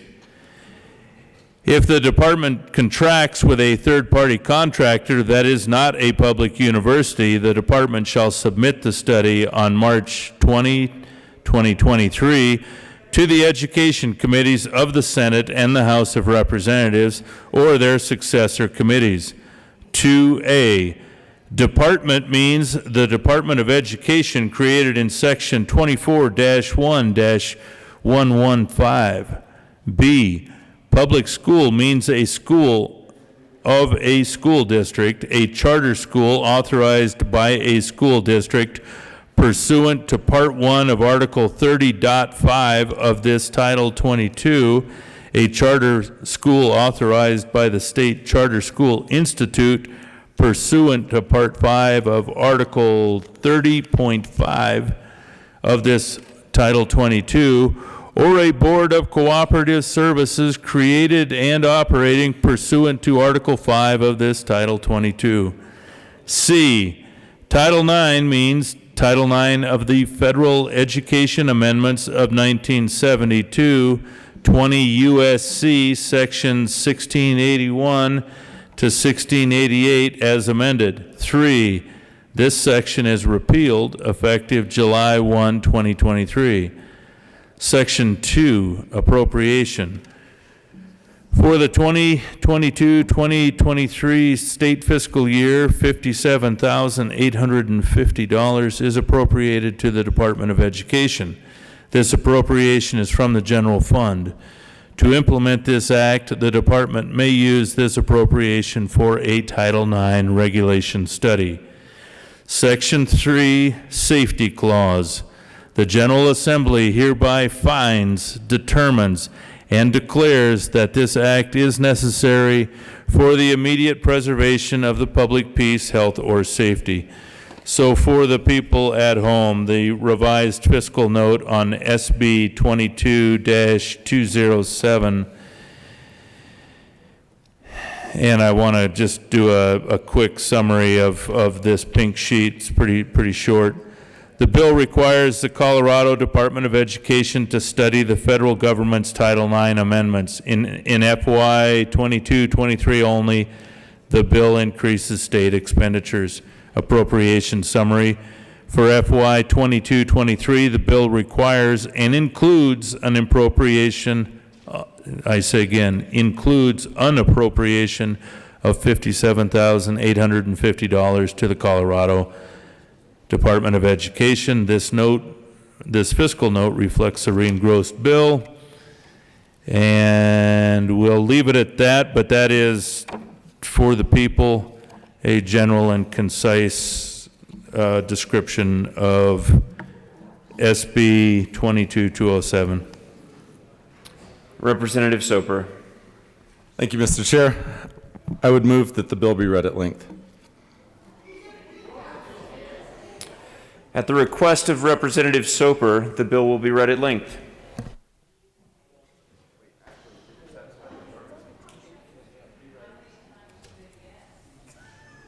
Actually, the committee will stand in a brief recess.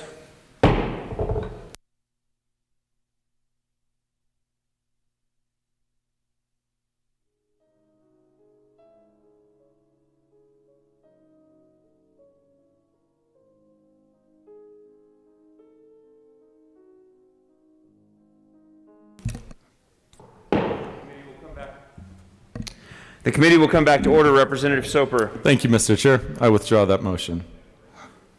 Is there further discussion on Senate Bill 207? Seeing none, the question before us is the passage of Senate Bill 207. All those in favor say aye. Aye.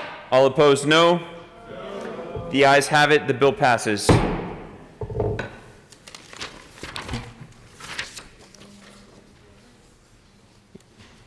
In order. Mr. Schiebel, please read the title of Senate Bill 77. Wait. Oh, I'm sorry. Madam Assistant Majority Leader.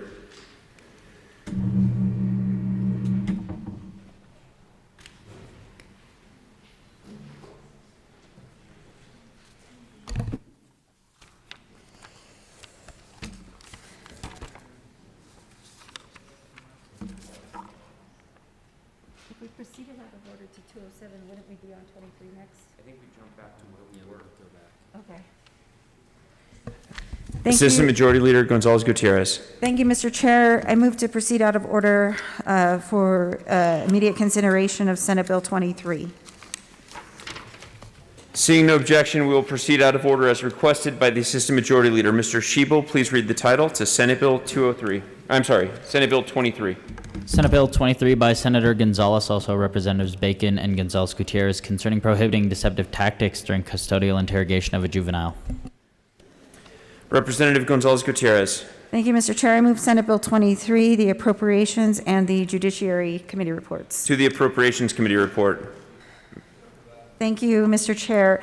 In Appropriations, there was an amendment that was agreed upon with the FOP and CML in order to make sure that we had funding in place to address training needs. I ask for an aye vote.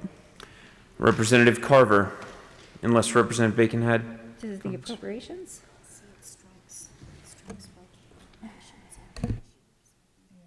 Okay.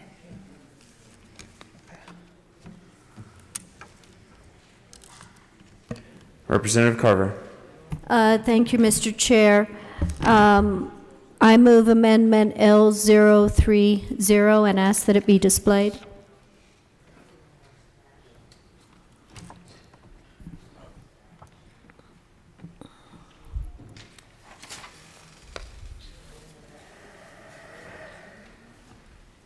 The amendment is properly before us. Please proceed. Thank you, Mr. Chair.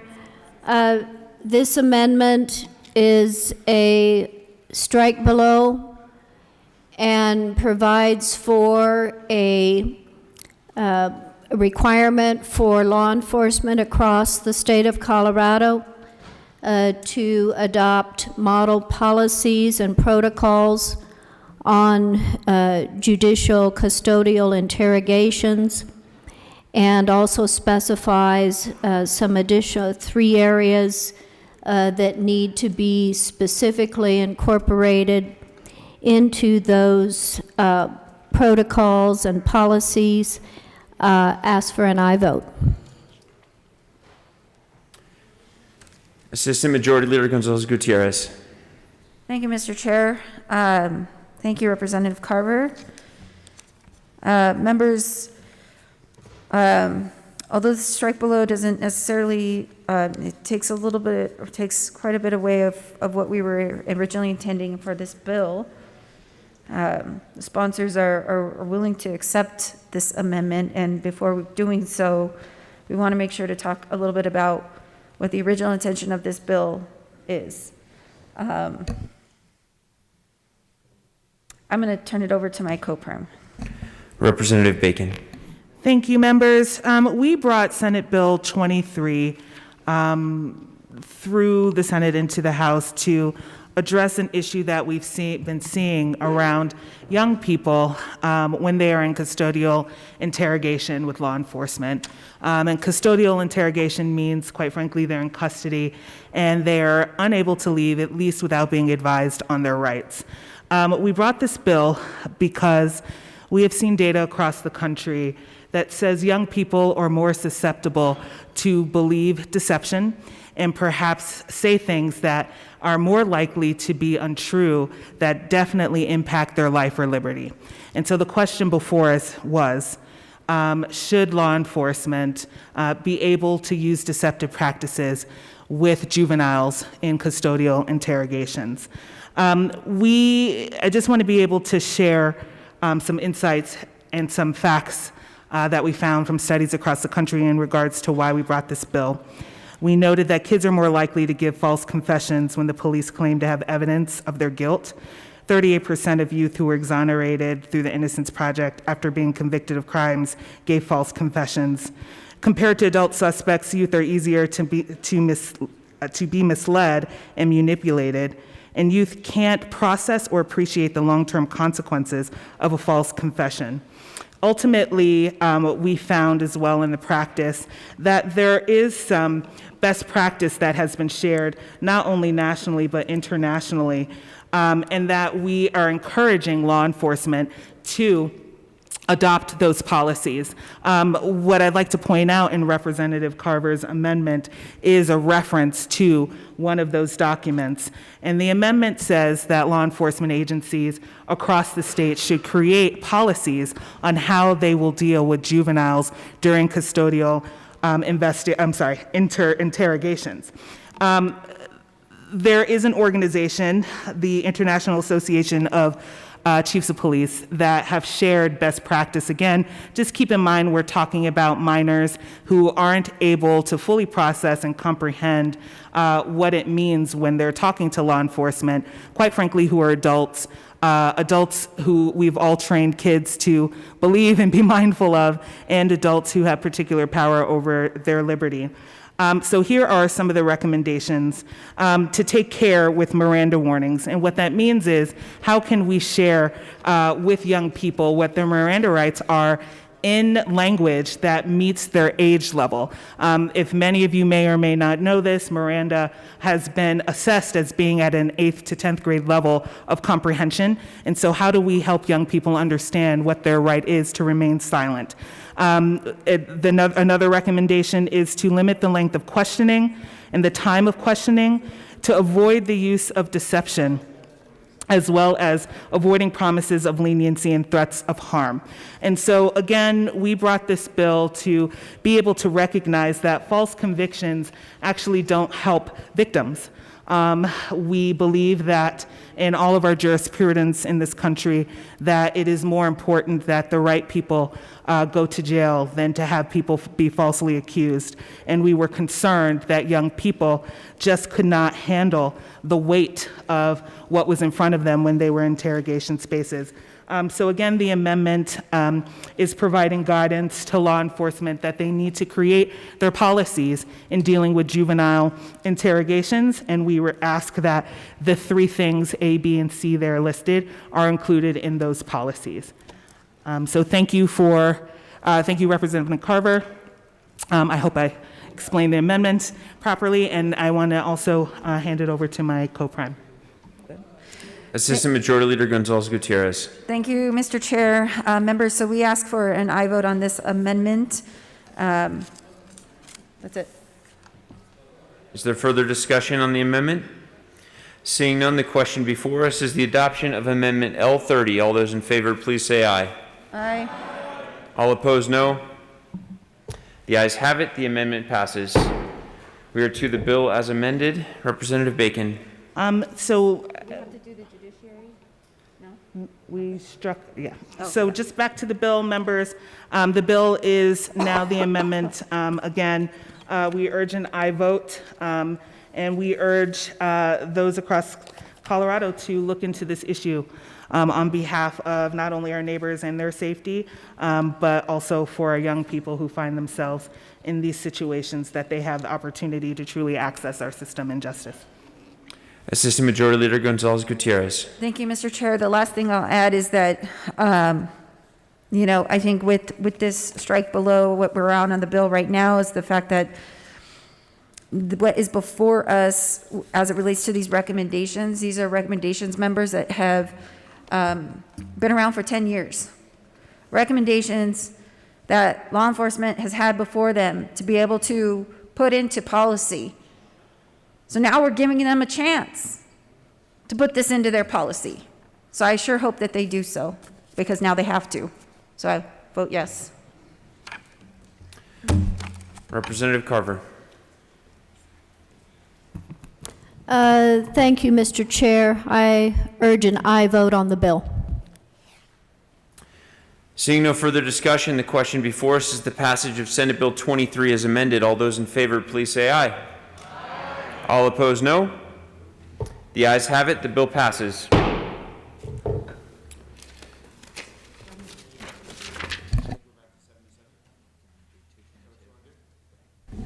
Assistant Majority Leader Gonzalez Gutierrez. Thank you, Mr. Chair. I move.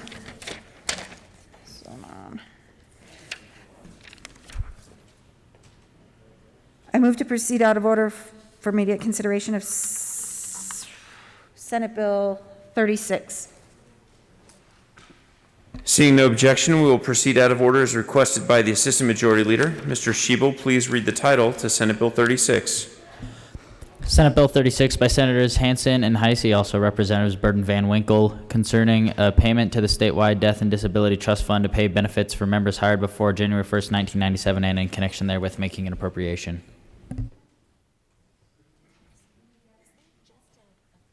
Just approves. I'll give it a minute. It's no rush.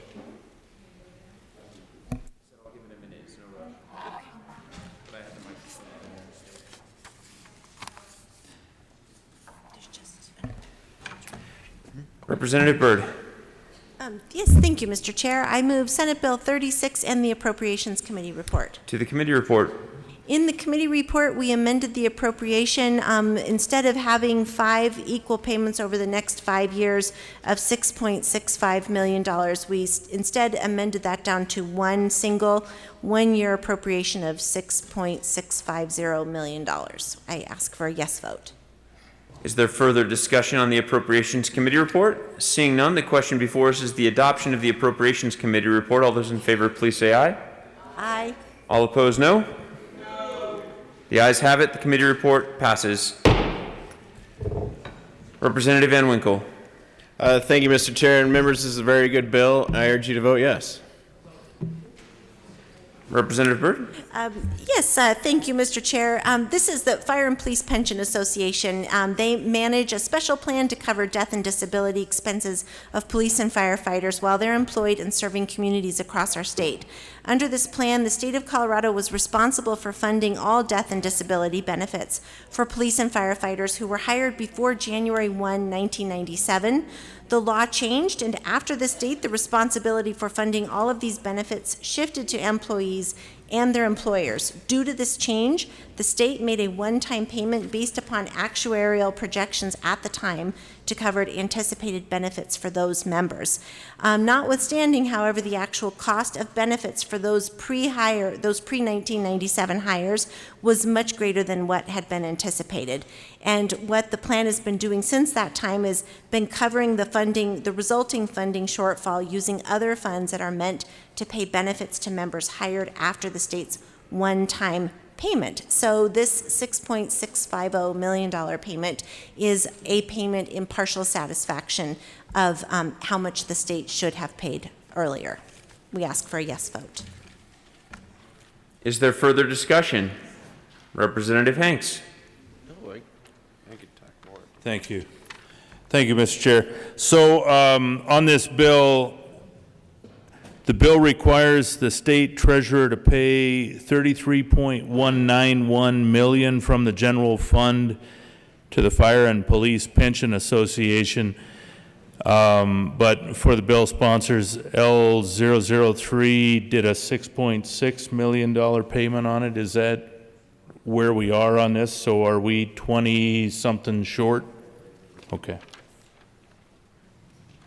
Representative Van Winkle. Thank you, Mr. Chair. And yes, sir, we are, because the payment that was made in 1997 to... Oh. I didn't know we had a coat rule, but thank you. The coat rule is relaxed. Yes, for those fire and police that were depending on this for their death and disability benefits, there is that gap of $33 million. And so we're putting a down payment now as a commitment to our first responders who are seriously injured or killed in the line of duty to show our commitment to them. Otherwise, this would immediately go to the current new hires, so to speak, our current police and first responders. They would double pay for their own death and disability plus have to pay for the death and disability plan that was in existence prior to 1997. Representative Hanks. Thank you, Mr. Chair. So I don't know how many folks are interested at 4:30 in the morning, but when is this gap going to get filled in, just in general terms? I know we're talking about a bill, but what can we expect for the gap that's in what the bill was supposed to do and what the amendment passed? Thank you. Representative Byrd. Thank you, Mr. Chair, and thank you, Representative Hanks, for the question. Every year we have an opportunity to make an appropriation in satisfaction of that debt, and I expect the work to continue to make sure that the state honors its responsibility under the plan. Seeing no further discussion, the question before us is the passage of Senate Bill 36. All those, as amended, all those in favor, please say aye. Aye. All opposed, no? No. The ayes have it. Senate Bill 36 passes. Assistant Majority Leader Gonzalez Gutierrez. Thank you, Mr. Chair. I move to lay over Senate Bill. Can I do the whole list? Can I do the whole list? Or do I need to do each one? Okay. Mr. Chair, I move to lay over Senate Bill 77 until the end of the calendar. Seeing no objection, the bill will be laid over as requested. Please proceed. Mr. Chair, I move to lay over Senate Bill 225 until the end of the calendar. Seeing no objection, the bill will be laid over as requested. Please proceed. I move to lay over Senate Bill 206 until the end of the calendar. Seeing no objection, the bill will be laid over as requested. Please proceed. I move to lay over Senate Bill 138 until the end of the calendar.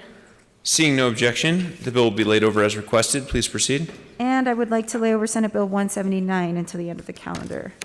Seeing no objection, the bill will be laid over as requested. Please proceed.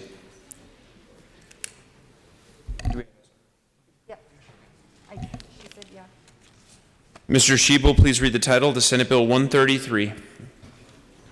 Senate Bill 133 by Senators Winter and Priola, also Representatives Esgar and Woodrow, concerning the provision of security by the Colorado State Patrol for certain elected officials and in connection therewith making an appropriation.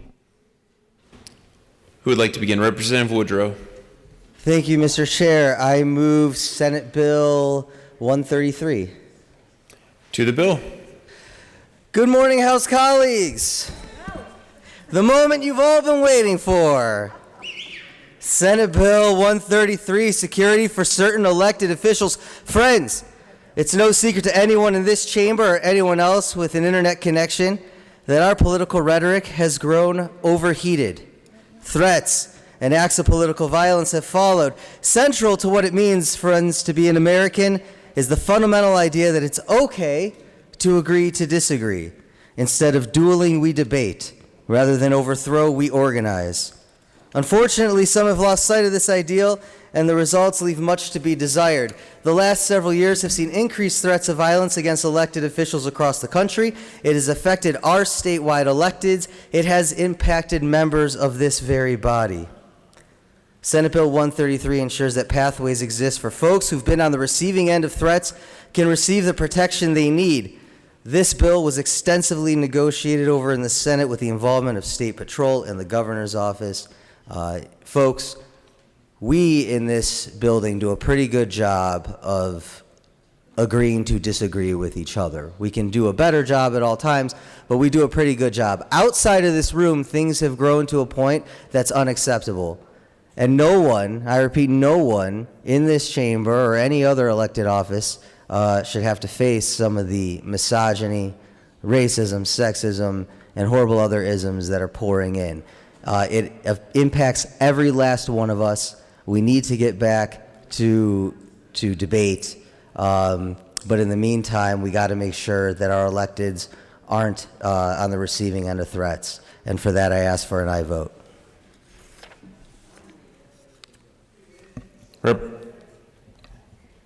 Majority Leader Esgar. Thank you, Mr. Chair, and thank you to Representative Woodrow for explaining the bill. Really, at the end of the day, this comes down to the threats that elected officials, ourselves and statewide elected officials have been receiving on their lives. This isn't just about the rhetoric. This isn't just about the nasty things people can say to each other. This is actual threats. And people should not have to live in fear to do the job that they're doing for the people of Colorado. We'd ask for your support. Representative Hanks. Thank you, Mr. Chair. I move that we read this at length. There has been a request to read the bill at length. Second Regular Session 73rd General Assembly State of Colorado reengrossed. This version includes all amendments adopted in the House of Introduction LLS No. 22-0359.01 Nicole Myers X4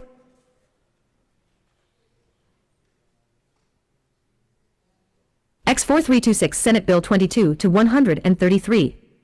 Senate Committees House Committees State, Veterans, and Military Affairs Appropriations. A bill for an act.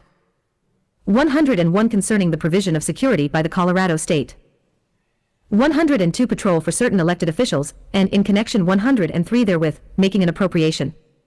Bill summary. Note, this summary applies to this bill as introduced and does not reflect any amendments that may be subsequently adopted. If this bill passes third reading in the House of Introduction, a bill summary that applies to the reengrossed version of this bill will be available at http://leg.colorado.gov. Current law requires the Colorado State Patrol to provide protection for members of the General Assembly when they are present in the State Capitol Buildings Group, and to respond to complaints relating to criminal activity or security threats against a member of the General Assembly. Current law also authorizes the Colorado State Patrol to provide. Senate third reading unamended April 6, 2022. Senate amended second reading April 5, 2022. Senate sponsorship Winter and Priola, Buckner, Fenberg, Gonzalez, Hansen, Jacquez Lewis, Pedersen. House sponsorship Iskar and Woodrow. Shading denotes House amendment. Double underlining denotes Senate amendment. Capital letters or bold and italic numbers indicate new material to be added to existing statute. Dashes through the words indicate deletions from existing statute. Additional protection and security services to a member of the General Assembly in certain circumstances as requested by legislative leadership. After considering several factors, the Colorado State Patrol determines whether the protection and security services are needed. The bill requires the Executive Committee of the Legislative Council, Executive Committee, to establish a process that allows a member of the General Assembly to appeal to the Executive Committee if the member requests protection and security services from the Colorado State Patrol and the Colorado State Patrol determines that the services are not needed. The bill requires the Executive Committee to review the reasons for the request for protection and security services and the reasons for the Colorado State Patrol's determination that the services are not needed. If the Executive Committee determines that the protection and security services requested by the member of the General Assembly are needed, the Executive Committee is required to coordinate with the Colorado State Patrol to provide the protection and security services requested by the member of the General Assembly. The Executive Committee is required to reimburse the Colorado State Patrol for any costs incurred by the Colorado State Patrol in providing protection and security services to a member of the General Assembly when the Colorado State Patrol or the Executive Committee determines that the protection and security services are needed. The Executive Committee is required to authorize the reimbursement from the Legislative Department cash fund.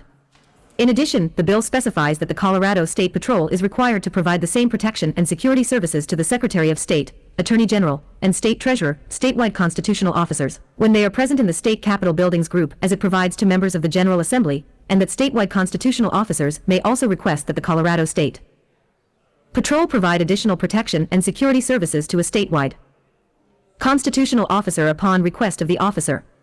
The bill establishes an appeal process for statewide constitutional officers that is similar to the process for members of the General Assembly, except that the bill requires the Executive Director of the Department of Public Safety, Director, to establish a process that allows a statewide constitutional officer to appeal to the Director.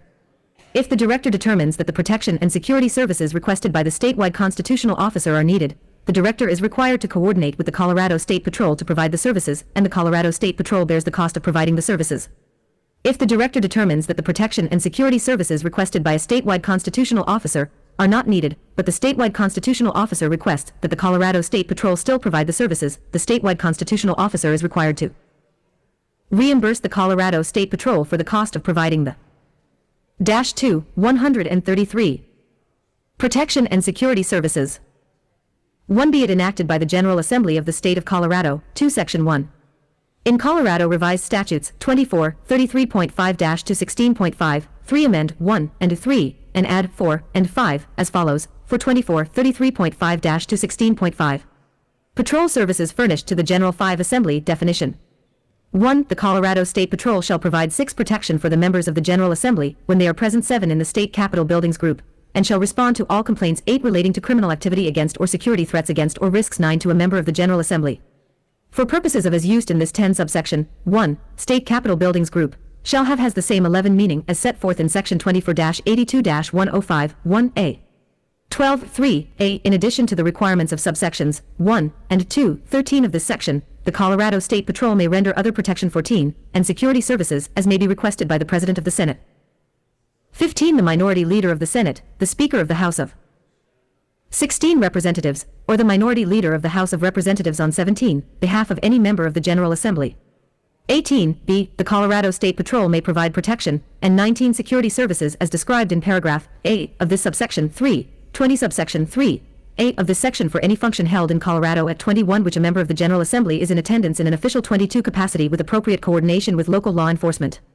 23 factors to be considered when determining the need for providing these 24 services include, but are not limited to, the location of the function, the 25 estimated level of threat or risk associated with the function, and staffing. Dash 3, 133. 1 requirements. 2C, in addition to the protection and security services 3 provided pursuant to subsections 3A and 3B of this section. For the Colorado State Patrol may provide other protection and 5 security services to a member of the General Assembly as 6 requested by the Executive Committee of the Legislative Council 7, and as deemed necessary by the Chief of the Colorado State 8 Patrol. 9. 4. The Executive Committee of the Legislative Council 10 shall establish a process by which a member of the General 11 Assembly may request protection from the Colorado State 12 Patrol pursuant to subsection 3 of this section.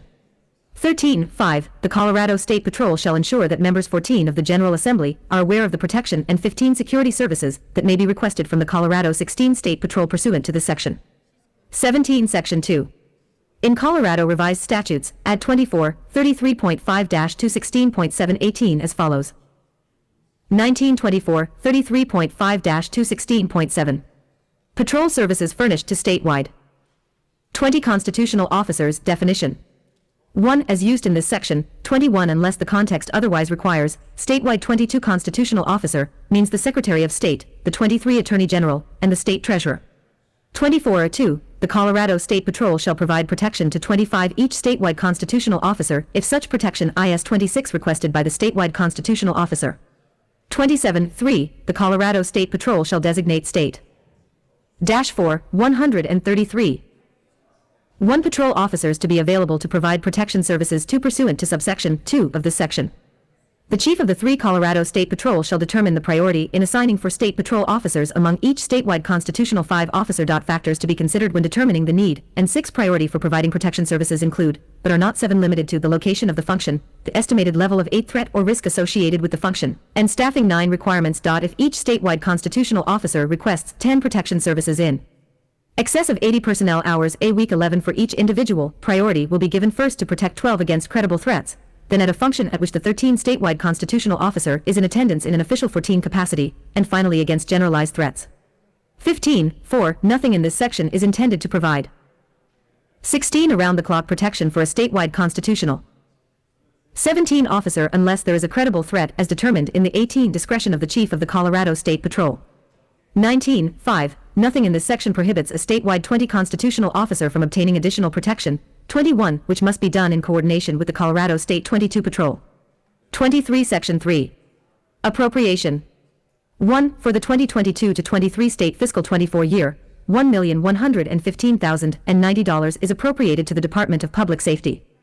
This 25 appropriation is from the general fund. To implement this act, the 26th Department may use this appropriation as follows. 27A, $73,752 for use by the Executive Director's Office for Vehicle. Dash 5, 133.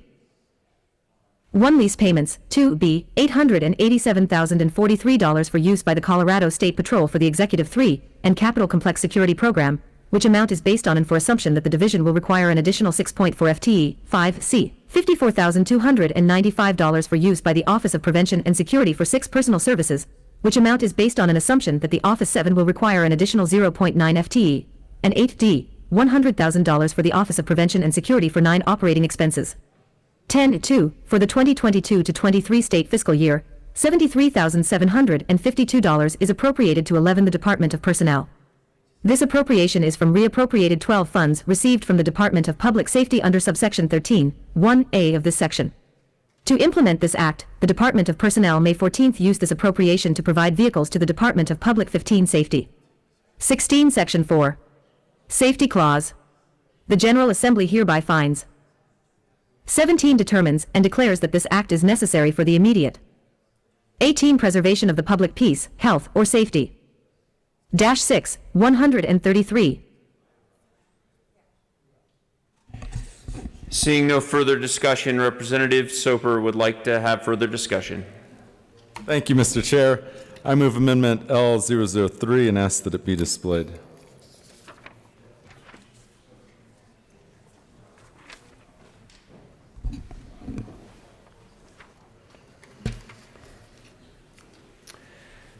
The amendment is before us. Please proceed. Thank you, Mr. Chair. This lowers the appropriation and takes away from the office vehicle lease payments for the Executive Director's Office. And I would ask for a yes vote.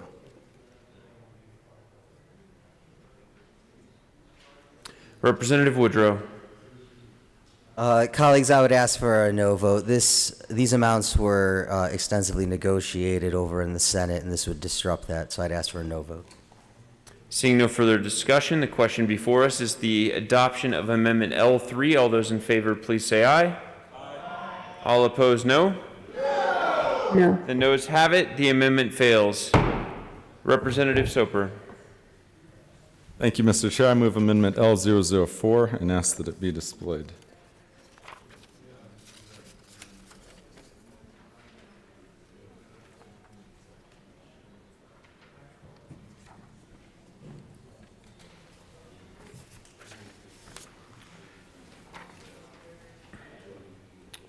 The amendment is properly before us. Please proceed. Thank you, Mr. Chair. This strikes the FTE and reduces the appropriation for excess security, and I would ask for a yes vote. Representative Woodrow. Again, I ask for a no vote. Is there further discussion on Amendment L4? All those, seeing none, all those in favor, please say aye. All opposed, no? No. The noes have it. L4 fails. Representative Soper. Thank you, Mr. Chair. I move Amendment L005 and ask that it be displayed.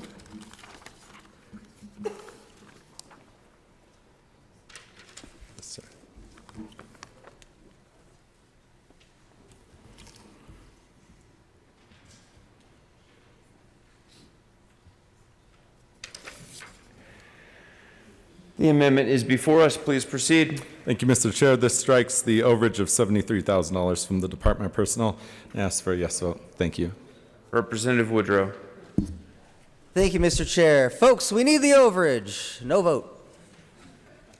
Is there further discussion? Seeing none, the question before us is the adoption of Amendment L5. All those in favor, please say aye. All opposed, no? The noes have it. The amendment fails. Is there further discussion on Senate Bill 133?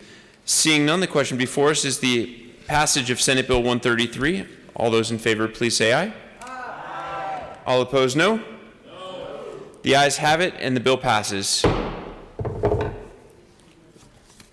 Mr. Schiebel, please read the title to Senate Bill 202. Senate Bill 202 by Senators Zenzinger and Rankin, also Representative McCluskey, concerning providing state matching money for property tax revenue collected by school districts and in connection therewith making an appropriation. Representative McCluskey. Thank you, Mr. Chair. I move Senate Bill 202 and the Appropriations Committee report. To the committee report. Members, in appropriations, we did take the amount of money originally appropriated for the MLO, Mill Levy Override Match Fund bill, from $20 million to $10 million, and I ask for your support of the report. Seeing no further discussion, the question before us is the adoption of the Appropriations Committee report. Representative Soper. Thank you, Mr. Chair. I move Amendment L005 and ask that it be displayed. It's a petition clause.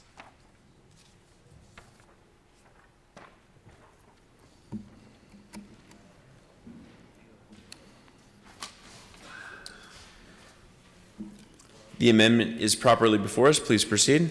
Thank you, Mr. Chair. This adds a petition clause, and I would ask for a yes vote. Representative McCluskey. Thank you, Mr. Chair. Members, I would ask for a no vote. This is around school financing and dollars that would go to districts that desperately need those dollars for the start of a school year. I'm normally not opposed to petition clauses, but in this case, we know school starts in August. Schools need to know these dollars are coming, so a safety clause is in order. I ask for support. I ask for a no vote on the amendment. Thank you. Seeing no further discussion, the question before us is the adoption of Amendment L5. All those in favor, please say aye. All opposed, no? The noes have it, and the amendment fails. Is there further discussion on the Appropriations Committee report? Seeing none, the question before us is the adoption of the Appropriations Committee report. All those in favor, please say aye. All opposed, no? The ayes have it, and the committee report is adopted. To the bill, Representative McCluskey. Thank you, Mr. Chair. Members, in our state, we fund our schools with a school finance formula with local and state share dollars. But local communities can come together and pass their own ballot measures, including mill levy overrides. Those mill levy overrides can provide up to 25%, and in some cases 30% of the total program from local dollars to that school district. So school districts in our state that are wealthier are able to pass these MLOs and gain a lot more funding for their students than school districts in poorer parts of the state. We have created with Senate Bill 202 a mill levy override match fund, a way that we can balance the table, provide additional dollars to our schools that may not have been able to secure as much local wealth through a local ballot measure, and also incentivize communities that would like to pass an MLO because they now will have state dollars to help make it worth their while. I encourage a yes vote on Senate Bill 202. Seeing no further, Representative Soper. Thank you, Mr. Chair. And this is my last amendment here that I wanted to run. But one thing that's been really important to me is that we require online posting of the override mill match to the districts and then to the charters. And this is one that I had drafted a long time ago.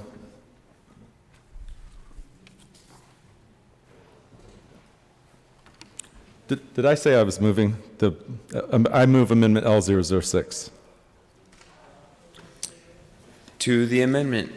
Thank you, Mr. Chair. And so this is just one that I had drafted a long time ago, really just because it's important that we display online what the override is for the mill match amount, and that it's something that the public can see and those people in the school district. So this is just one that certainly if we had this conversation not at 5 a.m. would be a completely different story. But I do believe this is something that in light of transparency is important. But this is my last amendment here. I'd ask for a yes vote. Representative McCluskey. Thank you, Mr. Chair. These dollars certainly will be available publicly. The record of what is provided to all of our schools is provided on CDE's website. School View, which is currently the tool that the public uses to be able to see not only school funding, but what is happening in our schools, school accountability, school performance. I actually think that might be a better place for something like this, and I'd be happy to pursue that with you, Representative Soper, but I don't think this is the right bill or place for this, and I would ask for a no vote on the amendment. Seeing no further discussion, the question before us is the adoption of Amendment L6. All those in favor, please say aye. Aye. All opposed, no. The noes have it, and the amendment fails. Is there further discussion on Senate Bill 202? Seeing none, the question before us is the passage of Senate Bill 202 as amended. All those in favor, please say aye. Aye. All opposed, no. The ayes have it, and the bill passes. Mr. Schiebel, please read the title. Senate Bill 220. Senate Bill 220 by Senators Hansen and Rankin, also Representatives McCluskey and Esgar, concerning the property tax deferral program and in connection therewith making an appropriation. Representative McCluskey. Thank you, Mr. Chair. I move Senate Bill 220. To the bill. Thank you. Folks, as we all know, home values have been on the rise, and that certainly has created concerns about property taxes. Last year, we passed Senate Bill 21293, which helped establish a primary homeowners deferral program for increased taxes on their property bills for any growth over 4%. Individuals can put aside defer 100 as a minimum up to $10,000 over the life of their loan. And certainly this protection can mean a great deal to a family during this time as we're all coming back after the pandemic. What's particularly appealing about the bill is that we will be centralizing this property tax deferral program here at the state level. Only 17 of our 64 counties saw people taking advantage of this program. We believe, after a study that was conducted by CoreLogic, that there is 35,000 people who may take advantage of this program, potentially interested. What a great opportunity for us to help working families save money, and I would encourage an aye vote. Seeing no further discussion, the question before us is the passage of Senate Bill 2. I'm sorry, Representative Rich. Thank you, Mr. Chair. And when we did hear this bill today in appropriations, but we also heard it in finance last week. And I had some questions for the county treasurers. And today, I got this from the Legislative Committee of the County Treasurers, which I'll share with you. And it goes like this. It says, we addressed this idea at last fall seminary, which was attended by about 40+ counties. We were alarmed that the state treasurer bill was to be imposed on our offices. At that time, we believed that it would generate many phone calls to our offices and ultimately result in very few actual participants. We believed it had such a narrow focus, only the amounts over a 3% increase in property tax, that the amounts would be relatively small. We believed it would create a lot of administrative issues, such as a series of liens, which it wasn't clear who would have to do that work on the property. By taking us out of the equation, we were just relieved not to have to face the workload challenge, so we moved to neutral. Otherwise, we would have opposed it when it then appeared it wasn't going to interfere with our office. It doesn't really leave us any standing to oppose it. None of the counties attending the fall seminar spoke in favor of this bill. Now, we are certain that the state treasurer has no idea how much work this would entail and how little it would likely do any good. Now that there has been a compromise on property tax increases, this bill is certainly moot. And while I'm here, I would like to move Amendment L001 and ask that it be displayed.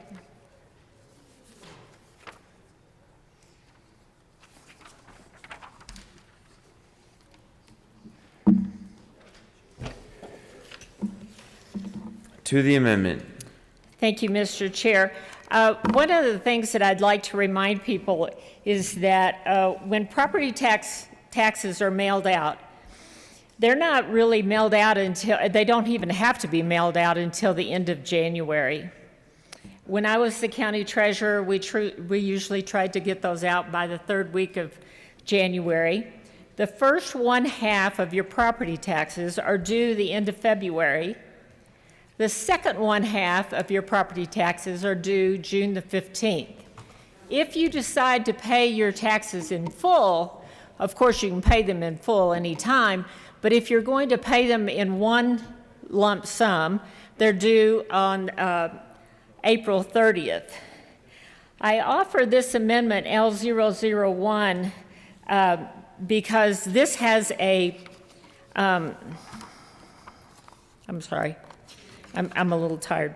This has a safety clause, and because there is enough time for the treasurer, the state treasurer, to hire his consultant or whatever they're going to call him, there's no need for there to be a safety clause on this bill. There is no hurry for him to make that hire. And so I ask that you support L001. Representative Ransom. Thank you, Mr. Chair, and I speak in support of this amendment. I think it's important, as I know that I've tried to share with some of you on the floor before, that when we overuse the safety clause, it loses its value, because it's really difficult if we say everything we do is necessary for the immediate preservation of public peace, health, or safety.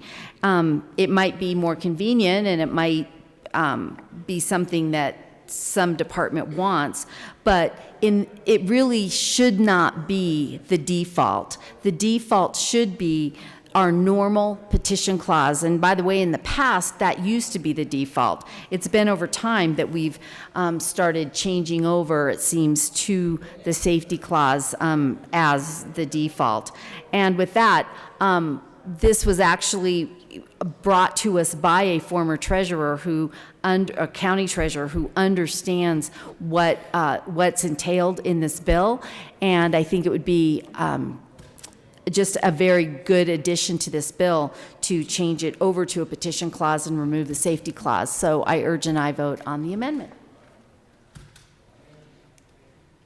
Representative McCluskey. Thank you, Mr. Chair. And a couple of points I'd like to make. Certainly in committee, we heard from the state treasurer who talked about his collaboration with county treasurers in the state. And I don't doubt a diverse community, certainly, of treasurers in this state, but their feedback had generally been a hope that there would be a way to centralize this program and relieve them of the burden of administration. Along with that, what the study uncovered was that with that core administration public education campaign around the program, really, trying to connect with homeowners, taxpayers, standing up, going through the RFP process, contracting with the third-party administrator, and then promulgating rules for the program administration. All of that will take time, and in order to be ready to go for those tax payments, it is important that we get this program off and running.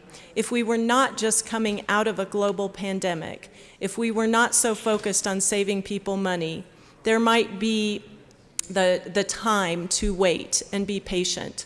I think given the urgency of the situation, delaying with a petition clause is not in the best interest of folks in the state, and I urge a no vote on the amendment. Representative Rich. Thank you, Mr. Chair. I'm going to just remind you one more time that there is no urgency here. Let me tell you a little bit about the deferral program. And when I was the county treasurer, we advertised the deferral program quite a bit.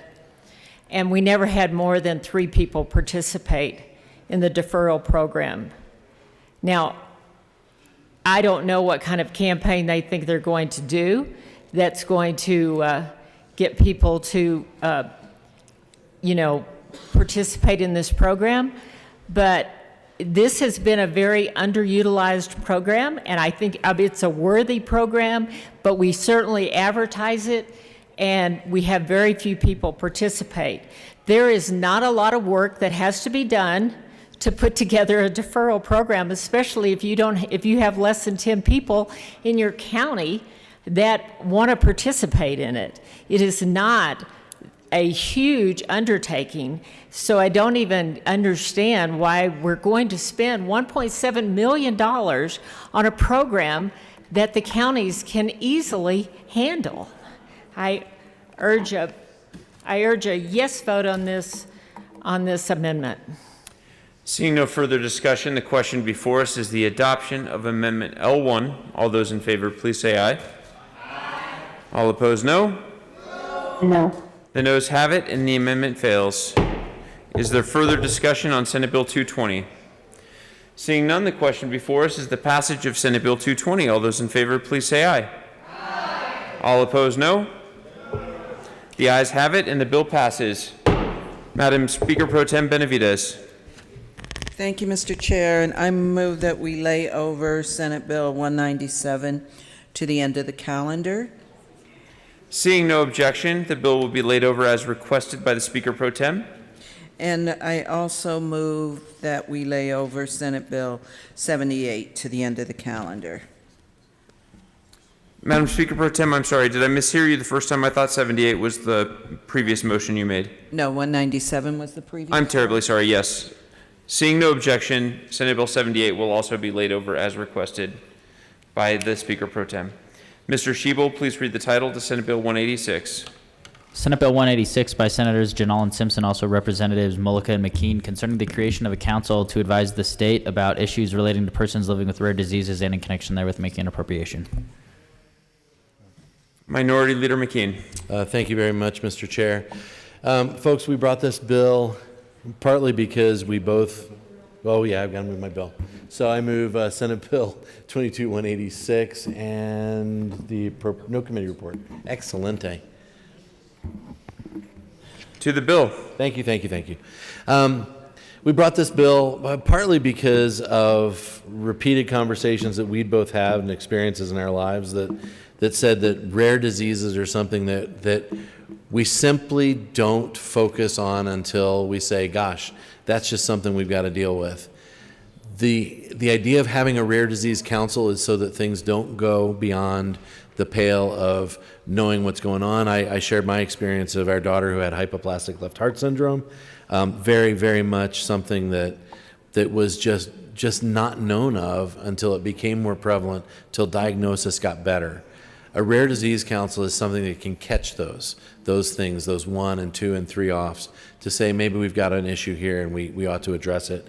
And what it does, it really focuses not just the medical professionals on that, but what treatments are available, everything that can help make the lives of Coloradans better, but truly to catch things when we can. Representative Mullica. Thank you, Mr. Chair. It's an honor to serve with you. It's an honor to serve with you as well. Thank you. Members, this is an important bill. It's a bill that's going to make sure that families have a voice, and families who have members in their family suffering from rare diseases have a voice. And that's really what this bill is about. We know thousands of families throughout our state are suffering from these rare diseases, are experiencing them. We want to make sure that our department and CDPHE in our state are hearing those voices, and that we are implementing policies and procedures that are adapting to them and listening to them and making sure that we are a better state for it. Many other states have already done this, and I think that this is long overdue. When you're hearing from these families, I would ask for a yes vote.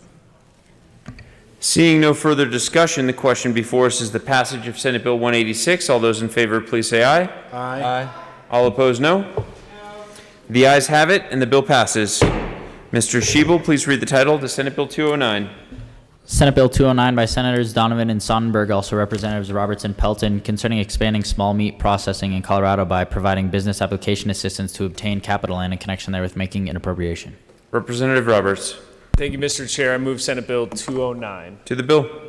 Thank you, Mr. Chair. Colleagues, Senate Bill 209 is a bill that will put a grant coordinator within the Department of Agriculture who will be able to draw down some very large federal dollars that have been allocated to help small local meat processing programs so that our farmers and ranchers have a place to do this meat processing locally that has certainly been a victim of supply chain challenges. And this is a way to keep some of these good business in Colorado.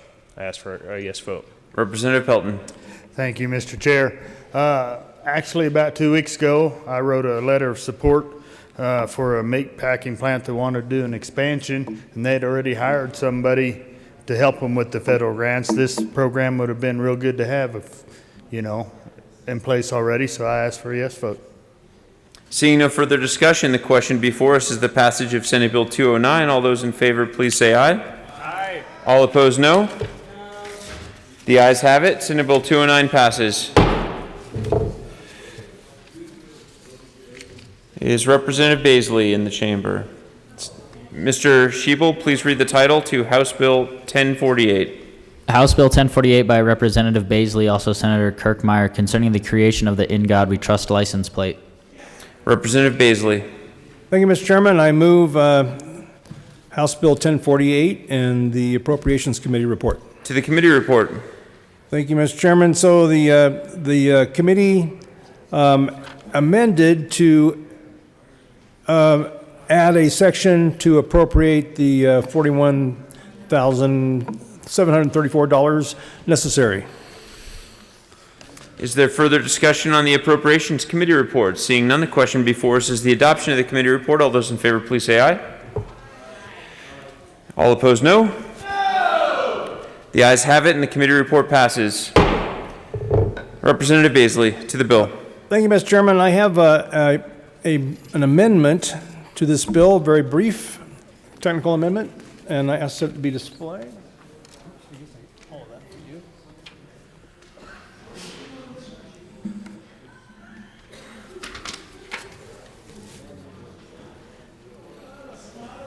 The amendment is properly before us. Please proceed. Thank you, Mr. Chairman. So all this does is move the date so that it is feasible to accomplish the goal of getting this license plate in place. So that's the entirety of it, and I ask for a yes vote. Is there further discussion on Amendment L2? Seeing none, the question before us is the adoption of Amendment L2. All those in favor, please say aye. Aye. All opposed, no. The ayes have it. Amendment L2 passes. Representative Baisley, to the bill. Thank you, Mr. Chairman. This license plate bill simply offers drivers the option, automobile owners the option of having the national motto on their license plate. So I ask for a yes vote. Is there further discussion? Seeing none, the question before us is the passage of House Bill 1048 as amended. All those in favor, please say aye. Aye. All opposed, no. No. The ayes have it. House Bill 1048 as amended passes. Mr. Schiebel, please read the title to Senate Bill 154. Senate Bill 154 by Senator Danielson, also Representatives McCormick and Lindsay, concerning increasing safety in assisted living residences and in connection therewith making an appropriation. Representative McCormick. Thank you, Mr. Chair. I move Senate Bill 154 and the Public and Behavioral Health Committee report. To the committee report. I can't even remember. We had a really nice committee, and we passed several amendments in committee that, in response to 7 or 8 things that industry asked for, and we gave them everything they wanted in committee, and that was all included in the amendment. And I ask for an aye vote on the committee report. Is there further discussion? Seeing none, the question before us is the adoption of the committee report from Public Health and Human Services. All those in favor, please say aye. Aye. All opposed, no. The ayes have it, and the committee report is adopted. To the bill, Representative McCormick. Thank you, Mr. Chair. I also have an amendment. I'd like to move L022 to Senate Bill 154.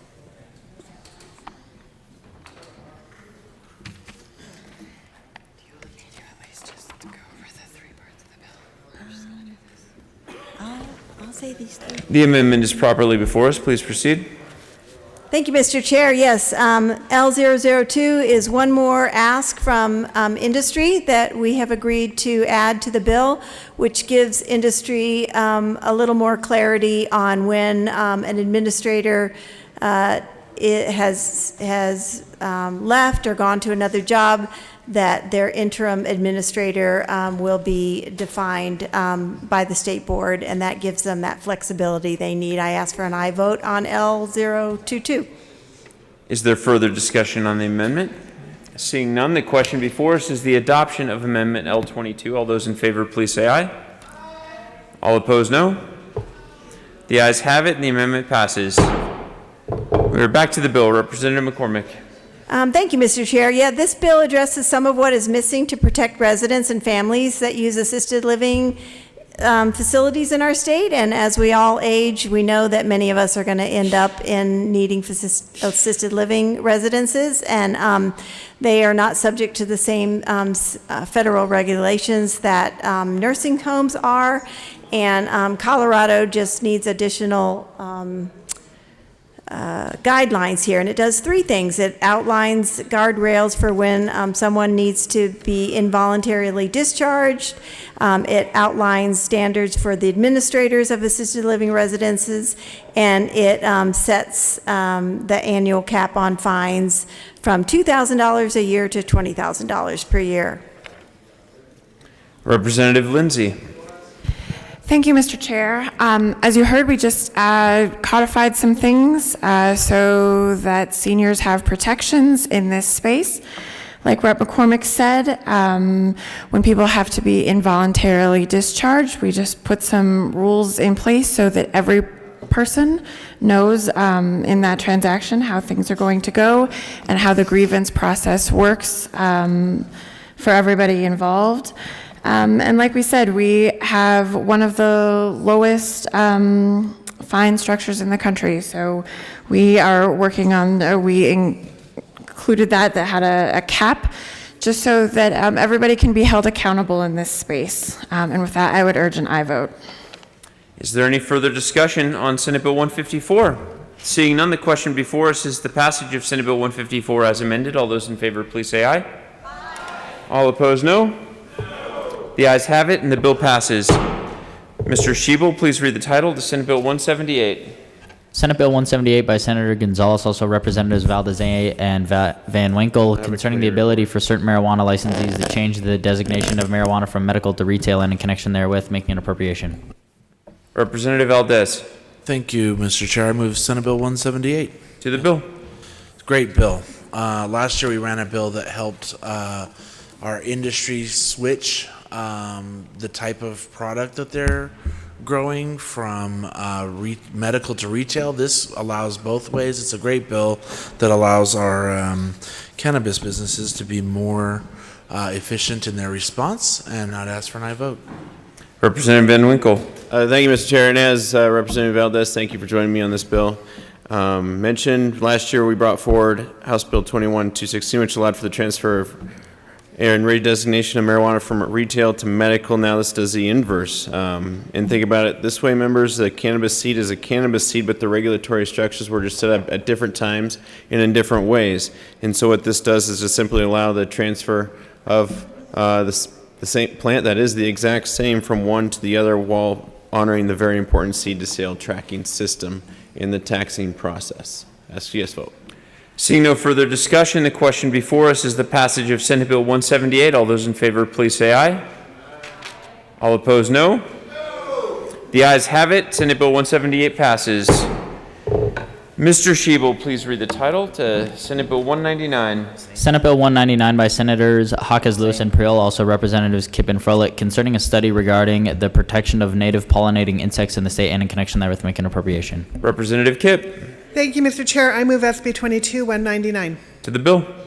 Thank you. Basically, this is a very simple little bill. It just asked the Department of Natural Resources to conduct a study of native pollinators as differentiated from honeybees. I ask for a yes vote. Representative Froelich, anything to add? Seeing none, seeing no further discussion, the question before us is the passage of Senate Bill 199. All those in favor, please say aye. Aye. All opposed, no. The ayes have it, and the bill passes. Mr. Schiebel, please read the title to Senate Bill 210. Senate Bill 210 by Senators Zenzinger and Cook, also Representatives Lontine and Soper, concerning the regulation of supplemental health care staffing agencies by the Department of Public Health and Environment and in connection therewith, requiring supplemental health care staffing agencies to report data to the Department of Labor and Employment, and requiring the Department of Public Health and Environment to report to the General Assembly, the Governor, and the Attorney General's office concerning caps or other methods of regulating service rates and rates charged to health care facilities and making an appropriation. Representative Soper. Thank you, Mr. Chair, and I think we're also waiting for my co-prime, but I move the Appropriations Committee report and the bill. To the Appropriations Committee report. Thank you, Mr. Chair. So we did add an amendment in Appropriations. It did three things. First of all, it removes the statutory stakeholder process convened by the CDPHE. And then secondarily, the staffing agency reporting to CDLE is biennial rather than quarterly to reduce the burden there. I'd ask for a yes vote. And let's see if Representative Lontine is, let's see, I'm not even seeing her on the screen at the moment. Is Representative Lontine on as a panelist? Okay. Seeing no further discussion, the question before us is the adoption of the Appropriations Committee report. All those in favor, please say aye. Aye. All opposed, no. The ayes have it. The committee report is adopted. To the bill, Representative Soper. Thank you, Mr. Chair. One thing that we've heard a lot about in healthcare, whether it's hospitals or long-term care facilities, is just the increase in the cost of contract labor. So what this bill does is it studies what the actual cost of contract labor is, and then makes these two reports back on a biennial basis. One thing is that healthcare is not free, it's not free. It's also really early in the morning or late at night. It's not a free market. Since hospitals and nursing homes are largely dependent on Medicaid or Medicare, which have fixed costs when you have labor costs that are rising dramatically, the ability to look at this and see if we have a case of price gouging is really important. As many of you know, it takes a government report to do anything, and I would ask for a yes vote. Thank you. Seeing no further discussion, the question before us is the passage of Senate Bill 210 as amended. All those in favor, please say aye. Aye. All opposed, no. The ayes have it, and the bill passes as amended. Assistant Majority Leader Gonzalez Gutierrez. Thank you, Mr. Chair. I move that the committee rise and report. Seeing no objection, the committee will rise and report.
The House will come back to order. Mr. Shebel, please read the report of the Committee of the Whole. Mr. Speaker, your Committee of the Whole begs leave to report it has under consideration the following touch bills, being the second reading thereof and making the following recommendations thereon. House Bill 1048 is amended, passed on second reading in order and engrossed and placed on the calendar for third reading and final passage. Senate Bill 23 is amended, 36 is amended, 133, 154 is amended, 178, 186, 199, 202 is amended, 207 is amended, 209, 210 is amended, 219 is amended, 220, 222, 235 is amended, passed on second reading in order to revise and placed on the calendar for third reading and final passage. Representative Kennedy. Members, you have heard the motion. There are amendments at the desk. I think we'll start maybe with the Soper amendments, and then we'll go to Carver and then Bockenfeld. But maybe Bockenfeld, if you're here, you want to just go to Bockenfeld? Let's go to Bockenfeld. Mr. Shebel, please read the Bockenfeld amendment, which is L001 to Senate Bill 222. Representative Bockenfeld moved to amend the report of the Committee of the Whole to reverse the action taken by the committee in not adopting the following Soper Amendment L1 to Senate Bill 222 to show that said amendment passed and that Senate Bill 222 is amended passed. Representative Bockenfeld. Mr. Speaker, I'd like to withdraw the Bockenfeld amendment. It is withdrawn. Thank you, Representative Bockenfeld. We are to the Soper amendment. Let's go to the Soper amendment on Senate Bill 222. Does that work for you, Representative Soper? Mr. Shebel, that is the one that you ready to go? Please read the Soper amendment to Senate Bill 222. Representative Soper moved to amend the report of the Committee of the Whole to reverse the action taken by the committee in adopting Senate Bill 222 to show that Senate Bill 222 lost. Representative Soper. Thank you, Mr. Speaker. And Mr. Speaker, I will note that I had withdrawn previous while we delayed at least half of my amendments. I just wanted to put that out there. But I do move the first Soper amendment to the Committee of the Whole. It has been properly moved and displayed, and we do thank you for removing half of your Cal amendments. To the amendment that is moved and displayed, Representative Soper. Thank you, Mr. Speaker. So this amendment just reverses the action to show that Senate Bill 222 failed. I'd ask for a yes vote. Is there any further discussion? Representative Weissman. Members, I ask for a no vote on this cow. This is a small, simple bit of transparency, and there is a referendum clause on it, so the voters get to decide whether they want this transparency. We think that's entirely appropriate. Seeing no further discussion, the question before us is the adoption of the Soper amendment to Senate Bill 222. Mr. Shebel, please open the machine, and members, please proceed to vote. Representative Neville, how do you vote? Yes. Representative Neville votes yes. Majority Leader Escar, how do you vote? No. Majority Leader Escar votes no. Representative Gray, how do you vote? No. Representative Gray votes no. Representative Ortiz, how do you vote? No. Representative Ortiz votes no. Representative Michelson Janae, how do you vote? No. Representative Michelson Janae votes no. Representative Lantine, how do you vote? Unmute Representative Lantine.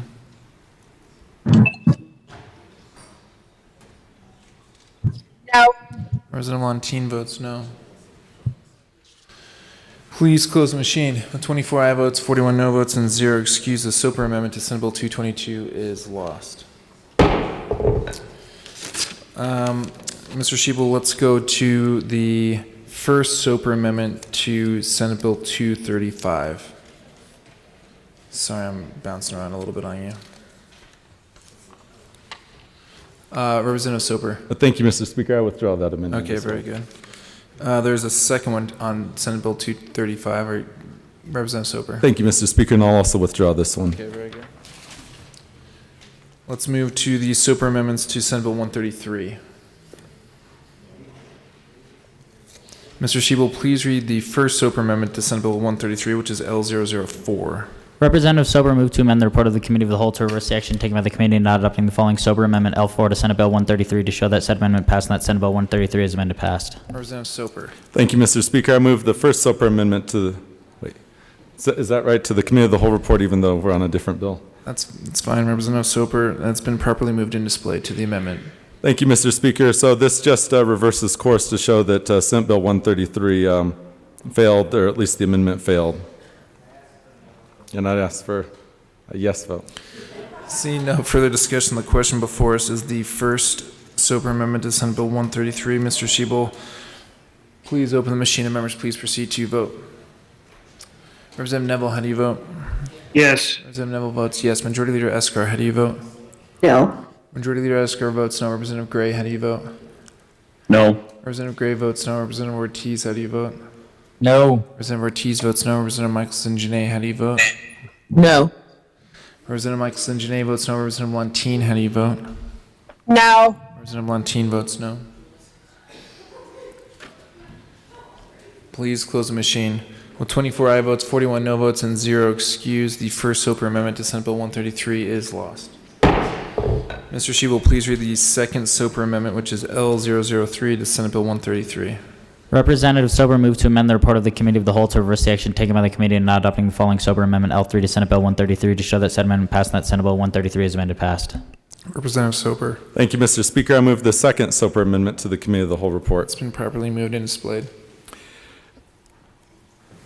To the amendment, Representative Soper. Thank you, Mr. Speaker. So this amendment also reverses Amendment L004 and puts the $1 million back into the general fund. So I'd ask for a yes vote. Thank you. Thank you, Representative Soper. Seeing no further discussion, the question before us is the adoption of the second Soper Amendment to the report of the Committee of the Whole. Mr. Shi will please open the machine and members please proceed to vote. Representative Neville, how do you vote? Yes. Representative Neville votes yes. Majority Leader Escar, how do you vote? No. Majority Leader Escar votes no. Representative Gray, how do you vote? No. Representative Gray votes no. Representative Ortiz, how do you vote? No. Representative Ortiz votes no. Representative Michelson Janae, how do you vote? No. Representative Michelson Janae votes no. Representative Lantine, how do you vote? No. Representative Lantine votes no. Please close the machine. 24 aye votes, 41 no votes, and 0 excused. The second Soper Amendment to the report of the Committee of the Whole is lost. Mr. Shi will please read the third Soper Amendment to Senate Bill 133, which is L005. Representative Sober moved to amend the report of the Committee of the Whole to reverse the action taken by the committee in not adopting the following Sober Amendment L5 to Senate Bill 133 to show that said amendment passed and that Senate Bill 133 is amended passed. Representative Soper. Thank you, Mr. Speaker. I move the third Soper Amendment to the Committee of the Whole report. Has been properly moved and displayed. Representative Soper. Thank you, Mr. Speaker. I would just ask for a yes vote. Thank you. Seeing no further discussion, the question before us is the adoption of the third Soper Amendment L005 to Senate Bill 133. Mr. Shi will please open the machine and members please proceed to vote. Representative Neville, how do you vote? Sorry, Representative Neville, how do you vote? Yes. Representative Neville votes yes. Majority Leader Escar, how do you vote? No. Majority Leader Escar votes no. Representative Gray, how do you vote? No. Representative Gray votes no. Representative Ortiz, how do you vote? No. Representative Ortiz votes no. Representative Michelson Janae, how do you vote? No. Representative Michelson Janae votes no. Representative Lantine, how do you vote? No. Representative Lantine votes no. Please close the machine. With 24 aye votes, 41 no votes, and 0 excused, the third Soper Amendment to the report of the Committee of the Whole is lost.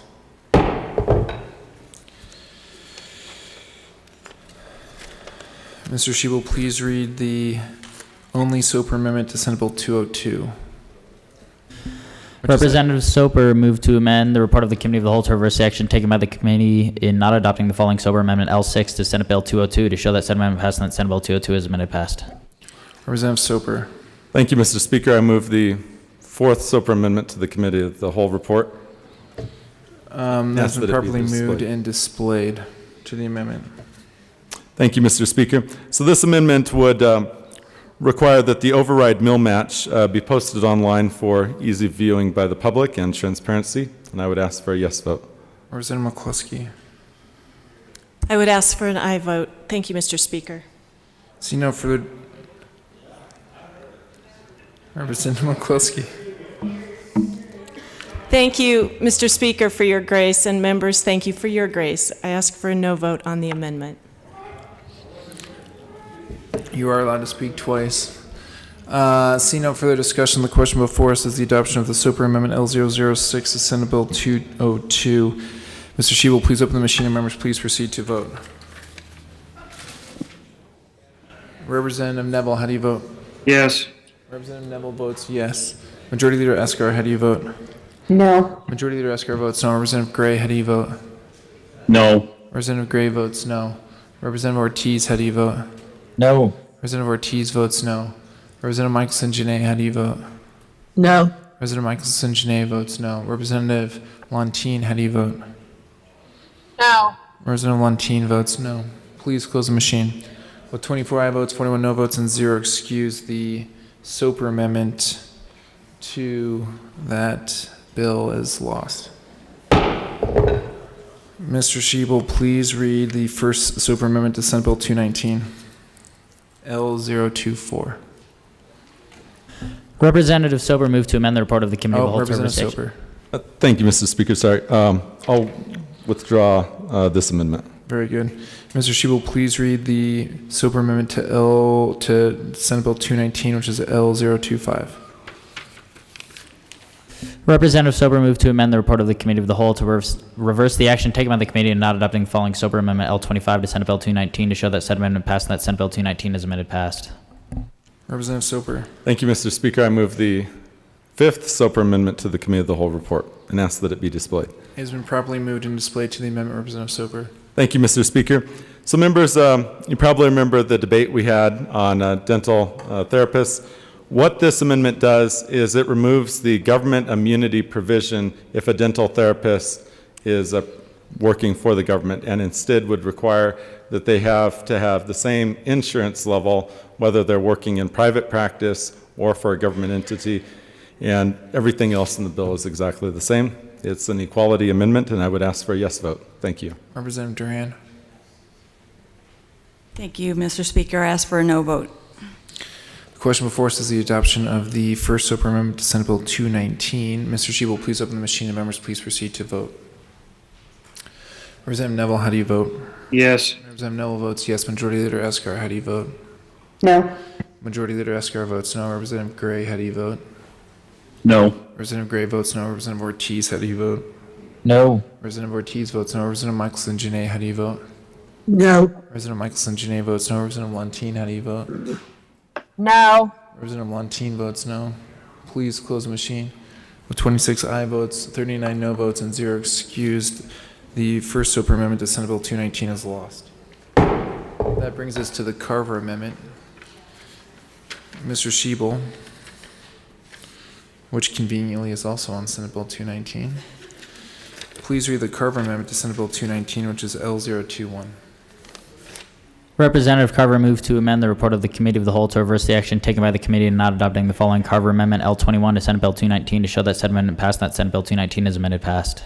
Representative Carver. Thank you, Mr. Speaker. I move the Carver Amendment to the Committee of the Whole. Has been properly moved and displayed to the amendment. Representative Carver. Thank you, Mr. Speaker. This would set a sunset for 2027 for the dental therapy licensing. Ask for an aye vote.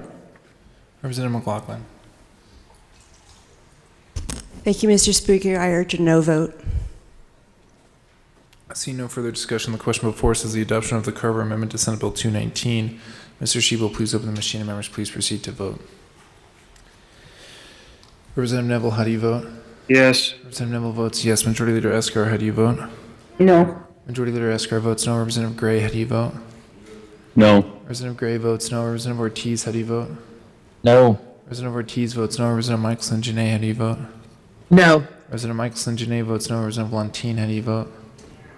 No. Representative Lantine votes no. Lynch. And Representative Hooten is excused. Oh. We'll hold the machine.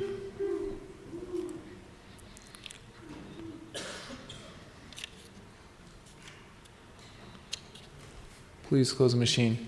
With 26 aye votes, 39 no votes, and 0 excused, the Carver Amendment to the report of the Committee of the Whole is lost. That brings us to the report of the Committee of the Whole. The motion before us is the adoption of the report of the Committee of the Whole. Mr. Shebel, please open the machine, and members, please proceed to vote. Representative Neville, how do you vote? No. Representative Neville votes no. Majority Leader Escar, how do you vote? Yes. Majority Leader Escar votes yes. Representative Gray, how do you vote? Yes. Representative Gray votes yes. Representative Ortiz, how do you vote? Yes. Representative Ortiz votes yes. Representative Michelson Janae, how do you vote? Yes. Representative Michelson Janae votes yes. Representative Lantine, how do you vote? Yes. Representative Montine votes yes. Please close the machine. With 41 aye votes, 24 no votes, and 0 excused, the report of the Committee of the Whole is adopted. Assistant Majority Leader Gonzalez Gutierrez. Thank you, Mr. Speaker. I move to lay over the balance of the special orders calendar until later today. Seeing no objection, we'll lay over the balance of the special orders calendar until later today. That brings us to third reading of bill's final passage. Mr. Shebel, please read the title to Senate Bill 170.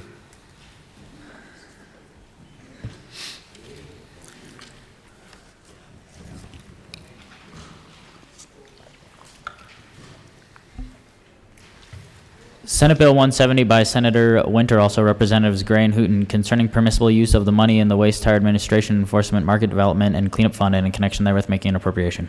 Assistant Majority Leader Gonzalez Gutierrez. Thank you, Mr. Speaker. I move Senate Bill 170 on third reading and final passage. Question before us is the adoption of Senate Bill 170 on third reading and final passage. See no further discussion. Mr. Shebel, please open the machine and members please proceed to vote.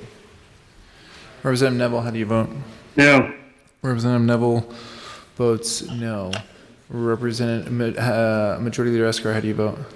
Yes. Majority Leader Escar votes yes. Representative Gray, how do you vote? Yes. Representative Gray votes yes. Representative Ortiz, how do you vote? Yes. Representative Ortiz votes yes. Representative Michelson Janae, how do you vote? Yes. Michelson Janae votes yes. Representative Montine, how do you vote? Yes. Montine votes yes.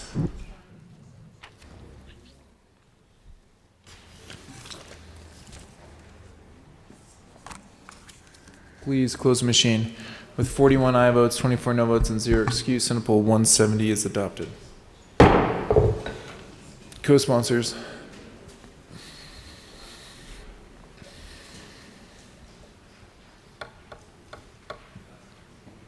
Please close the machine. Assistant Majority Leader Gonzalez Gutierrez. Thank you, Mr. Speaker. I move Senate Bill 150 to the end of the third reading calendar.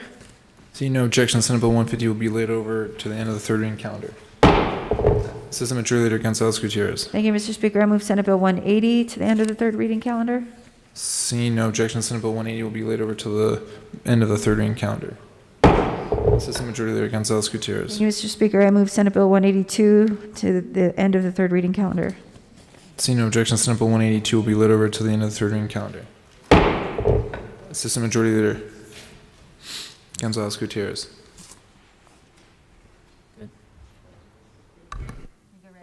Oh yeah. Mr. Shebel, please read the title to Senate Bill 4. Senate Bill 4 by Senators Rankin and Bridges, also Representative McCluskey, concerning measures to support evidence-based literacy instruction for students' early grades and in connection therewith making an appropriation. Assistant Majority Leader Gonzalez Gutierrez. Thank you, Mr. Speaker. I move Senate Bill 4 on third reading and final passage. Question before us is the adoption of Senate Bill 4 on third reading and final passage. Seeing no further discussion, Mr. Shebel, please open the machine and members please proceed to vote. Representative Neville, how do you vote? No. Representative Neville votes no. Majority Leader Escar, how do you vote? Yes. Majority Leader Escar votes yes. Representative Gray, how do you vote? Yes. Representative Gray votes yes. Representative Ortiz, how do you vote?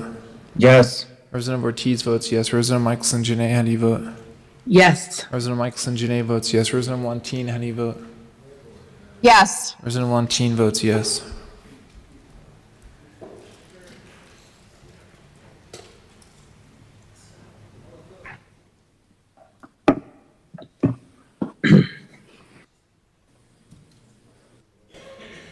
Please close the machine.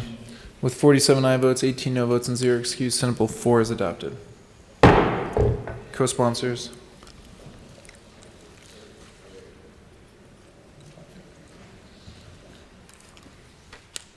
Representative Michelson Janae, co-sponsor. Please close the machine. Mr. Shebel, please read the title of the Senate Bill 68. Senate Bill 68 by Senators Rodriguez and Colker, also Representatives Lontine and Wu, concerning the creation of a tool to provide transparency in health claims data submitted to the Colorado All-Payer Health Claims Database and in connection therewith making an appropriation. Assistant Majority Leader Gonzalez Gutierrez. Thank you, Mr. Speaker. I move Senate Bill 68 on third reading and final passage. The question before us is the adoption of Senate Bill 68 on third reading and final passage. See no further discussion, Mr. Shebel, please open the machine and members please proceed to vote. Representative Neville, how do you vote? Yes. Representative Neville votes yes. Majority Leader Escar, how do you vote? Yes. Majority Leader Escar votes yes. Representative Gray, how do you vote? Yes. Representative Gray votes yes. Representative Ortiz, how do you vote? Yes. Representative Ortiz votes yes. Representative Michelson Janae, how do you vote? Yes. Representative Michelson Janae votes yes. Representative Lantine, how do you vote? Yes. Representative Lantine votes yes. Please close the machine. With 65 aye votes, 0 no votes, and 0 excused, Senate Bill 68 is adopted. Co-sponsors.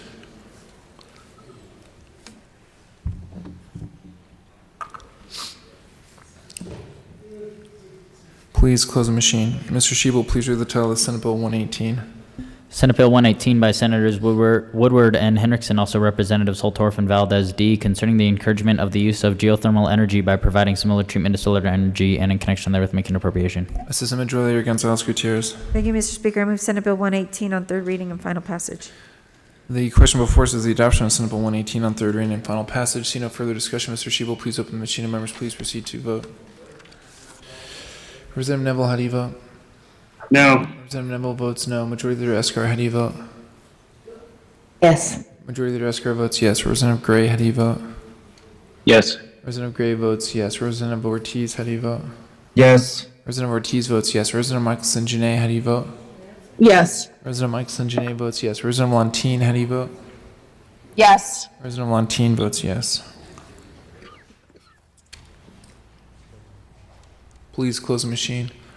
With 58 aye votes, 7 no votes, and 0 excused, Senate Bill 118 is adopted. Co-sponsors.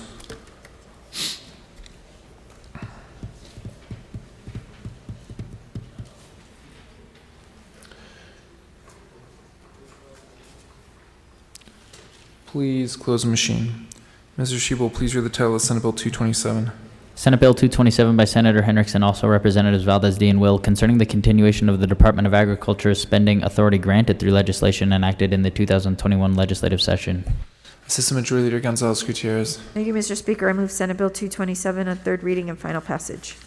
The question before us is the adoption of Senate Bill 227 on third reading and final passage. See no further discussion. Mr. Shebel, please open the machine and members please proceed to vote. Representative Neville, how do you vote? No. Representative Neville votes no. Representative Gray, how do you vote? Yes. Representative Gray votes yes. Sorry, Majority Leader Escar, how do you vote?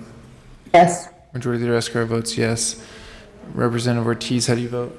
Yes. Representative Ortiz votes yes. Representative Michelson Janae, how do you vote?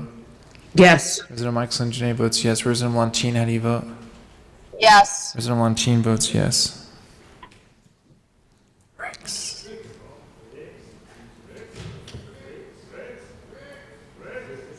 Please close the machine. With 57 aye votes, 8 no votes, and 0 excused, Senate Bill 227 is adopted. Co-sponsors.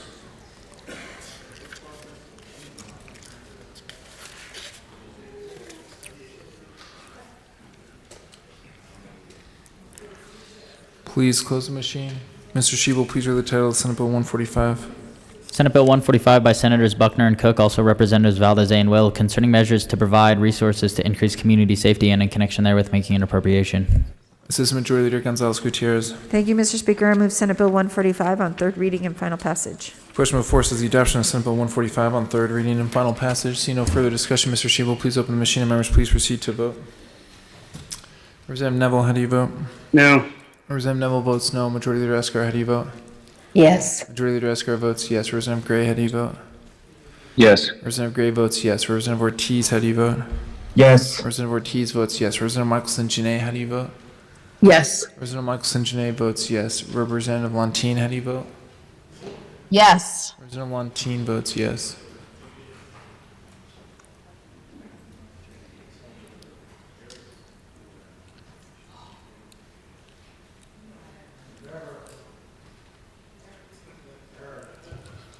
Please close the machine. With 52 aye votes, 13 no votes, and 0 excused, Senate Bill 145 is adopted. Co-sponsors. Representative Ortiz, Michelson Janae, co-sponsor.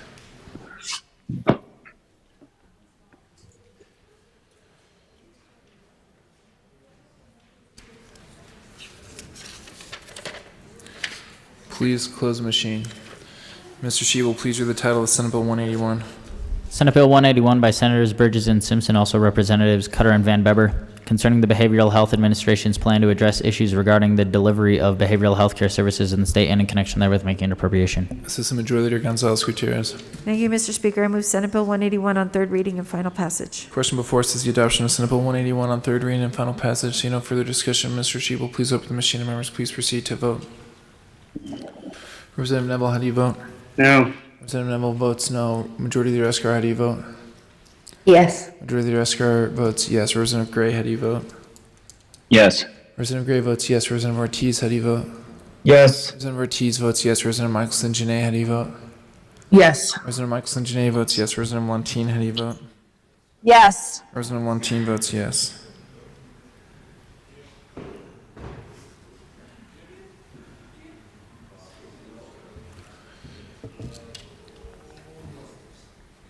Please close the machine. With 46 aye votes, 19 no votes, and 0 excuse, Senate Bill 181 is adopted. Co-sponsors.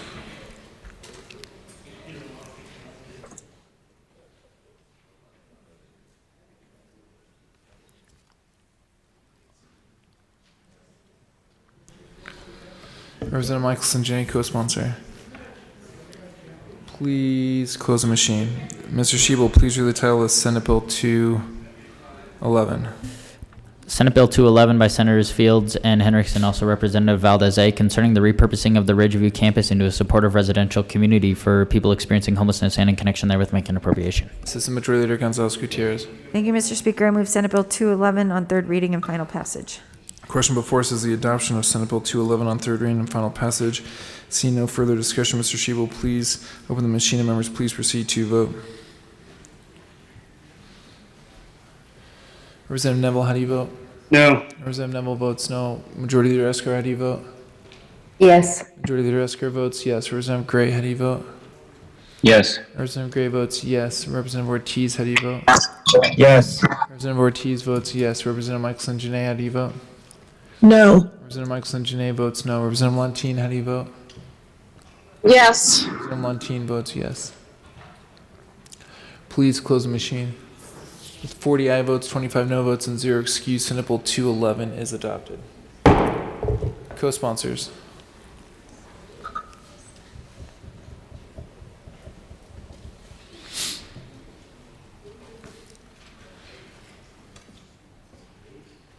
Please close the machine. Mr. Shebel, please read the title to Senate Bill 195.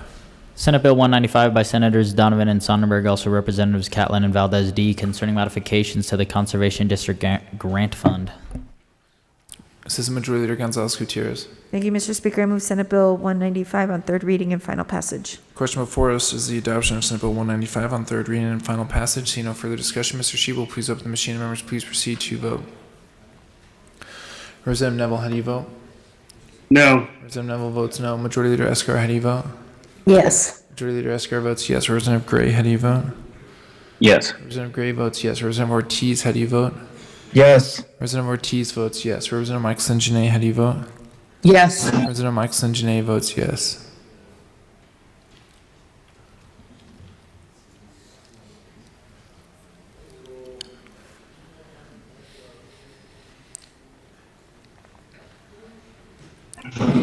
Please close the machine. With 58 aye votes, 7 no votes, and 0 excuse, Senate Bill 195 is adopted. Co-sponsors.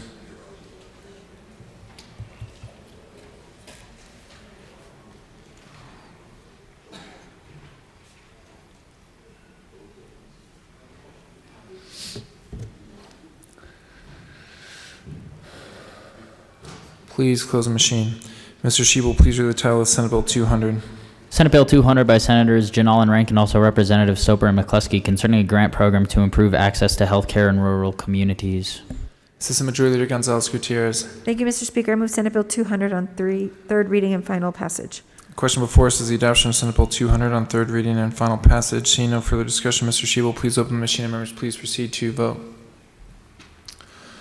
Representative Neville, how do you vote? No. Representative Neville votes no. Majority Leader Escar, how do you vote? Yes. Majority Leader Escar votes yes. Representative Gray, how do you vote?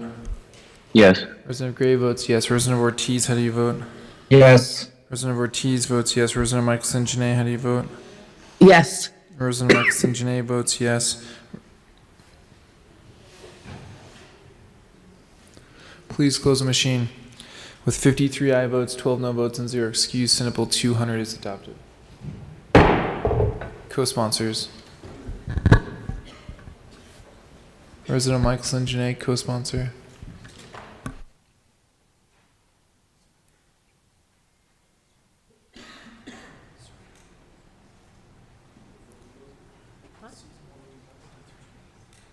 Majority Leader Escar, co-sponsor.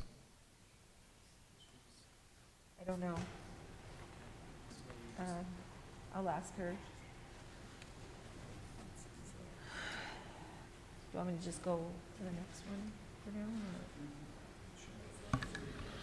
This is Majority Leader Gonzalez Gutierrez. Okay. Wait. Yep. Mr. Shebel, please read the title of Senate Bill 153. Senate Bill 153 by Senators Sonnenberg and Priola, also Representative Lantine, concerning increasing international election security measures and in connection therewith making appropriation. This is Majority Leader Gonzalez Gutierrez. Thank you, Mr. Speaker. I move Senate Bill 153 on third reading and final passage. Representative Lantine.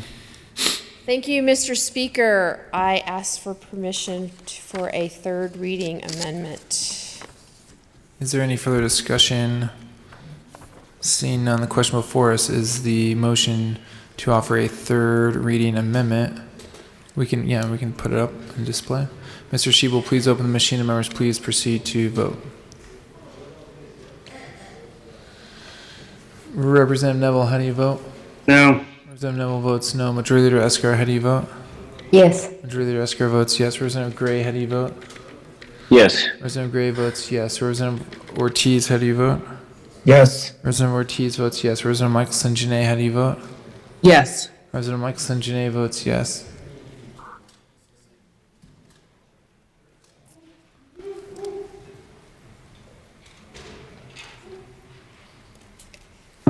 Please close the machine. With 55 aye votes, 10 no votes, and 0 excused, permission is granted to offer a third reading amendment. Representative Lantine. Thank you, Mr. Speaker. After some amount of discussion with folks, we have come to some agreement on a few things, and so this amendment reflects that. So 3 things this amendment does. One thing is that under the certification courses is that the piece that tested on misinformation and disinformation, we have removed that. Secondly, the secretary is strongly encouraged to take the certification course. And then lastly, under the provision on the corrections of imperfect returns, we are removing the standard of sufficiently explicit to replace it with clear and convincing. And I want to be clear on my intent on accepting the clear and convincing standard, that it means that there is a clear reconciling between the number of ballots counted to the number of ballots cast, as well as the number of ballots cast and number of voters. Thank you, And I ask Representative for Lantine. an aye vote. Do you mind moving the amendment? Thank you, Mr. Speaker. I move Amendment 43 and ask for an aye vote. Seeing no further discussion, the question before us is the adoption of L43 to Senate Bill 153. Mr. Shebel, please open the machine and members please proceed to vote. Representative Neville, how do you vote? Yes. Representative Neville votes yes. Majority Leader Escar, how do you vote? Yes. Majority Leader Escar votes yes. Representative Gray, how do you vote? Yes. Representative Gray votes yes. Representative Ortiz, how do you vote? Yes. Representative Ortiz votes yes. Representative Michelson Janae, how do you vote? Yes. Representative Michelson Janae votes yes. Please close the machine. With 63 aye votes, 2 no votes, and 0 excused, L43 is adopted as Senate Bill 153. Assistant Majority Leader Gonzalez Gutierrez. Thank you, Mr. Speaker. I move for the passage of Senate Bill 153 on third reading as amended. Seeing no further discussion, the question before us is the adoption of Senate Bill 153 as amended on third reading and final passage. Mr. Shebel, please open the machine and members please proceed to vote. Representative Neville, how do you vote? No. Representative Neville votes no. Majority Leader Escar, how do you vote? Yes. Majority Leader Escar votes yes. Representative Gray, how do you vote? Yes. Representative Gray votes yes. Representative Ortiz, how do you vote? Yes. Representative Ortiz votes yes. Representative Michelson Janae, how do you vote? Yes. Representative Michelson Janae votes yes.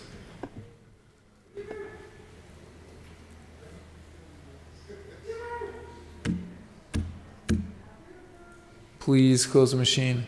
With 41 aye votes, 24 no votes, and 0 excused, Senate Bill 153 is adopted. Co-sponsors. Majority Leader Escar, co-sponsor.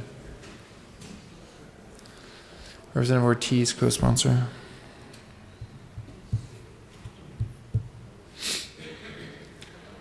Please close the machine. Mr. Shebel, please read the title of Senate Bill 69. Senate Bill 69 by Senator Story, also Representatives McLaughlin and Froelich, concerning the use of student academic measures in evaluating the performance of licensed personnel for the 2021-22 and 2022-23 school years and in connection therewith making an appropriation.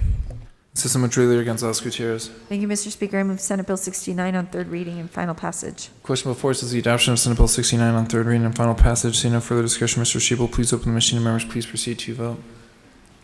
Representative Neville, how do you vote? No. Representative Neville votes no. Majority Leader Escar, how do you vote? Yes. Majority Leader Escar votes yes. Representative Gray, how do you vote?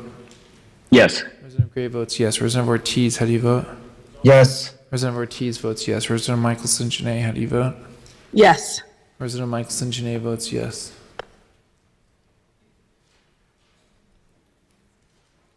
Please close the machine. With 41 aye votes, 24 no votes, and 0 excused, Senate Bill 69 is adopted. Co-sponsors.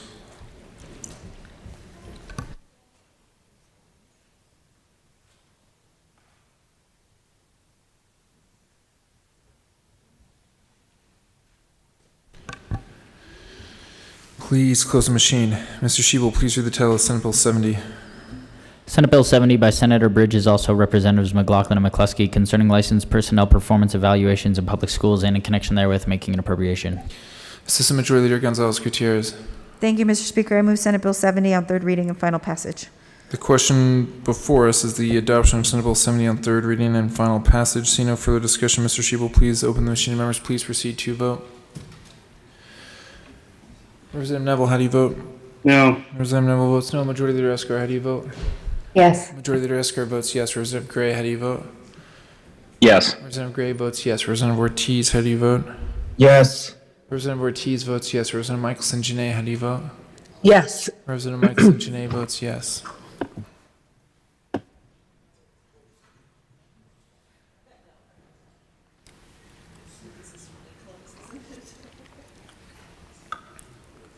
Please close the machine. With 45 aye votes, 20 no votes, and 0 excused, Senate Bill 70 is adopted. Co-sponsors.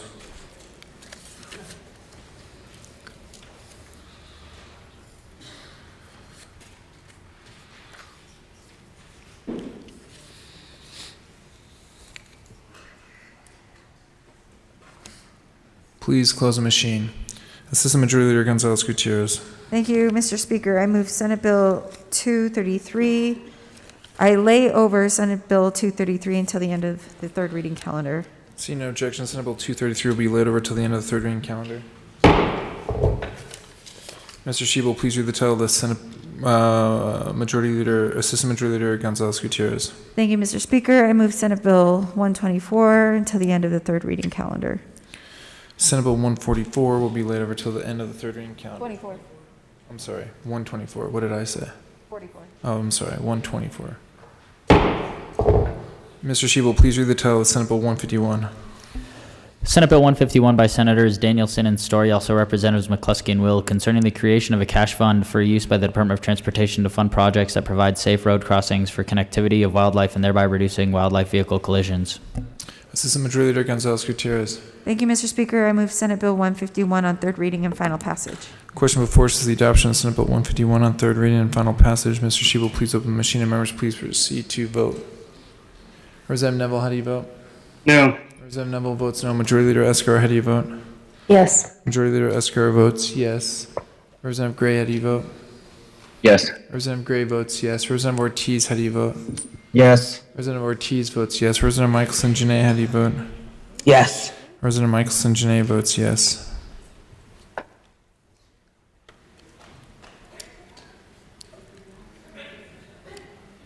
Please close the machine. With 56 aye votes, 9 no votes, and 0 excused, Senate Bill 151 is adopted. Co-sponsors. Majority Leader Escar, co-sponsor.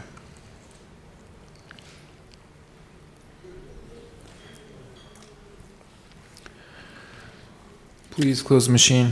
Mr. Shebel, please read the title of Senate Bill 198.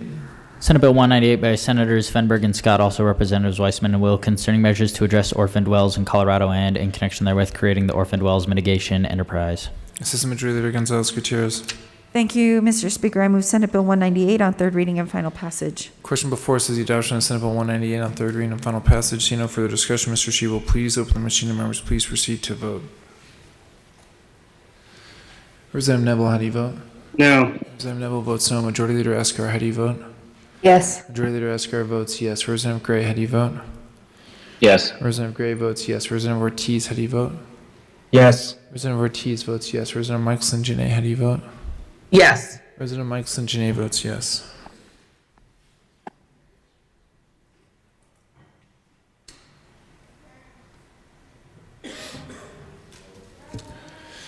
Please close the machine. With 45 aye votes, 20 no votes, and 0 excused, Senate Bill 198 is adopted. Co-sponsors.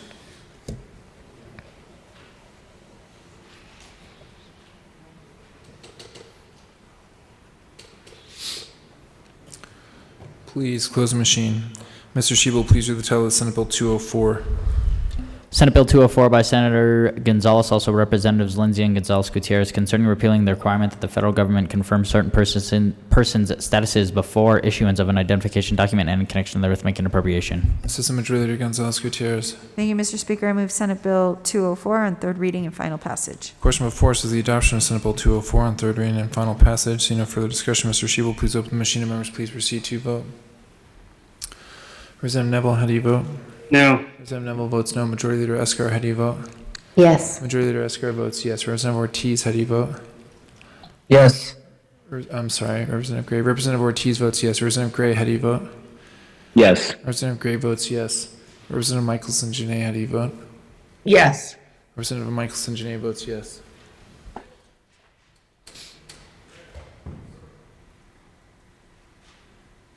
Please close the machine. With 41 aye votes, 24 no votes, and 0 excused, Senate Bill 204 is adopted. Co-sponsors.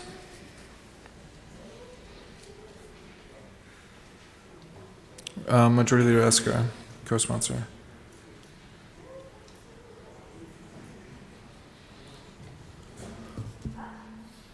Please close the machine. Mr. Shebel, please read the title of Senate Bill 51. Senate Bill 51 by Senator Hansen, also Representative Sirota, concerning policies to reduce emissions from the built environment. Assistant Majority Leader Gonzalez Gutierrez. Thank you, Mr. Speaker. I move Senate Bill 51 on third reading and final passage. The question before us is the adoption of Senate Bill 51 on third reading and final passage. Seeing no further discussion, Mr. Shebel, please open the machine and members please proceed to vote. Representative Neville, how do you vote? No. Representative Neville votes no. Majority Leader Escar, how do you vote? Yes. Majority Leader Escar votes yes. Representative Gray, how do you vote? Yes. Representative Gray votes yes. Representative Ortiz, how do you vote? Yes. Representative Ortiz votes yes. Representative Michelson Janae, how do you vote? Yes. Representative Michelson Janae votes yes.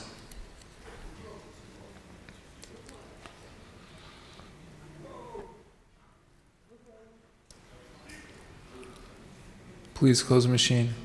With 40 aye votes, 25 no votes, and 0 excused, Senate Bill 51 is adopted. Co-sponsors.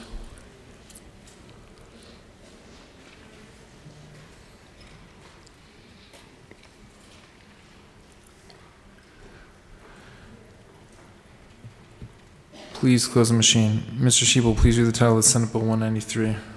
Senate Bill 193 by Senators Fenberg and Gonzalez, also Representatives Valdez and Froelich, concerning measures to improve air quality in the state and in connection therewith making an appropriation. Assistant Majority Leader Gonzalez Gutierrez. Thank you, Mr. Speaker. I move Senate Bill 193 on third reading and final passage. Question before us is the adoption of Senate Bill 193 on third reading and final passage. Mr. Shebel, please open the machine and members please proceed to vote. Representative Neville, how do you vote?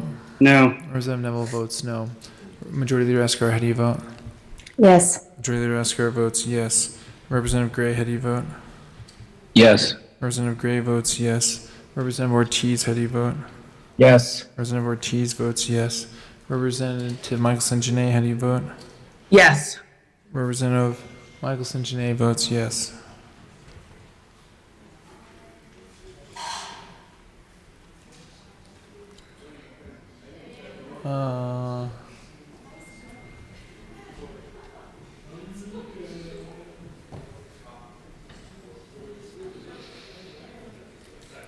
Please close the machine.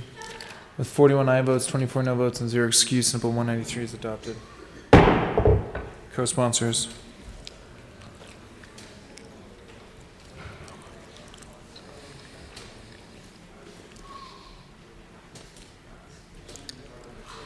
Please close the machine. Mr. Shebel, please read the title of Senate Bill 161.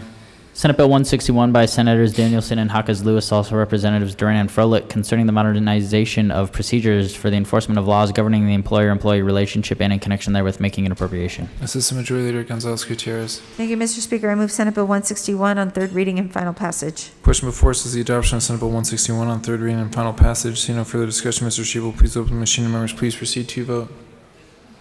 Representative Neville, how do you vote? No. Representative Neville votes no. Majority Leader Escar, how do you vote?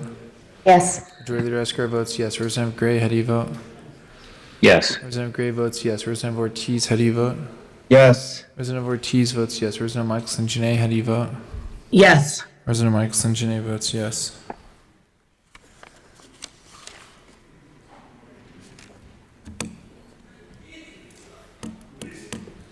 Please close the machine. With 41 aye votes, 24 no votes, and 0 excused, Senate Bill 161 is adopted. Co-sponsors. Majority Leader Escar, co-sponsor.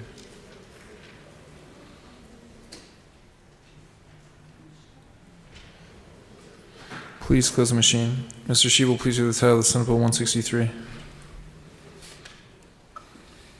Senate Bill 163 by Senators Coleman and Kolker, also Representative Ricks, concerning establishment of a procurement equity program to remediate disparities in the state procurement and in connection therewith making an appropriation. Assistant Majority Leader Gonzalez Gutierrez. Thank you, Mr. Speaker. I move Senate Bill 163 on third reading and final passage. Question before us is the adoption of Senate Bill 163 on third reading and final passage. Seeing no further discussion, Mr. Shebel, please open the machine and members please proceed to vote. Representative Neville, how do you vote? No. Representative Neville votes no. Majority Leader Escar, how do you vote? Yes. Majority Leader Escar votes yes. Representative Gray, how do you vote? Yes. Representative Gray votes yes. Representative Ortiz, how do you vote? Yes. Representative Ortiz votes yes. Representative Michelson-Janae, how do you vote? Yes. Representative Michelson-Janae votes yes. Please close the machine. 41 aye votes, 24 no votes, and 0 excused. Senate Bill 163 is adopted. Co-sponsors.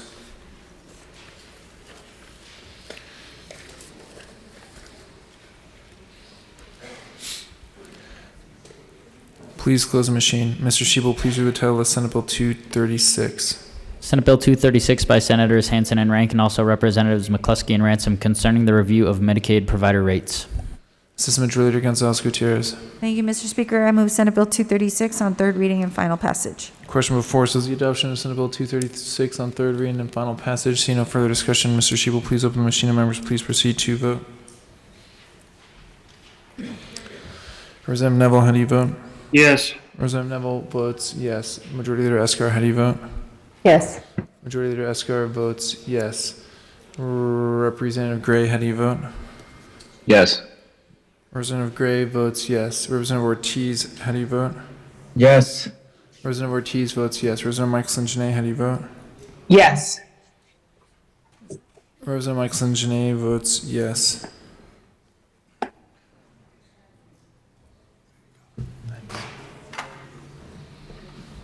Please close the machine. Huh? 65 aye votes, 0 no votes, and 0 excused. Senate Bill 236 is adopted. Co-sponsors.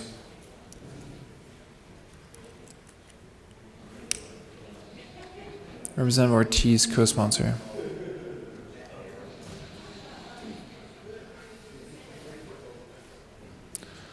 Please close the machine.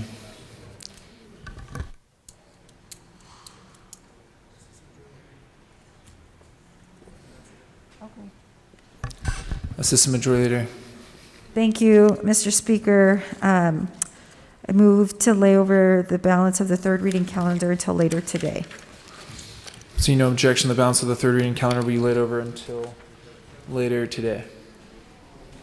Lay over the rest of the calendar?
Assistant Majority Leader Gonzalez Gutierrez for a Thank- quick announcement. Thank you, Mr. Speaker. Members, thank you for all your hard work over the last almost 24 hours.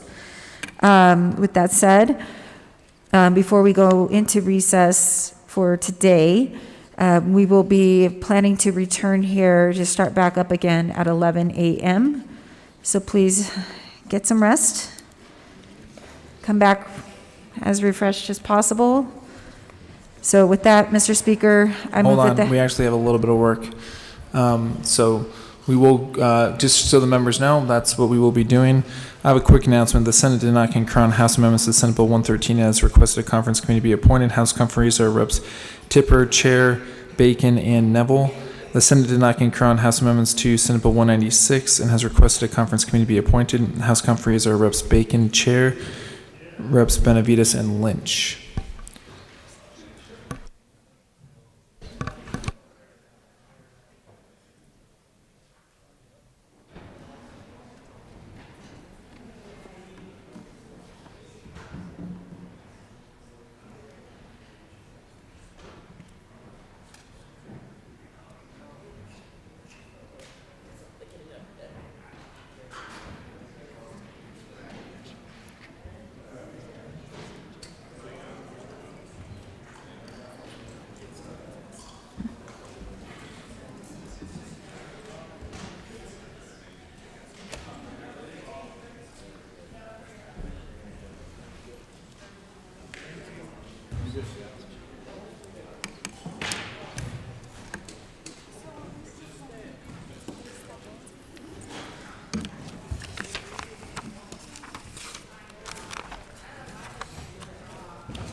for a conference.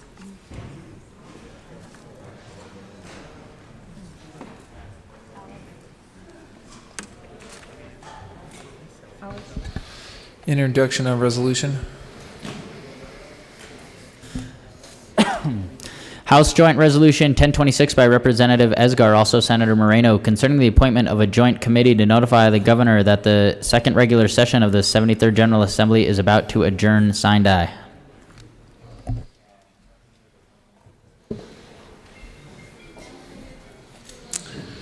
House Joint Resolution 1026 will be laid over 1 day per the rules.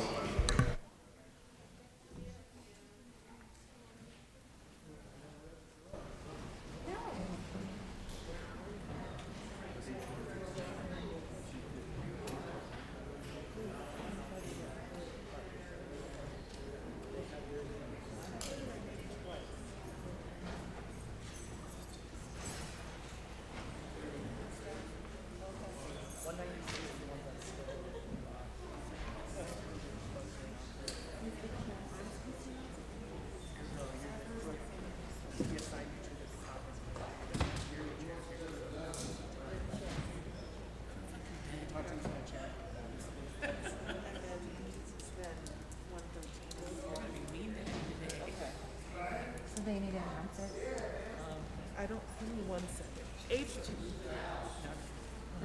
She's gone. Adrian.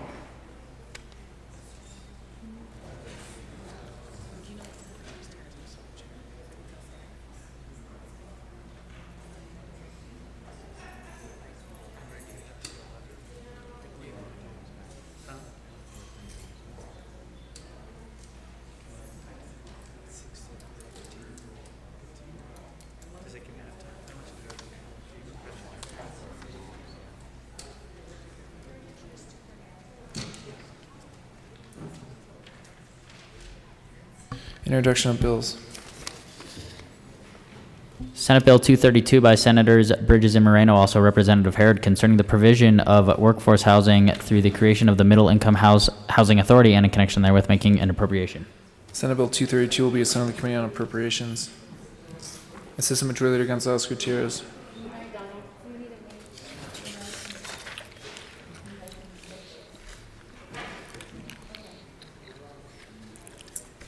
Thank you, Mr. Speaker. I move that the House stand in recess until later today. Seeing no objection, the House will stand in recess until later today.